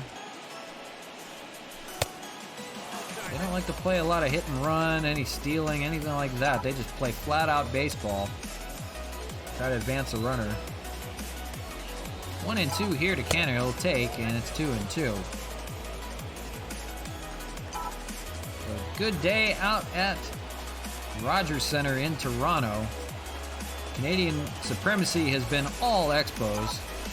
They have won all 6 games they have faced them. So hand over the trophy, if there is one, to Canada. 2 and 2. And up the middle, and that's going to get through for a base hit. So now it'll be first and second with 1 away. Stripling had to move his feet. Canada up the middle. Still seeing it well. Seeing a couple base runners here. Runner in scoring position for Gary Sanchez, hitting .296, 15 home runs, 28 ribbies. See if he can take advantage here with Wellington Castillo looming. First pitch, and that is hit really well out to left, but that's going to stay in the yard and caught out there in left. Hernandez is tagging the throw into third, and he is safe. So it's a sacrifice fly for Gary Sanchez. And up steps, who else? Wellington Castillo hitting .420, 6 home runs, 13 RBIs. He'll try to drive a run here in the first. Stripling looks in, he checks the runners. Here is the first pitch to Wellington. Fastball jams him and fouled, 0-1. Castillo can reach, it'll be Nola. Base hit here will put him on the board. They waited until the 10th to score their first run, and they're gonna have to wait a little bit longer here. Right field, Grichuk will make the catch, and that ends the first for the Expos. So 2 runners on and nothing doing. We'll go to the bottom of the first with the Blue Jays coming to bat. Be right back.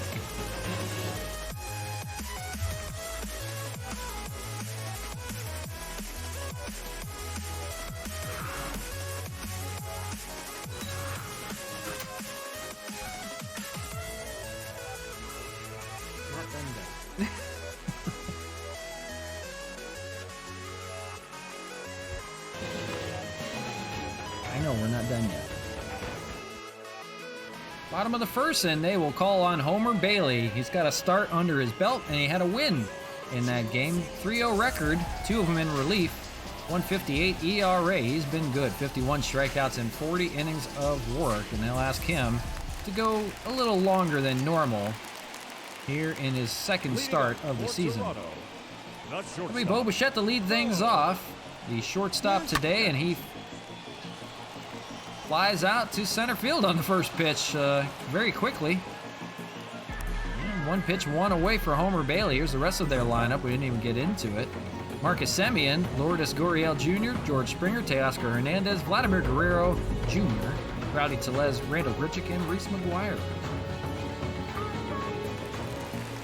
Oh, quickly 1 away, and here's Marcus Semien. .266 hitter, 9 home runs, 26 RBIs. A solid year.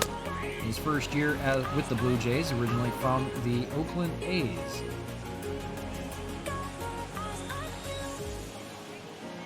Bailey the 0-1. And ground ball play. Nola will charge and fire it over to first, and does for the second out. Here's Gurriel, .266, 11 homers, 33 ribbies. Mainstay in left field. Fouled away.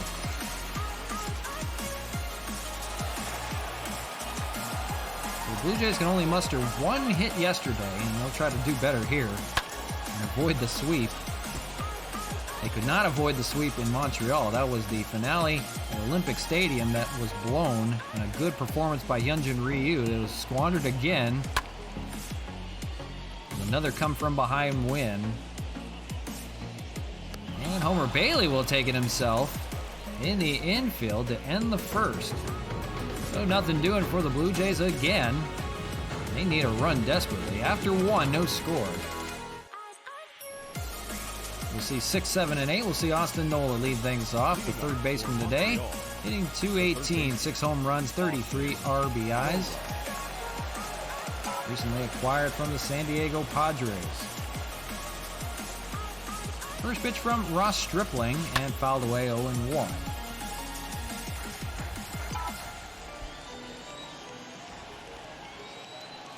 That's the finale of the 4-game series for you. I've given it all I can, Captain. 4 games goes a long way, I know that. Takes forever to finish. Popped up, and that'll be a play for Semien, no problem, and 1 away here in the second. Defense for you for the Blue Jays: Gurriel, Springer, and Grichuk, Guerrero, Bichette, Semien, Tellez, and McGuire. Here's Ryan Braun, left fielder today, 278 hitter, 16 home runs, 38 RBIs, and a nice bounce back year. Might get an all-star nod himself.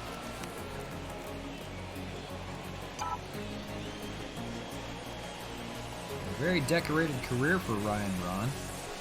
And he pops up the 1-0 count. Hit pretty well out to right field, but no problem. That stays in the yard for Grichuk. Everything's going to die out there with the roof open today. Here's Greg Garcia, 275, 1 home run, 15 RBIs, having a steady year at second base today. Left-handed hitter.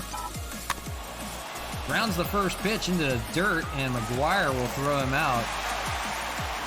No problem there, and that ends the second. So on we go. Bottom of the second, no score from Toronto. It's going to be 4, 5, and 6. George Springer will lead things off. Leading off for the Jays, the center fielder. Much better hitter against right-handed pitching, and we'll see one here in Homer Bailey. 6 pitches to get through the first inning. Flat out dealing. Shatters the bat on the first pitch and foul. 0-1. I'll have to get a new piece of lumber. Maybe there's cork in that one from the former Expo, or the former Astro, I mean.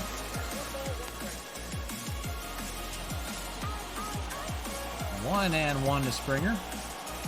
That's hit pretty well down the right side, but just foul. Bailey will go for the punch out 1-2, and foul away will do it again. 21 home runs for Springer this year. He's been quiet in this series, as have many Blue Jays hitters. Shut out in all 3 games. There's a ground ball play for Hernandez over there at short, 1 away. Batting good. The designated Here's Teoscar Hernandez, the DH today, 240 hitter. Hernandez. 2 for his last 18. It's been a rough go. 1-0. On deck is Vladdy Guerrero Jr. Back to his regular 6th spot in the order. 2-0. The pieces are there for the Blue Jays. They just need to put it all together at the same time. The bullpen has been their worst part. And the lack of offense in this series is mind-boggling. It's hard to fathom. Swung on and missed. 2-2. They were just unable to put a string of hits together. They could lead off, but then they would be stranded.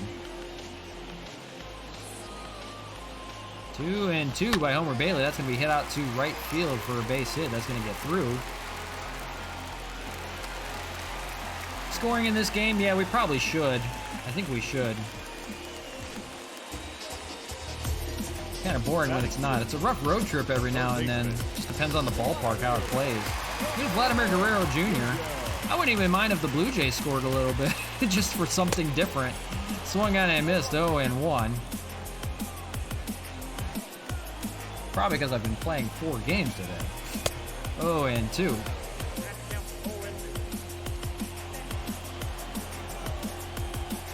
Homer Bailey gets another strikeout. He gets Guerrero here, second out of the second. First strikeout for Bailey. Here's Rowdy Tellez. A big lefty. Checks on the first pitch, and he goes 0-1. The runner on first is stranded there for the time being with 2 outs, 0-2 count. Here's the 0-2. All the way, we'll do it again.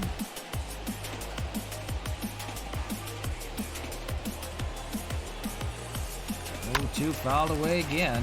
Hanging in. Oscar Hernandez, the runner, over at first. Popped up out into right field, fairly deep, but it's Bonifacio that's playing out there in right field today, makes the catch. And that retires the side in the second, so nothing doing. Homer Bailey cruising through 2, no score. Bonifacio will lead things off. It's 9-1 and 2. He's having a pretty good year he's putting together. 285, 5 home runs, 9 RBIs, excuse me. And he's going to lead off with a base hit here. Drops in front of Grichuk out and right, and some speed on the base paths here to begin the third. And up steps Randy Arozarena. Now that the center fielder. Maybe we'll get to Ross Stripling here. Arozarena 0 for 1 with a ground out, 6-3 on the play. Back in the first to lead things off. Ground ball play that's going to be, oh, look at Stripling. Pulls a rabbit out of his hat and throws it over to first, and at least gets the runner over there. Didn't have a chance at 2, but man, didn't think he would make a stab at it either. Boy, look what I have. So now the runner on second is Bonifacio, and here's Cesar Hernandez with a single in the first. He's 1 for 1. First pitch to him is fouled away. The Expos runner in scoring position will look to get the first run here. They had a chance in the first, but squandered. And that will at least advance the runner. That boots from Semien, and now everyone is safe. First and third with 1 out. See how they rule that. That should be a base hit. And it is. First and third for Mark Cannon. He had a single back in the first. Dangerous hitter here. First pitch, and that is popped up out into left field. They're going to probably test him. Here is the throw home. Here comes the runner. It's offline, and the run scores. The Expos take the lead on the sacrifice fly by Mark Canna. So even when he's not hitting home runs, he's getting the job done. And 1-0 your score here in the third. So with 2 outs, a runner on first, here's Gary Sanchez, 0 for 1 with a flyout. Does that still consider it Canada Day then? Mark Canada Day? Maybe. It's been all the Quebec side of Canada in this series. In both series, actually. 6-0 against the Blue Jays. Running away with it. Popped up. Semien runs out to the outfield, and he's got it for the third out. But they get their first run here in the third. 1-0 your score.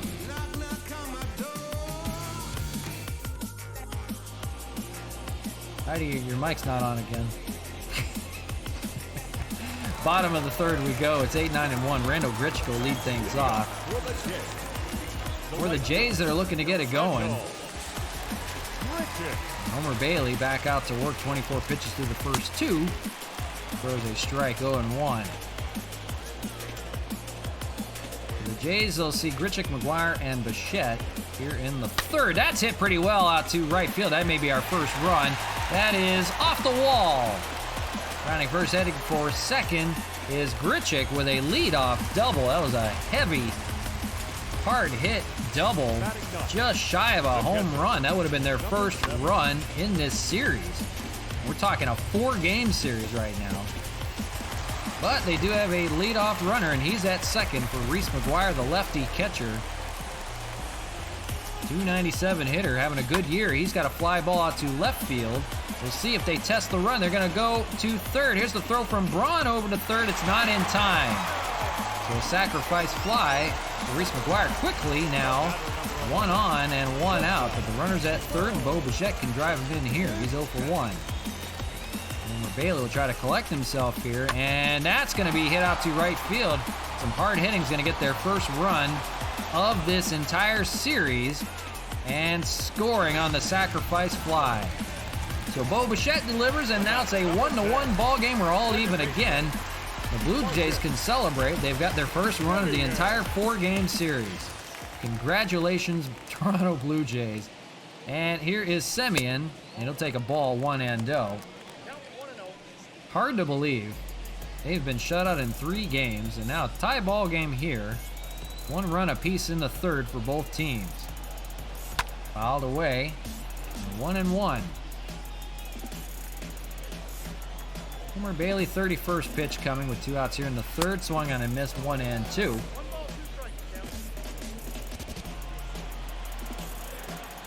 The Blue Jays string together a couple hits and they get their first run. Wasn't easy. They trade 2 outs to do it. That's hit pretty well out to right field, and we'll see. Back is Bonifacio to the wall. He leaps. It's off the wall. So another hard hit ball, and Rosarena is going to corral. It's going to be a triple for Marcus Semien. So they're not done just yet. A triple for Semien. Here's Gurriel, and all of a sudden, the bats have woken up. Somebody turned on a switch. Swung and missed by Gurriel, 0-1. Homer Bailey can still get out of it with the run, with the game tied and only a run given up. But he's got to run around third here. He's got to be careful. Swung on and missed, 0-2. All of a sudden, the Blue Jays learned how to hit. Swung on and missed. They'll only get the run. So it remains a tied ball game. But they do get one on a couple sacrifice flies on 3 hits. 1-1 your score now after 3. It'll be the DH Wellington Castillo to lead things off. 5, 6, and 7. We'll see Nola and Braun in that order. Ross Stripling works with a tie ball game and goes back to work. First pitch is fouled into the catcher's mitt. 0-1. Wellington 0-1. He popped out to right field back in the 1st. Pitch up high. 1-1. So we'll see. The Expos had 1 run, and that's all they needed in Game 3. Here in Game 4, 1 is not going to get it done. That is going to be caught out there in right field by Grichuk. Robs Castillo of a base hit. So 1 away here in the 4th. Here's Austin Nola for 1 with a pop-out back in the 2nd. Hard to believe, but Castillo already has as many home runs as Nola does, and has only played maybe about a 5th of the games less. 2nd out, that's caught by Springer out there. Quickly 2 away here in the 4th. And now Stripling finding a groove. Here's Ryan Braun, 0-1, 2-9 in the series. They flew out to right back in the 2nd. That's hit pretty well out to left. That is going to be caught out there. So all 3 outfielders make an assist or a put out in the game. That's Gurriel out there with a diving stab and takes away a base hit from Ryan Braun. So a quick 4th inning. We'll go to the bottom of the 4th. Still tied at 1. It'll be George Springer looking to buy himself a hit. He's 0-12 in this series. 0-1 here today. Faces Homer Bailey.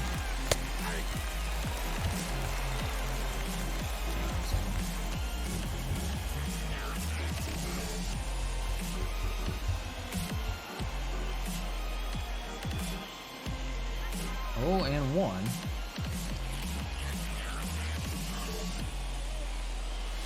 Oh, and 2.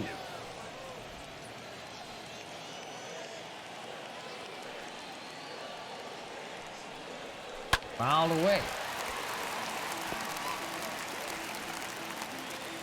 So 1-1 your score. Who's going to prevail in Game 4? Swung on and missed. Springer will go down. He is 0-13 in this series. Homer Bailey has a strikeout. That's 3rd for him. Here's Teoscar Hernandez, 1-1.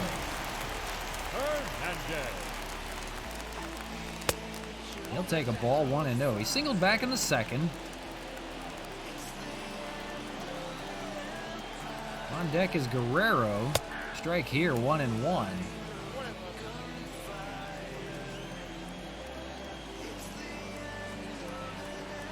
So it's nice to see that the Blue Jays are human. They do score a run finally in this series. It comes at a 1-1 ball game right now. Fouled away. Can they break through today and avoid the 4-game sweep?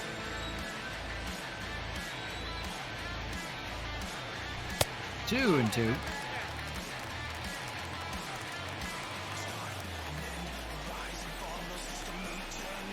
Fouled away.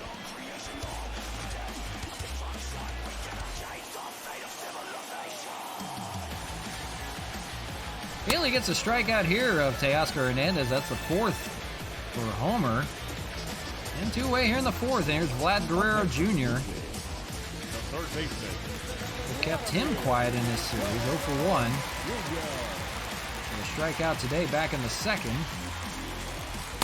Ball 1-0. Everybody's been quiet in the series, honestly. 1 for 10. Excuse me, 1 for 10 in this series. And that's going to get through, so he'll have himself a 2-out base hit. Extend the inning a little bit further. Gonna bring up the lefty Rowdy Tellez. First pitch to him, healthy hack, swung on and missed 0-1. Blew out back in the 2nd, he's 0 for 4 in the series. And that is going to be their first home run of this entire series. A 2-run shot for Rowdy Tellez. 6th of the year for him. And now a 3-1 Blue Jay lead, their first lead of this entire series, probably since they played the Expos entirely.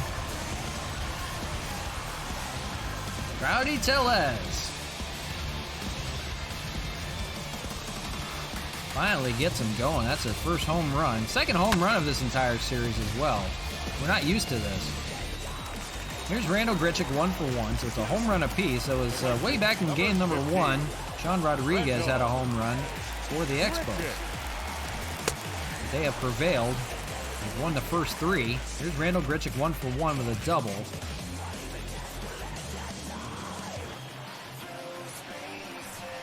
And now getting a Homer Bailey here in his 2nd start of the year. He's been a reliever for the most part. 0-2. Fouled away.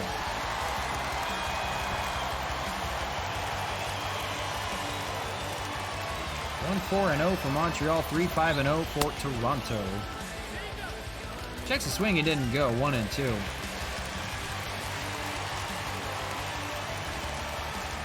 At least shut the door on the 4th for Homer Bailey and misses 2-2. They need a good outing from him. They need him to go at least another inning. That bullpen is a little taxed down there. There was an all bullpen game yesterday with the loss of Tyler Glasnow. He'll be out for just that one start. He'll be back in a few days, thankfully. And that ends the inning, but not before Rowdy Tellez goes yard. That was a deep drive to right field. He knew it. 3-1 your score after 4. So for the Expos, they need to bounce back. They have 8-9-1 in their order. Greg Garcia will lead it off against Ross Stripling. And hit pretty well, but foul from Greg Garcia on the first pitch. Not very often we say that about Greg Garcia. He's only got 1 home run on the year. Hit pretty well as well, but foul. We'll see Bonifacio and we'll see a Rosarena here in the 5th as they try to chip away and try to pull off this sweep, but the Blue Jays have other ideas. Ground ball play for Semien and 1 away here in the 5th. Bonifacio stands in 1 for 1 with a single and a run scored. That was back in the 3rd. Fouls it away. Guys are taking healthy hacks on Ross Stripling, but not turning it into productive plays.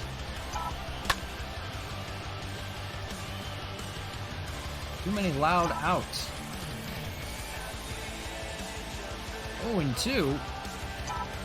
Way up high, but fouled. I don't know how you got a piece of that. 0-2. On deck, Randy Arozarena. Lays off. Good take on the slider. 1-2.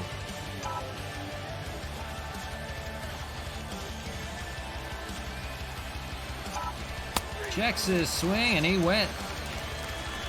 It's a strikeout for Ross Stripling. 2 away here in the 5th, and here's Randy. 0 for 2 with 2 groundouts. Don't forget the Expos are playing a man down. Matt Kemp's still out with an abdominal injury. He's out for a few more days.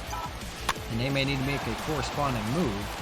Ground ball play for Bichette, and he's got it. That ends the fifth quickly. 1-2-3, go the Expos. Bottom of the fifth will go. 3-1 your score. It's Toronto out in front this time around. 9-1-2, and they'll face Homer Bailey in the fifth. He's hanging on after giving up 3 runs in the first 4. Here in the fifth, he's got McGuire, 0 for 1. Then Bichette and Simeon.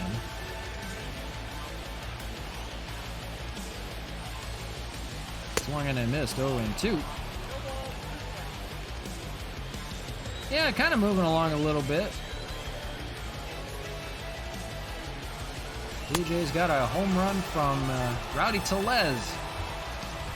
Homer Bailey gets his 6th strikeout. The batter number 11.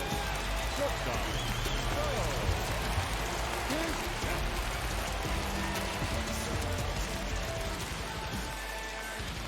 He's 0 for 1 on the day. Fly out and a sacrifice.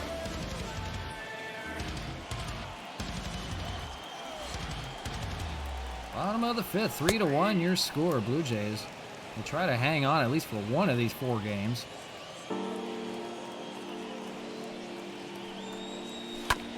And ground ball over to short. Hernandez didn't see it right away. Fires it over in time, though. A good play by Hernandez, 2 away. Austin Nola this is not good. An x-ray is going to be needed for Austin Nola. The way he's holding his arm, this looks bad. He's going to be removed from the game. We've lost Matt Kemp already. Now we lose Austin Nola, and we just acquired him. Chad Pinder may be coming back faster than we thought. And I guess Sean Rodriguez is going to come in and play third base. That is not good. We've lost Austin Nola for maybe a significant amount of time. Hate to see that. So now, this is the 3rd injury we're dealing with in this series. This is a tough one. Sean Rodriguez will come in and play third base. The attention will turn to Austin Nola this time around. Anytime they say that, that's never good. So we'll be making even more moves here shortly. I think Chad Pinder will be coming back off COVID protocol here shortly. So maybe we can line that up for the Astros series. We'll see if he's allowed to come back yet. 0-1 to Marcus Semien. He's 1 for 2 on the day. Swings and misses, 0-2. 2 away in the fifth. We just can't keep players healthy all of a sudden.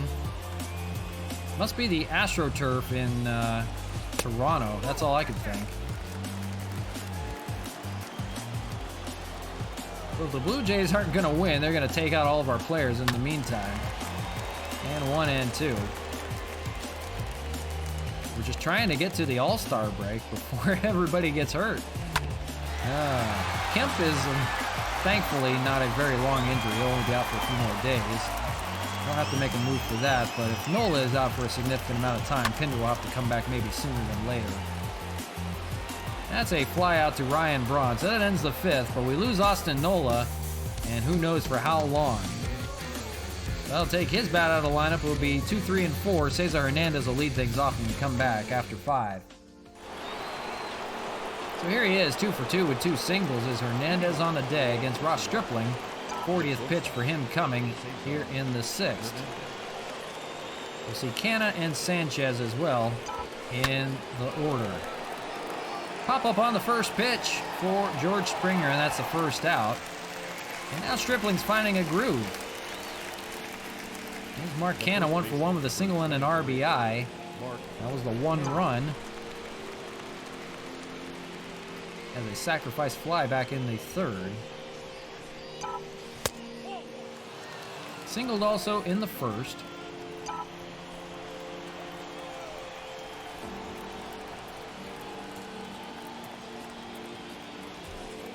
Swung on and missed.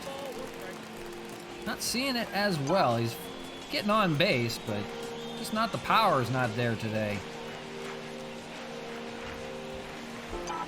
That's up the middle. He's got another one up the middle for a single. So no problem hitting for Mark Canna. Now 2 for 2. Guys are just lacking the super offense. Here's Gary Sanchez, 0 for 2. Fly out and a pop out.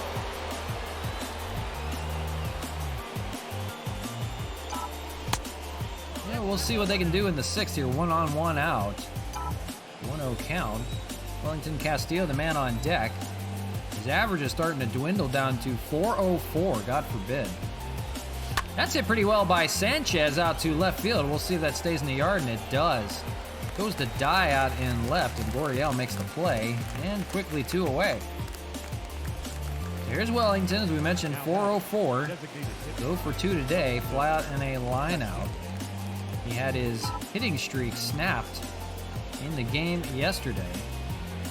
That was at 12 games. Takes the ball here 1-0.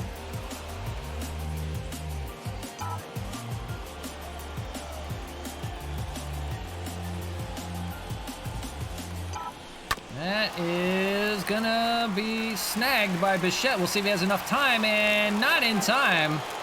The not-so-speedy Wellington Castillo beats it out for a base hit. He was hustling down there. Had to go a long way to pick up that one at short, and they may take a look at that one, but he's gonna be on. So 1st and 2nd, here's Sean Rodriguez, first at-bat for him on the day. And first pitch to him is gonna get through. They're gonna send the runner. Here's the play at the plate. Canna dives and he's in there. They're gonna get a run back. Sean Rodriguez, welcome back to the lineup. An RBI single. Who knew? So taking over for Austin Nolan. Offensively, he's taking over as well. It's been a good series for Sean Rodriguez. He had the 3-run homer in game 1. So they're within a run, and a runner in scoring position for Ryan Braun here, 0 for 2.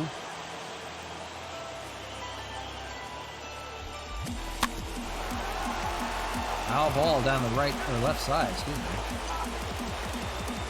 Tying run at second with the leading run at first. Ball misses 1-1. So the bullpen is stirring. Lefty and a righty, Chatwood and Malone. And they've got to get to that bullpen if they want a chance. 50 pitches for Stripling, 51 coming right here. Here's the 1-1. And popped up. We'll see if they have a play. They don't. They're going to lay off. They had a play on that one. So let's just lay it off on it. Lazy. 1-2. Here it is. Fouled in the dirt. Staying alive. 6th inning, 3-2. The Expos get one back. They're trying for more here. Fouled away again. Staying alive.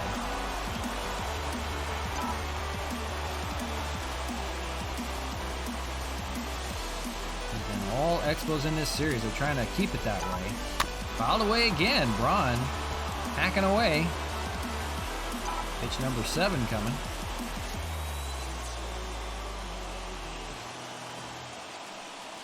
And swung on and missed. They finally get to him, but it's going to take a putout. 2-3, and they do. McGuire will throw it down, and that'll end the inning, but not before Sean Rodriguez, in his first AB of the day, gets an RBI single, scores Canna, and they're within a run. They chip away. 3-2 your score.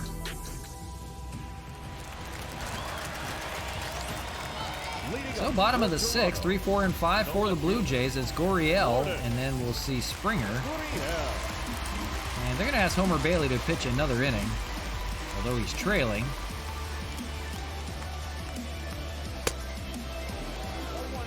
Actually, we're going to have a lefty when Tellez comes up in the order, and that's going to be Oliver Perez down there.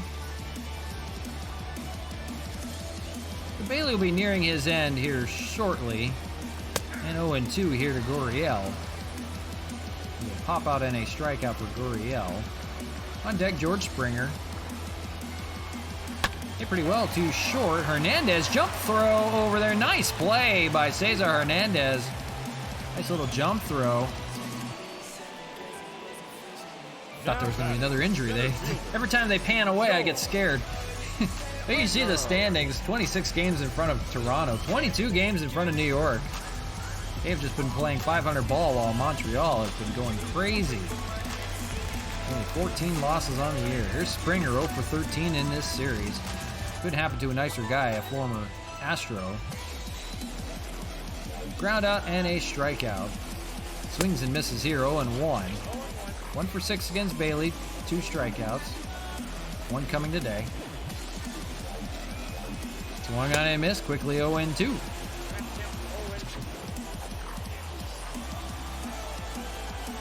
0-2, here it comes. Lays off 1-2. 1 out here in the 6th. 3-2 your score. It's a close one.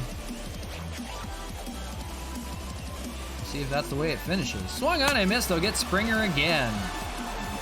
They have kept him so quiet in this series, and it's nice to see. 7th strikeout for Bailey. Here's Teoscar Hernandez, 1 for 2. And Bailey looking to get through 6 with just the 3 runs. Single back in the 2nd for Teoscar. If he reaches, we'll see Guerrero. Fouled away.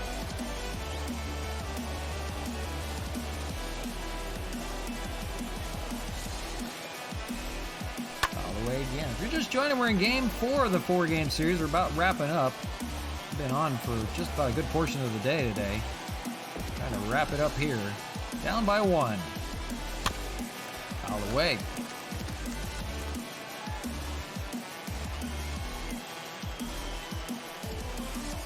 Oh, 2 swung on and missed. Homer Bailey will get through 6 with just 3 runs given up, but his team needs to get him going. Get him a little more support. 3-2 your score after 6.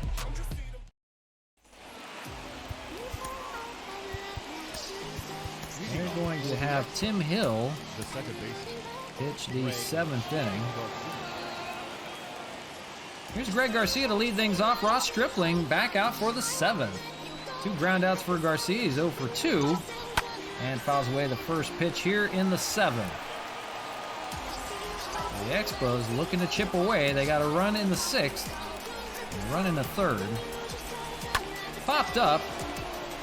Should be an easy play for Grichuk out there, and right it is. And out number 1 here in the 7th. They're running out of outs if they want to come back here.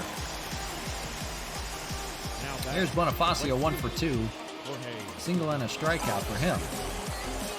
On deck will be a Rosarena. If anybody reaches, we'll see Hernandez. That's up the middle. That is going to get through for a base hit. So a real speedy runner with 1 away. Maybe a good opportunity here. And that is going to be the book on Ross Stripling. Now their good chance here that they can break away and get to this bullpen. That'll seal the deal for him. And they're going to call upon Tyler Chatwood. 4 appearances for him, 3.60 ERA. We'll see what happens here with a Rosarena. 3 groundouts, looking for a 4th here to get out of the 7th.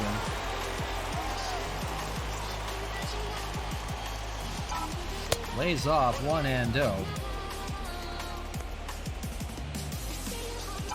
Good speed over there at first. We'll see if they can take advantage here and tie this ball game up. Ground ball, but foul down the left side. 1-1. 9-game hitting streak for Rosarena in jeopardy.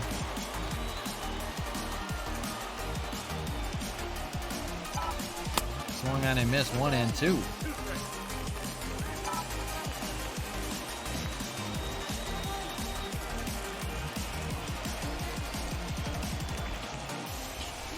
Popped up in foul territory, and Guerrero under it and makes the catch. So big out number 2 there.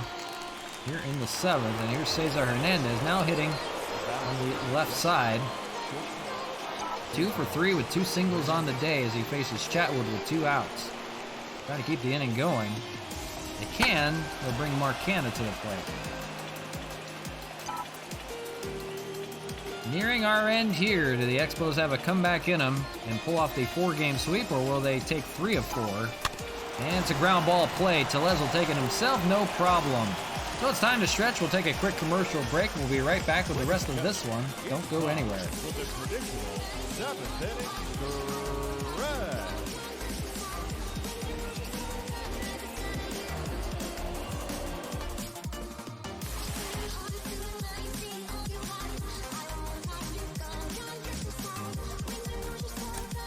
Leading up for the game, the third baseman, Vladimir Guerrero.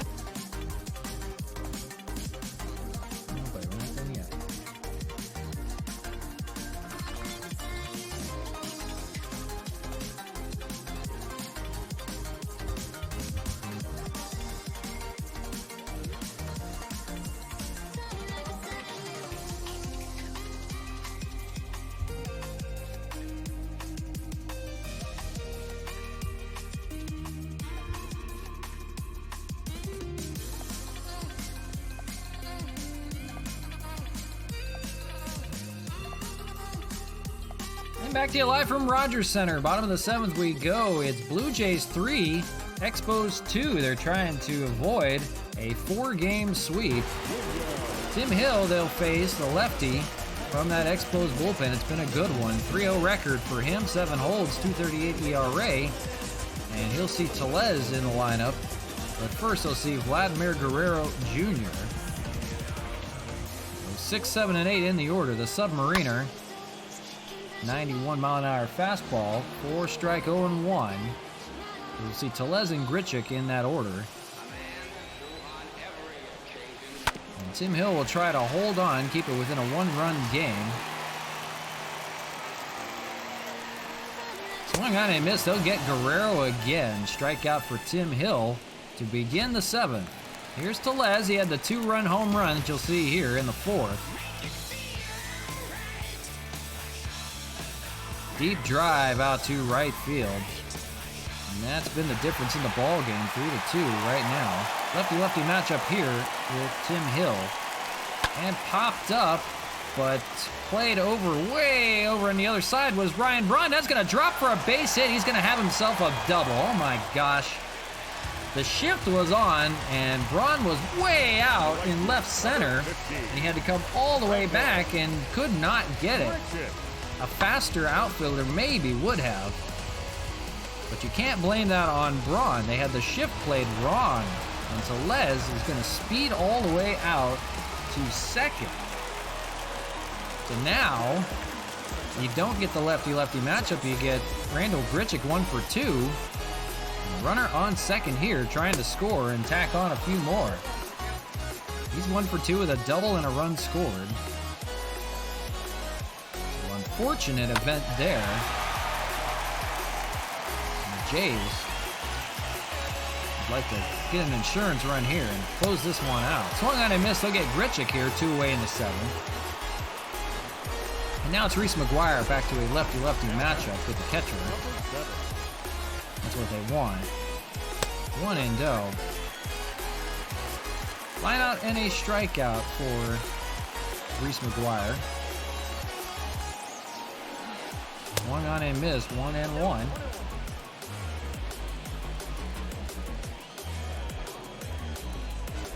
1-2.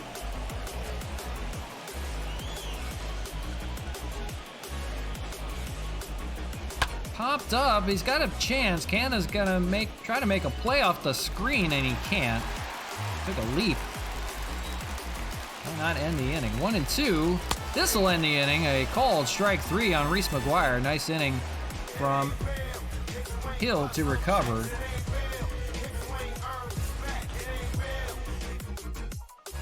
So we go to the top of the 8th. Leading off for Montreal, the first baseman. And as far as pitchers are concerned, we're going to use Whitgren. Mark Canna will lead things off here in the top of the 8th as they try to get a run back. 2 singles for him and a sacrifice fly. We'll face Chatwood again. Fouled away. 0-1. And we'll see Sanchez and we'll see Castillo. Their best chance if they want to come back here.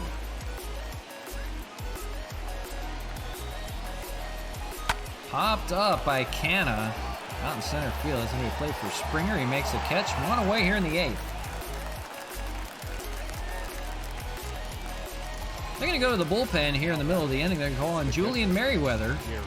1-3 record, 6.48 ERA. Very interesting move.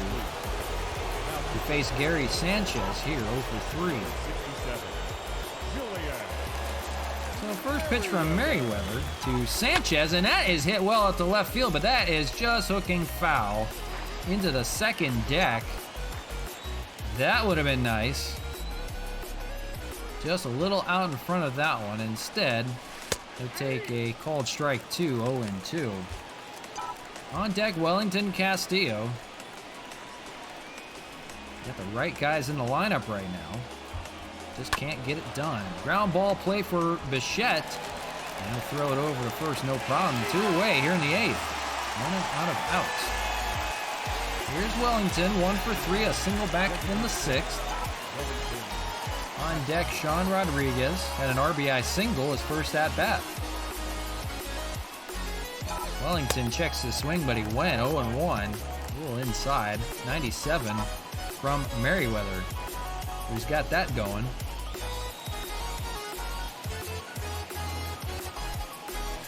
Popped up out in left center, fairly deep.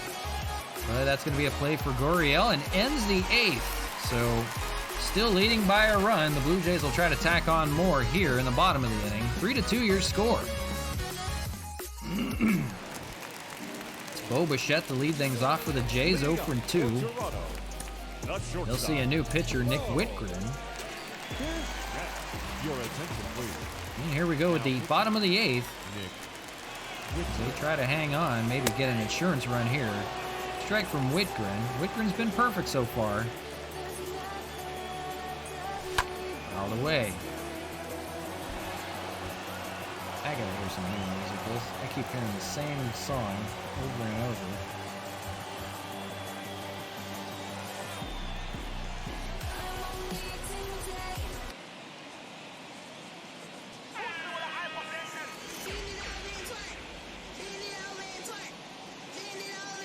Oh, and 2. Fouled away.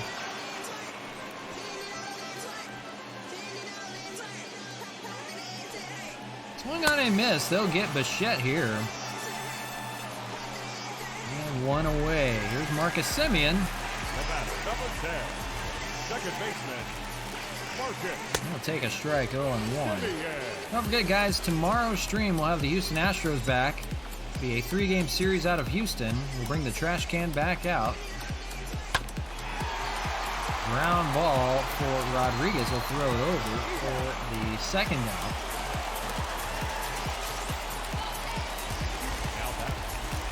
Hey, with 2 away here in the 8th, here's Gurriel Jr. We'll have that for you on the stream tomorrow, same time tomorrow. 1-0. He attends 43,000 screaming Canadians for this series. Been all Expos up to this point. Here in Game 6. 3 in Montreal, 1 by the Expos. The first 3, 1 by the Expos. So we're trying to win Game 7. Are the Blue Jays, and that gets booted by Garcia. That's going for second. They just nonchalantly get it in there, and it's a double for Gurriel. What was a Rosarena doing out in center? You got to back that up.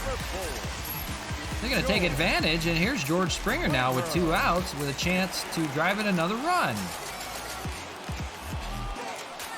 Boy, wake up, guys. 1-0.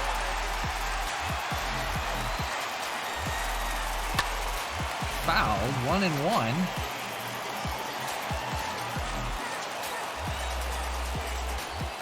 Swung on a miss, 1-2. Hopefully this won't burn him. Here's the 1-2. And swung on a miss. Springer is 0-for-14 in the series. That ends the 8th. We'll go to the 9th with the Expos trying to get a run to tie and 2 to take the lead when we come back.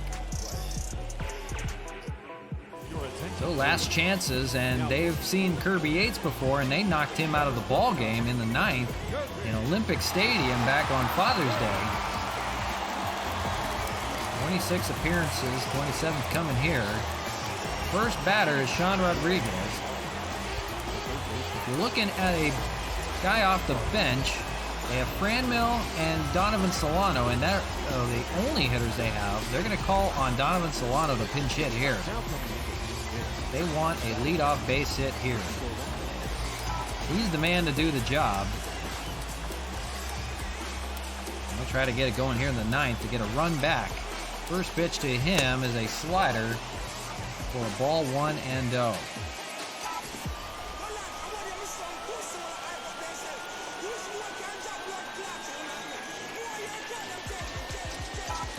Popped up by Solano. And Springer had to go a long way to come back in, but he makes the catch for out number 1. Ryan Braun standing in 0-for-3, but they're going to call on Franmil Reyes to pinch hit. They've used their last bench bat. They try to find any way to get a run that they can. On deck is Greg Garcia. Fastball in there, 0-1. 24 home runs for Franmil Reyes, 334 hitter.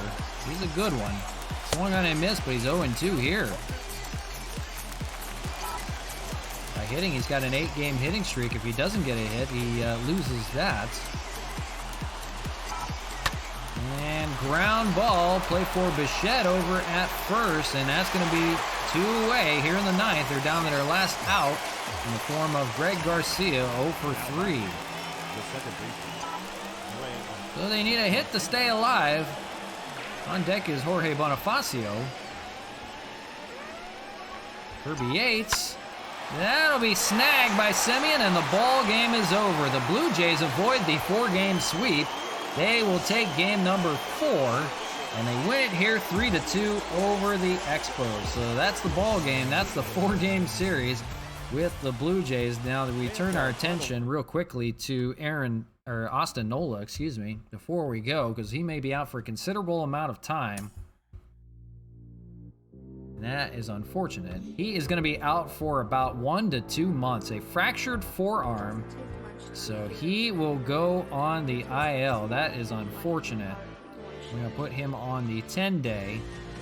And I believe we're going to call up Chad Pinder. So that will do it for me. We'll figure everything out when we come back. But signing out, because it took a long time today. Signing out, RJ to DJ. Thank you, everybody, for joining me. Astros on the series tomorrow. 3 games. Thankfully, not 4. 3 games with the Astros tomorrow. We will see you then. Take care, everybody. Have a good one.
Doesn't take much to be